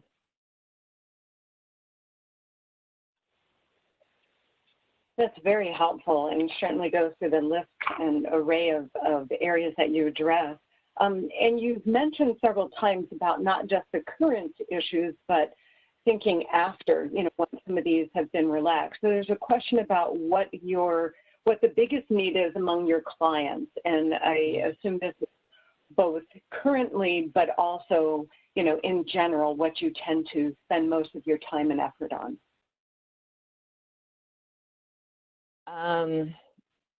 So, I mean, in terms of the cases that we handle in referrals, we get historically somewhere between 60 and 75% of the referrals we get from our medical partners, and our medical legal partnership are education related. That's been a decreasing share of the referrals in the last 2 or 3 years as we get an increased share of housing conditions referrals. So places where there are health harming housing conditions in the home impacting the health of a child in the home has been a really increasing percentage of our work. We also do a lot around access to health care and mental health care, and public, like insurance and public benefits issues is a smaller part of our practice. We do some Social Security work and some adult guardianship work also. But I think education and housing conditions have long been sort of the 2 biggest buckets of where we're working, and that's largely driven by what the community is telling us, what pediatricians are referring to us, what our medical partners are referring to us. I don't think we know yet out of this crisis what our clients' biggest needs are going to be. If I had to do a gut check, I'm going to say it's around rent relief, because a lot of our clients work in the gig economy, and so they're not necessarily able to go for unemployment insurance right now. They're not getting fired, but they're not able to work hours because they have to be home with their kids who are out of school at home. They need to be homeschooled, so they're not working. And a lot of clients are already expressing concerns to me, both about food insecurity and about the ability to pay rent. So that piece around figuring out some rent, increasing our emergency rental assistance piece of it right now, my gut, that's what clients are telling me, but I don't know. There may be, and then I think the education bucket of figuring out how we're gonna en masse provide some education for kids who didn't get education in this period, who should have been legally entitled to it. How are we going to come up with enough tutors and providers so that kids can make some progress and don't just regress for 6 straight months when we're out of school over the summer also. I think those are the big buckets where my gut right now says, but we're only in week 2 of being at home, so ask me in another month. Yeah, and I think just to give some context about the special education piece, when we look at the PARCC scores in DC, which is the standardized testing that we do, kids that receive special education or students with disabilities, when compared to their general education peers, they're like only 6% are proficient or meeting proficiency scores in reading and math, right? 6% of students with disabilities. So the achievement gap is huge for these students. And so every day of missed instruction really has such a profound impact on their ability to catch up and to be at grade level. And not just thinking about students that are K through 12. I mean, if any of you are pediatricians or work with really young children, I mean, we know that the most critical age for brain development, right, is before they're even in preschool. And so unfortunately, because of the pandemic, our state organizations that do a lot of these early intervention evaluations and services are not able to do that. And so really young kids with developmental delays are missing critical moments to get this really important, whether it's speech or PT or OT, kind of started so that they can try to catch up with their typically performing peers during this time. So I think we're going to see some pretty big lags in achievement for our students with disabilities and for our little guys who are missing out on these critical services. And so another issue is going to be, how are we going to actually, be able to generate the revenue that's going to be needed to then invest into these students and invest into these young people, whether it's through education or, like Kathy said, helping families achieve stability through rent relief. So I think that the revenue forecast piece is going to be really key for us to understand, like, what's going to happen after the pandemic for us.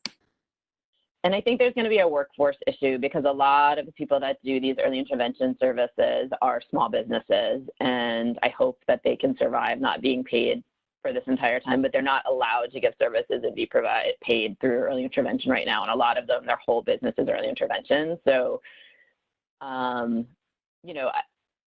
who knows what this economy is going to look like and what businesses are going to be around afterwards. So again, there could just be a provider shortage across the board for a lot of the services that both kids and adults with disabilities access in the community, mental health and other kinds of therapy services as well.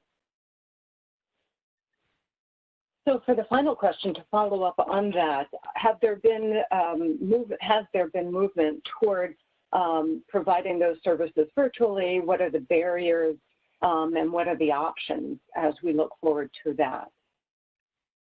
There definitely has been some movement to providing them virtually. I know from personal experience, my son got his speech through Children's National virtually this week, and he got his OT through school virtually this week. So I know that there is some movement personally towards doing it. But the current guidance from our state superintendent's office does not allow the virtual visits for the youngest children. It doesn't allow them to be paid for, that's the current guidance. Again, it's all up in the air, it all could change. I don't know how effective a virtual visit for like a 1-year-old would be anyway. But I wonder if there's a way to structure it that would be helpful to parents. I guess I don't know enough to know.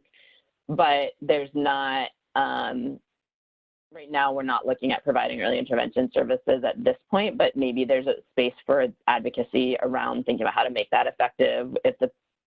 I think the challenge with government, and this was a challenge in a call I was on yesterday with an agency, is like, they're only planning out as far as the public emergency is declared, which is, or schools are declared closed. So it was 2 weeks, and now it's another 4 weeks, even though I think all of us know it's likely to be longer. And so when you only prepare in those little chunks, you're not necessarily really thinking through all the issues. I'm hoping behind the scenes they are, but at least publicly, they're like, well, it's all going to be over April 24th, so this is our policy. And that doesn't necessarily seem like the right way to be approaching some of this stuff. And I'd also like to highlight, DC has been pretty innovative and kind of on the forefront on this idea of school-based mental health for young people. So we actually, Children's Law Center has been at the forefront lobbying and working towards helping the district set up their actual school-based mental health program, which will eventually hopefully provide actual on-site clinical services to students. We know that schools are where students spend a majority of their time, and that research has shown that delivering mental health services actually within the school is not only good individually, clinically for students, but also has a real impact on school climate, school safety, and student engagement. And so, I think we're working in a district that really understands and knows the value of providing mental health services to young people, and they're committed to doing that. So I'm not surprised to see them kind of jumping on the telehealth bandwagon and figuring out, how can we continue to deliver, not just deliver services, but really deliver high quality services to students as, and young people as we kind of move through this pandemic and beyond. I, for one, am excited to see, I know that the telehealth restrictions have been relaxed a little bit, but I'm excited to see, like, if this kind of opens up past the pandemic, a push to make telehealth more accessible, easier to bill for providers, and makes it like a real quality option so that more children and youth can access mental health services in the district.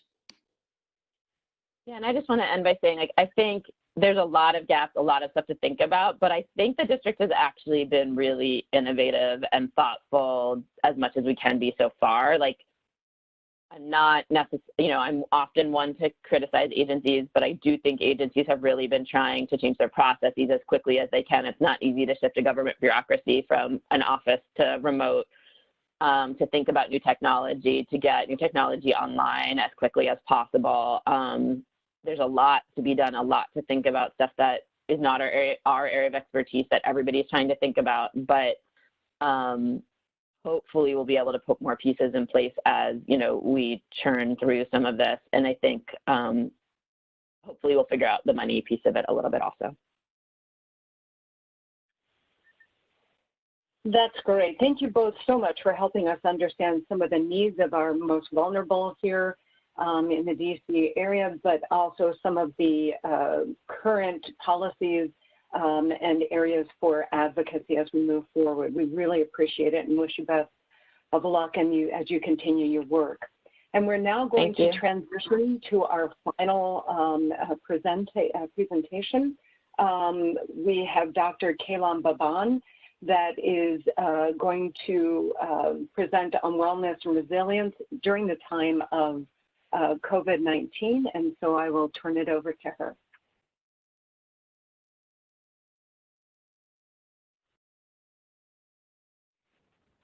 And Dr. Bartholomew, thank you very much. Just going to do a mic check. Are you able to hear me? Yes. Terrific. Okay, well, thank you very much for the opportunity to virtually be here today. And I am, in fact, here to discuss the topic of how we can stay well during this challenging time. So what we're going to speak about over the course of the next few minutes, why this topic is relevant, what are some resources and tips that are going to be evidence-based for maintaining resilience and managing stress, both in work studies and home or personal life, how we can stay connected and continuing to support our health through lifestyle. So some of you may be aware that I have a talk that I give sometimes in which I will open with a discussion of this meme that has been out there, I think, for a little while now. The idea of the physician, healthcare provider as superhero. And while there are many things that can be flattering, even glamorous about this idea, and while it is absolutely the case that many amongst us and our colleagues are going to be called upon to be heroic in their actions in the days that are coming ahead and already are in many parts of the country and world, it is really important for us to recognize that this is not the whole story. Being heroic, doing what we can for others does not mean that we are not human and don't have the same limitations and needs that come with that. So an important thing for us just to recognize our own humanity at a time of really high intensity and crisis as we are going through right now. So just to underscore that, we won't spend too much time on this, but just realizing that even under usual circumstances, healthcare providers do face high rates of burnout, higher than the general population as matched for profession, even though we know that we come in with higher rates of resilience and self-efficacy. And among physicians, those who are in training actually have higher rates of burnout. So we know there are several elements of the lifestyle and experiences inherent to the profession that we've chosen that can put us at increased risk. There's stress and sometimes the experience of second victim that can come with this. Sometimes the perceived limited control and aspects of our requirements of work and study that can affect our physical health. So these are things that we need to be aware of, particularly at a time like this. So all signs are indicating that this is likely to be more of a marathon than a sprint.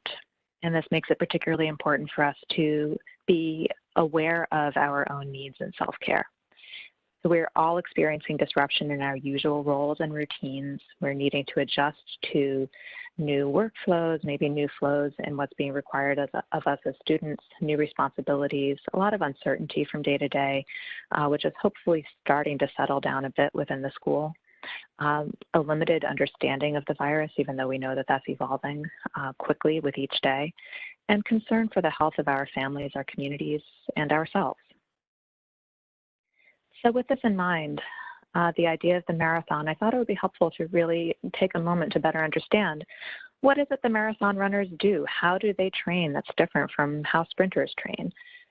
It turns out that marathon runners, a big part of their training really does focus on these factors related to endurance, things like the understanding where their lactate threshold is, for example. They learn how to conserve their energy through their most efficient combinations of movement. So they figure out what it is that they actually need, and they focus on making sure that they are providing themselves with that and leaving the things that are extraneous aside. They also will learn through these practices of really focusing on endurance-related factors like their lactate threshold, for example. Over time, they learn what it feels like when they are starting to run out of energy, and they know what that feeling is. They're able to identify it early on, and being able to identify it early allows them to make the adjustments that they need to make in order to avoid having that outcome of kind of running out. So there are a lot of potential applications for that metaphor, and here really is one of them. Some of you may be familiar with the concept of the Yerkes-Dodson law. This is shared by courtesy of the Harvard Business Review, but you may have seen this in a lot of other contexts as well. So the concept here is that stress is not always a bad thing.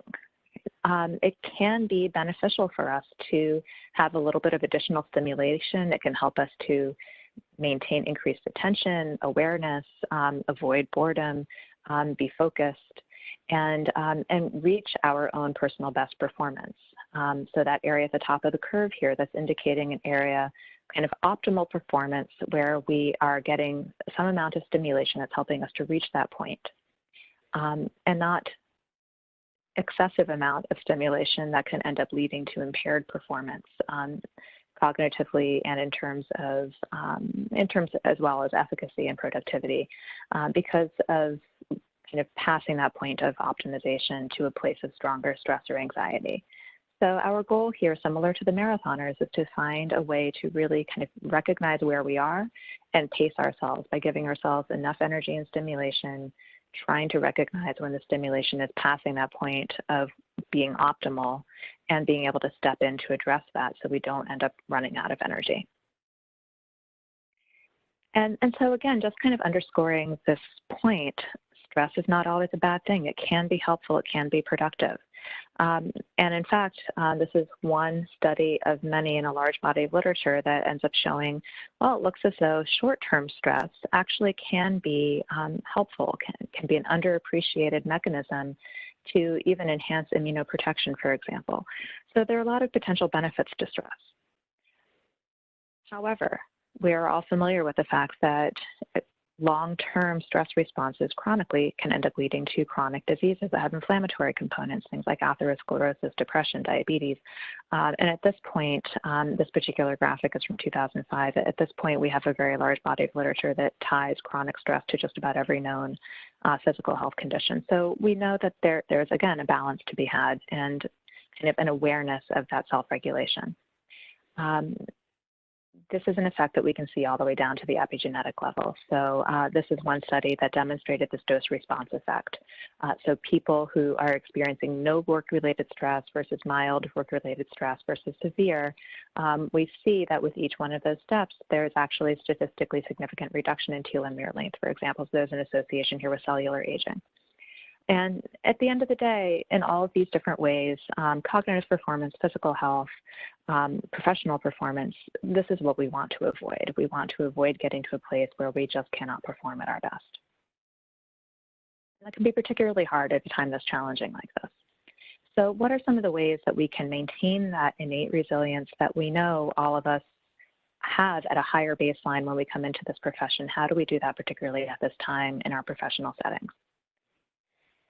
And so for our medical students, for those of you who are participating in today's symposium, the School of Medicine is your workplace.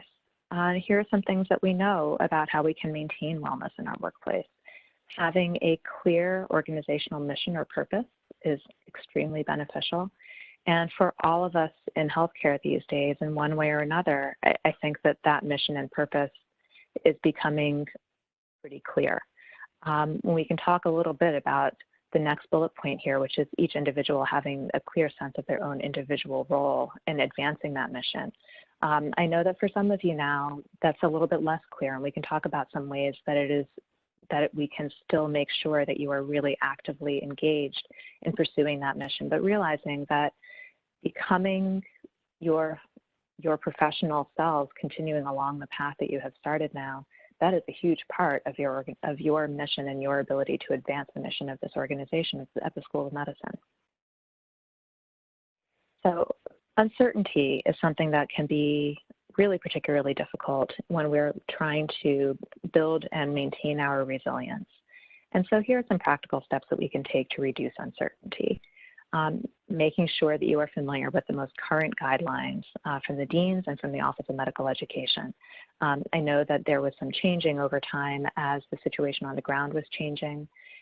Just make sure that you're really comfortable inside and out with what it is that has changed, what those guidelines are now, what is the role that you're expected to be playing in making sure that you are adhering to those guidelines, and who you can contact if you have any questions that come up or anything doesn't go as planned.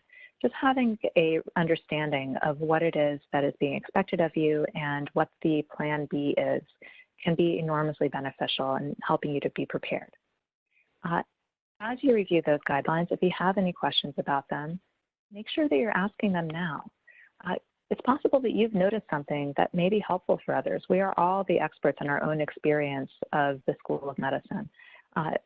Something that isn't quite making sense to you or that you think you see a problem or a drawback with, it may very well be something that could be helpful for others. So go ahead and raise it now. Focus on the things that you can control. There's a lot that we can't. There's a lot that we can, and it's really most helpful for us to bring our attention there. So first and foremost, keeping yourself protected and protecting those around you.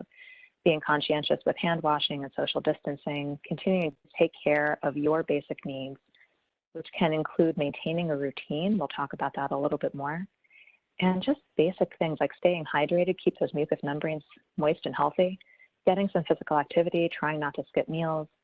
That kind of routine and investment in yourself is an important part of what you can control at this time. There are a lot of ways that you can help when you can't be on site. And I know that all of us chose healthcare in order to help and to heal others. That's why you are all here studying medicine.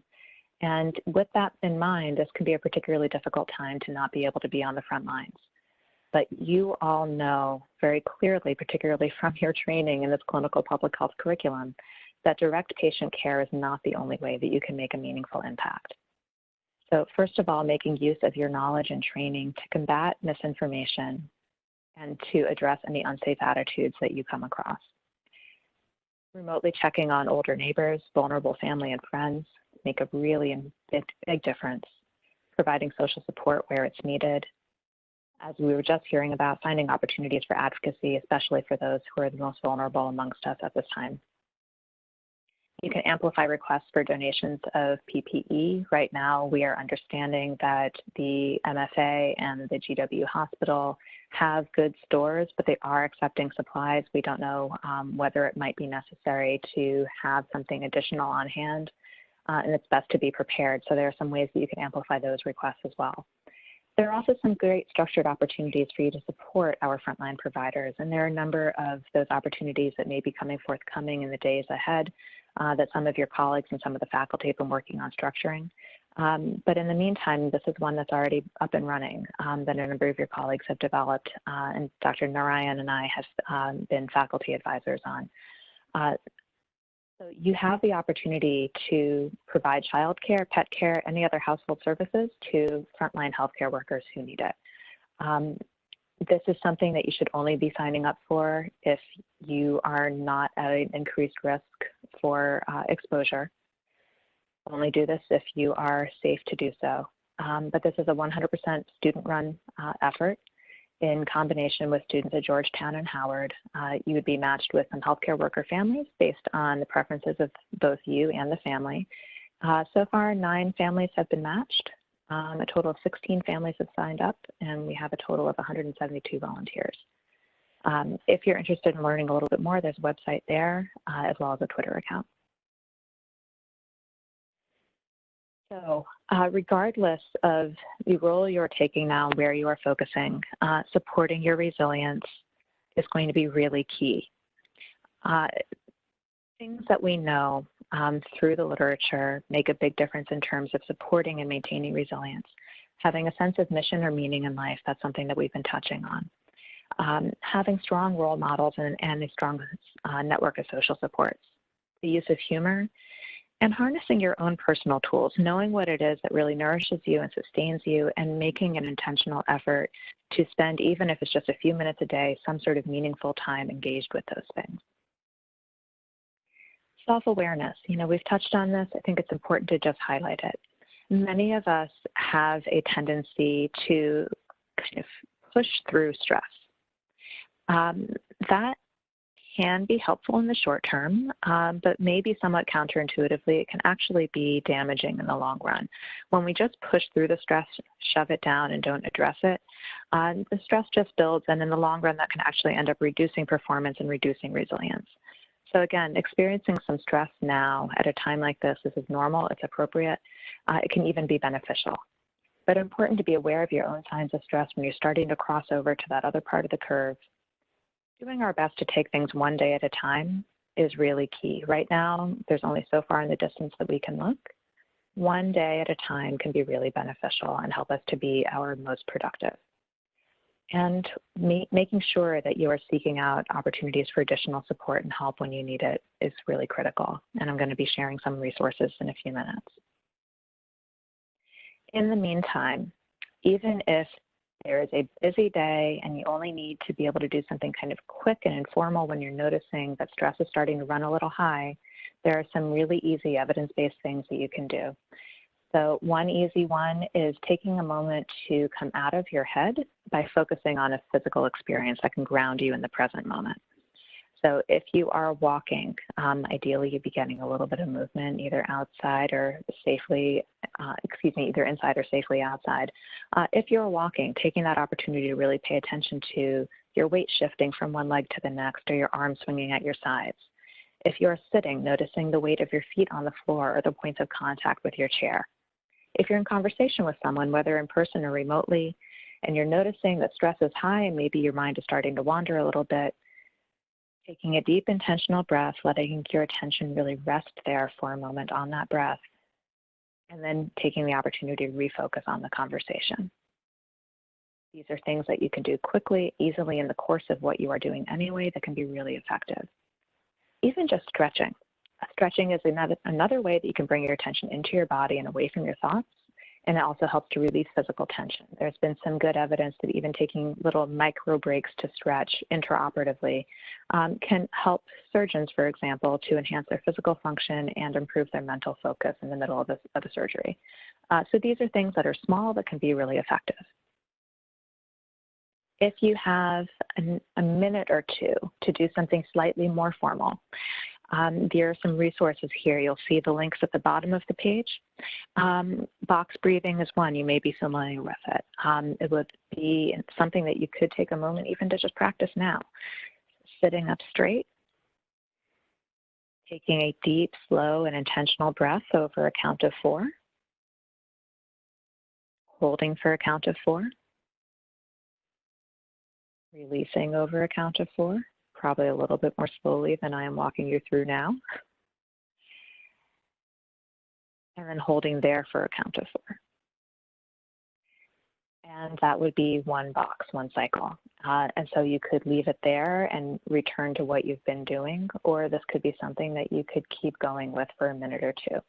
And what you are doing here is not only bringing yourself out of your head in the way that we were talking about with that physical experience, you're also actually stimulating the vagus nerve and engaging your parasympathetic response, your relaxation response in that way, and we'll talk about that more in a minute. So box breathing is one really effective way that you can help to address stress if you have just a minute or two. Brief version of a body scan meditation or brief seated or walking meditation, as I have linked below there, can also be really beneficial. And these are ways in which you can get a kind of short-term benefit to these types of practices that can help you just in that moment where you need it. Good news is if you find this helpful, you can actually develop a practice of just 10 minutes a day. And those 10 minutes a day over the course of a few weeks can actually lead up to better long-term benefits. So long-term benefits such as having not just a subjective improvement in things like stress and awareness and performance, et cetera, but also even in ways that are measurable, such as a reduced cortisol spike in the face of a stressor. And we'll talk in another few minutes about some of the things that are really measurable in terms of these long-term benefits. If you want to do a little bit more than that and dive a little bit deeper, there are a number of other resources that are available. Headspace is a great one, and what I've understood is that they are now making it available for free, not just for practicing providers, but also for folks who are in training. If you're looking for another resource, there are a lot of them out there that have been made free at this point. The Whole Being Institute is also offering this course for free. We also have a number of additional resources at the GWell Center for Healthcare Professionals that's been linked here. I think it's also really important for us to acknowledge the role that our social networks play. So I am fortunate to be part of a group text with a group of my friends from internship who are in some of the hotspots around the country now. A friend who's a hospitalist in Seattle, one who is running an ICU in Atlanta, among others. And so I reached out to them and said, I'm preparing some materials here for our community at GW. What has been most helpful for you? And what one of them responded was that she's been talking with her colleagues a lot, and with her former co-fellows, her colleagues from training. They're all kind of acknowledging to one another the stress that they're feeling and really finding the benefit in being able to find support from one another, even if it's just venting, as she says here. And she mentions that she saw a really nice post about how social distancing is not the same thing as social isolation. And in fact, this is a time where it's critically important to make sure that we are not confusing the one for the other and maintaining tight social connections. She says she thinks that this kind of texting and this kind of support is really important for our mental health, and I think there's a lot of evidence that demonstrates that. So we know that social connections for healthcare providers in the workplace and generally make a really big difference in terms of our resilience, our wellness, our performance professionally in all kinds of different ways. It makes a big difference. So this can include certainly kind of stronger relationships where you go a little deeper and spend more time together if that's something that you're able to do. But it can also include kind of brief encounters. So things like just making sure that you're making eye contact, even if that's something that you're doing virtually. Making sure that you're smiling, even on the phone. That's something that people can hear. Inquiring how someone is, not just rhetorically, but actually meaning it. Taking the opportunity for informal debriefings or check-ins. Let's really see, this has been a difficult week. How are you doing today? These things can be really helpful, and it is beneficial not just to the people around you to whom you are offering these warm and genuine connections, but a great deal of evidence that it is also beneficial to the individual who's making that offer. So these are things that we can do that really help our communities as well as ourselves. And so what we're speaking about here, all in one way or another, is ways in which to engage that relaxation response. And so I touched on this a little bit briefly earlier, but the concept of the relaxation response is really just another name for activation of our parasympathetic nervous system. The relaxation response was named in 1974. This is by Dr. Herbert Benson, for whom the Benson Henry Institute for Mind-Body Medicine at Mass General was in part named. He was the one who really first identified the activity of the parasympathetic nervous system and the fact that there was this opposite companion to the sympathetic nervous system, that stress response, and began to identify the ways in which it can be intentionally stimulated. And so that relaxation response, there, again, really large body of literature at this point that indicates ways in which that can be effectively, intentionally engaged through things like meditation, mindfulness practice, Tai Chi, yoga. And these are some of the practices that have been most highly studied. But there is also a significant and growing body of literature that demonstrates that engagement of that relaxation response does not need to be through means like formal meditation or mindfulness practices. And if that's not for you, that's okay. We don't need to try to shove that square peg into the round hole. If that's not for you, engaging in nature, even to the extent of just having a potted plant near you in your workspace, really truly makes a difference immeasurably. Things like physical activity, socializing, all of these things, engagement in music, all of these things have good evidence that they really do directly stimulate that relaxation response and help to offset the stress response that we've been talking about. And so again, just knowing what those things are that do it for you, or taking some time to explore some of these methods that have been demonstrated to be helpful, is really important and can be really beneficial if you take the time to, even if it's just a few minutes a day, make sure that you're including them. So here's some of the good news. Some of the good news is, we've been talking about those negative effects of the stress response. Engagement in an intentional way of that relaxation response, even if it's just 10 minutes a day, even just for a few weeks, actually can make a measurable difference. So that kind of shortening of the telomeres and decreased telomerase activity, that is actually reversible, and in such a way that it actually seems to even offer a boost in immune response. And these are just some of the studies that demonstrate this. It is also demonstrated that when we're engaging in this kind of practice, and again, mindfulness is the way that's been most highly studied, not only does it help us to feel better emotionally and be in better health physically, but it also can really help us to perform better. And so some of us may be familiar with the concept of a high reliability organization. High reliability organizations, by definition, are those for which there is too high a cost of failure to even consider the possibility of failure. So they have to have extremely low failure rates. And so this is, for example, nuclear power plants is kind of the classic example. They do not have the option of failure. In healthcare, we are not HROs, we are not high reliability organizations, although of course we do strive for that. And so one of the ways in which we know HROs function is by making sure that they're practicing some of these principles of mindfulness, the concepts of just being aware of what's happening around us and inside of us and being able to respond to that intentionally. So the Agency for Healthcare Research and Quality, AHRQ, has defined high reliability as a condition of persistent mindfulness. And so again, just the concept that across all of these different ways in which we wish to be well personally and professionally, knowing what it is that works for us in terms of engaging that relaxation response and being present, those things are enormously valuable, even just small practices each day. And again, just underscoring this, in clinical practice and in physician self-care, there are a number of benefits to making sure that we are intentionally engaging that relaxation response. So in summary, there's good news here. Thanks to the efforts of the university and the leadership of the School of Medicine, I think that we are all in a position to be as prepared as possible and have been receiving communications that are as clear as possible. We know that that makes a big difference in our wellness and resilience. We also know that there are important self-care tools that do not need to be time intensive. That can be done kind of while we are doing other things anyway, or just making sure that we are still maintaining some of those basics of self-care. So switching gears a little bit here from specifically kind of the broader maintenance of resilience to the specific question of how we do this while you are studying or working from home.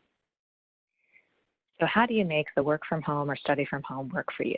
So number one, first and foremost, is maintaining boundaries. It is possible that right now, for some of you, the volume of commitments may be picking up. I know that's true for a lot of our faculty.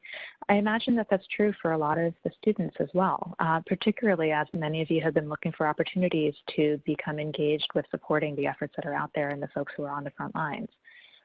That is fantastic, and it's an important way in which to remain involved in the mission here.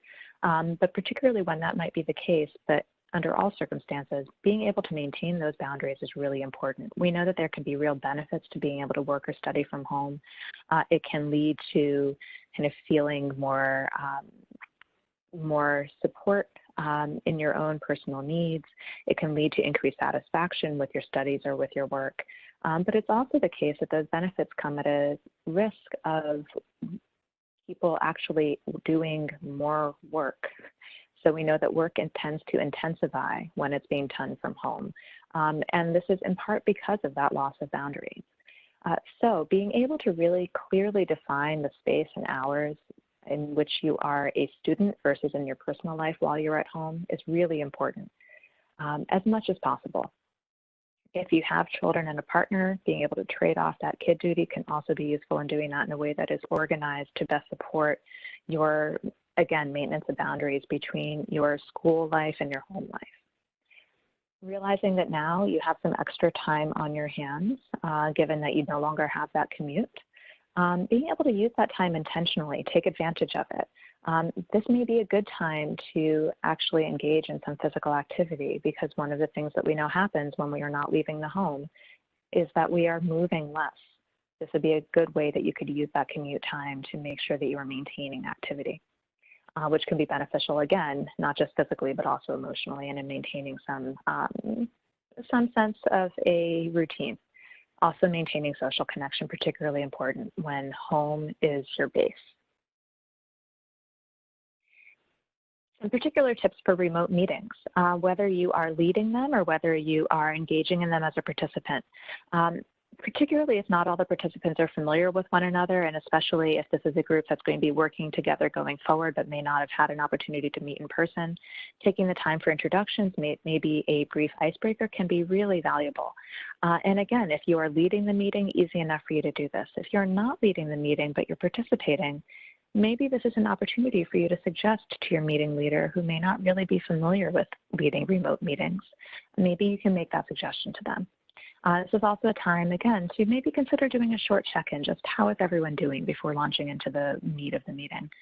And then using the opportunity to provide some explicit openings for questions or comments. I know that that is, again, something that folks who are not used to leading remote meetings may not think about and can be a stressor for people participating in it. So again, if you are the leader, easy enough for you to do this. If you are not, maybe something that you want to suggest. Okay, and now resilience and stress in our personal lives. How do we maintain there? So number one, again, focusing on what we can control and what is useful. It is important for us to be informed and responsible citizens of our communities and of the GW community. So making sure that we are remaining engaged to some extent is really vital. However, there is a point at which we are probably consuming more news than we need, or certainly more social media than we need, and really important to be aware of that and refocus. We know that even prior to this time, watching, reading, or listening to the news was actually one of the top 3 stressors, daily stressors for most Americans. So this is something, again, to just be aware of and try to limit your consumption to what's actually useful, and then reframe to focus on something that is more within our control. Again, back to the kind of marathoners metaphor, maybe mixing my metaphors here. Marathoners don't run on empty tanks. So to the best of your ability, making sure that you're continuing to prioritize eating well, exercising, getting enough sleep. There are a number of different resources that allow you a good workout from home.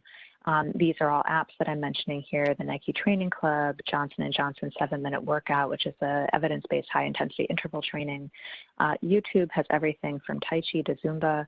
ClassPass Go is the only one that actually involves any payments here. All the rest are free.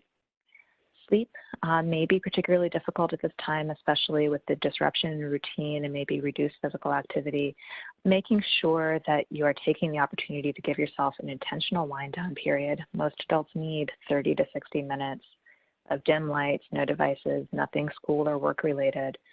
If you're noticing that you're having any difficulty with this, this might be a time to engage in meditation or whatever it is that works for you for your relaxation response. There's also a great app called CBTI that is a free download that can be useful here. Meals, Instacart's a good option, helps you to maintain your social distancing. Meal prep kits if you don't have the time for cooking. Grubhub if you don't have the time for meal prep. And trying to avoid just doing the pizza. Again, just reinforcing the importance of maintaining the social connection. The social distancing and social isolation are not the same thing. I'm sure you all even have way better examples of this than I do, but here are a few that I've come across that I think are helpful. The House Party app is one that a group of friends that I mentioned and I have been using for a little while. I've been happy to see that a lot of other people are joining it now recently. There's also a Chrome extension that is called Netflix Party that can help you to just watch Netflix with your friends and chat with them while you're doing it. If you are part of any other communities outside of GW, outside of your circle of friends, this is likely to be a long haul. We want to make sure that you're really staying engaged there. So if you're part of a faith community, seeing if they have the services available online. If you have been volunteering with any organizations up until this point, are there any ways that you can help them to raise awareness and continue to support the mission during this time of social distancing? And getting creative, right? I think what we have all been inspired by seeing how the Italians have been handling this time of really significant challenges in their country. They have really found a way to pull together in ways that are supportive and healthy and creative. And I think we all have the means to do the same. I really encourage you to spend some time thinking about this if it's not something that you and your communities have been engaged with yet. If after all of this you are still feeling some sense of cabin fever, here are some tips. First, keeping your brain stimulated. I've actually already been contacted by one of your colleagues who's been using this time at home to start doing some novel research and putting together some publications. That may be an opportunity for you. And if any of you are looking for any projects, I'll just mention you can certainly reach out to me. I've got some. Also puzzles, taking free language classes, webinars, catching up on sleep. Just about all of us are experiencing sleep debt. This can be a really good time to catch up and use that as an opportunity to boost some immunity as well. We all have a to-do list. Taking care of that can be something that's really beneficial. And of course, I think you're all familiar with the ways that you can kind of get out of your home virtually. So streaming concerts, museum tours, virtual exhibits, even touring some historical sites like Stonehenge in real time is something that we can do from home. So some additional resources I wanted to make sure that I shared with you. The Colonial Health Center is open. It is maintaining its normal hours. I spoke with them this morning. They are there, they are available. Anything that you need from them is something that will be free and confidential. We also have the website that I mentioned previously, that the link is posted there. That has a number of resources that are kind of community-wide as well as specifically for students. And of course, as you know, there's the Undergraduate Medical Education Wellness Committee with their Instagram that you can certainly follow. So really bottom line here, the finish line is ahead of us, although it may not be as close as we would like.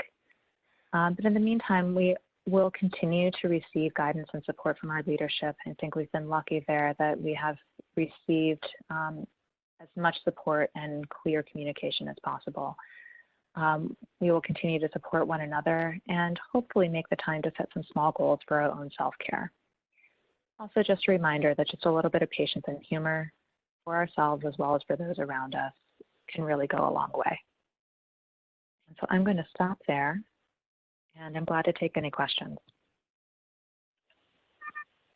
Thank you so much, Dr. Baban, for a very therapeutic and presentation that provides so many helpful hints and resources, so greatly appreciated.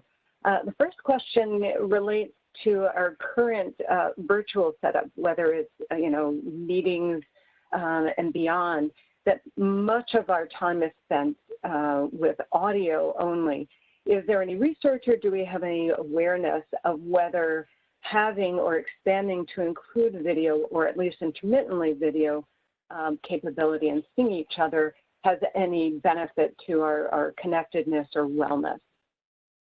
Thank you for that question, Dr. Bartholomew. Yeah, that's an important one. I know that there are technical reasons that we are restricting our use of video even on this symposium right now. We want to make sure that we're not eating up all the bandwidth for larger meetings like this. And there is still a lot that we can do without the video. So things like, again, getting that smile that can be heard even if not seen, really checking in with one another, even just briefly, those things can really make a difference. However, there is evidence, and I think we all have experienced anecdotally as well, that the ability to actually see one another, that's meaningful, and that's another level of connection. So as much as we are able, when we don't need to be overly concerned with those bandwidth restrictions, as much as we're able, being able to really take the time and intentionally connect with one another via video when we're not able to do so in person absolutely makes a difference. So hopefully we'll have a chance to do that with our colleagues in kind of smaller meetings or maybe one-on-one, certainly with our family and friends, that it's an important thing for us to keep in mind that it does make a difference.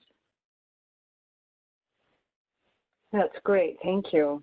And you referenced the importance of online communities reconnecting with those that we are in community with already. Are there efforts or resources for people who want to create online communities? Anything that's ongoing that you might recommend for people who may want to expand their communities or may want to, may not feel that the richness in their current communities online? Mm-hmm. Yeah, that's a great question. So for folks who are just looking for platforms for their existing communities who may not have already made the transition online, there are a number of ways that that can be done. Some that I can mention just from my own personal experience. I know that one of my cousins who is a school teacher in New York, he and his co-teacher have been kind of reading books aloud to the students in their classes each day and posting those to a private YouTube channel. That's kind of an asynchronous way that they can stay in touch. There are some families that have been using things like Google Hangouts to make sure that, each morning at 10 o'clock, the families all get together and read stories to each other's kids. So those are some ways that we can kind of make use of some existing platforms for our existing communities. For anyone who is looking to maybe create a place that folks who are not already in community can come to, absolutely there are opportunities for that as well. So some people may be familiar with the platform Meetup, which is a website as well as an app. Meetup has, of course, it is a website and an app that allow people with similar interests to come together and meet in the real world. Now, of course, right now is not a time that those real world meetings are taking place, but I have seen that a number of those groups have actually been transitioning to virtual meetings, virtual connections. And this is an opportunity to either look for a group there that may share some interests that someone is experiencing now, and just connect with that existing group, or just host a group that is surrounding whatever interests are particular to you as an individual, and put it out there, publish it with a virtual platform, a virtual place to meet up at a particular time, and I bet people will come. It's a well-trafficked site, and I imagine it particularly is now. So those would be some ideas for ways that people can make sure that they are engaging with either their existing communities or starting to create new ones at this time. That's great. And for our final question, I think you've addressed this in part, but any final thoughts about this orange alert state in which people feel very on alert, very high alert at this point, and yet know that, as you say, it needs to be a marathon. So any final thoughts to kind of keep the energy going and yet still taking it very seriously? Yeah, absolutely. I suspect that at this time, the risk of anyone in our community not taking this appropriately seriously is probably pretty low. So I would say that's probably something that certainly everyone who has tuned in here to the COVID-19 Symposium is probably safe in that area. Yes, absolutely. This is going to be a marathon and not a sprint. And so the biggest piece of advice that I can recommend is really just keeping that in mind and practicing that self-awareness. So noticing if the stress is really starting to pass that point where it's no longer productive, making sure that you are intentionally engaging with some of these tools that can be helpful. So whether it's some of those brief micro breaks that I spoke about that have good evidence behind them, whether it is a 1 or 2 minute or even 10-minute practice of some kind, either meditation or mindfulness practice or whatever it is that, a walk around the block, being able to make sure that we are really self-aware and self-regulating in that way, I think is really key. And making sure that we are engaging with our social networks, reaching out for any further help if we need it. Whether it is from our colleagues, our leadership, any professional help. All of these are things that I think just stem out of just being aware of where we are and the fact that this is going to be a little bit of a long haul. So we don't want to try to just push through. We want to really be our own best advocates in recognizing what we need and making sure that we're getting it. Thank you for that, and thank you for your presentation. It's been enormously helpful, and we appreciate adding that addition to our symposium. Thank you for the opportunity. Absolutely. So for our final closeout, we just want to go back to some final remarks. I mentioned the opportunity previously to share your thoughts in terms of moving toward future learning labs. I'm going to share my screen so that you can see some of the information as well.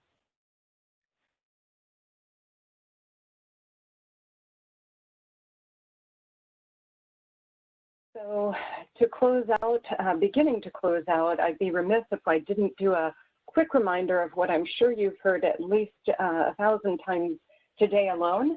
But repetition does help. So the infection prevention and control, and what we can all do with that in terms of washing our hands, not just washing them, but thoroughly and frequently, not touching our faces with any unwashed hands, coughing, sneezing into elbows, engaging in social distancing, again, that's 6 feet in areas of congregation or multiple people, and then staying at home other than when engaged in essential activities. And of course, tell friends, families, and neighbors to do that, but of course, maintain your 6 feet distance when chatting with them.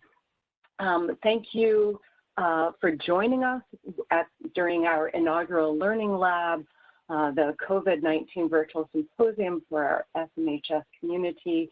We greatly appreciate all the expertise and the information shared by our panelists. As we look forward to conducting future learning labs, we would welcome any suggestions that you as attendees have, and I've included the contact information for Kat Binney, who will be collating any suggestions. We certainly look forward to having you join us in the future, and we thank you very much again for joining us. Stay safe and stay healthy. And that concludes our symposium today.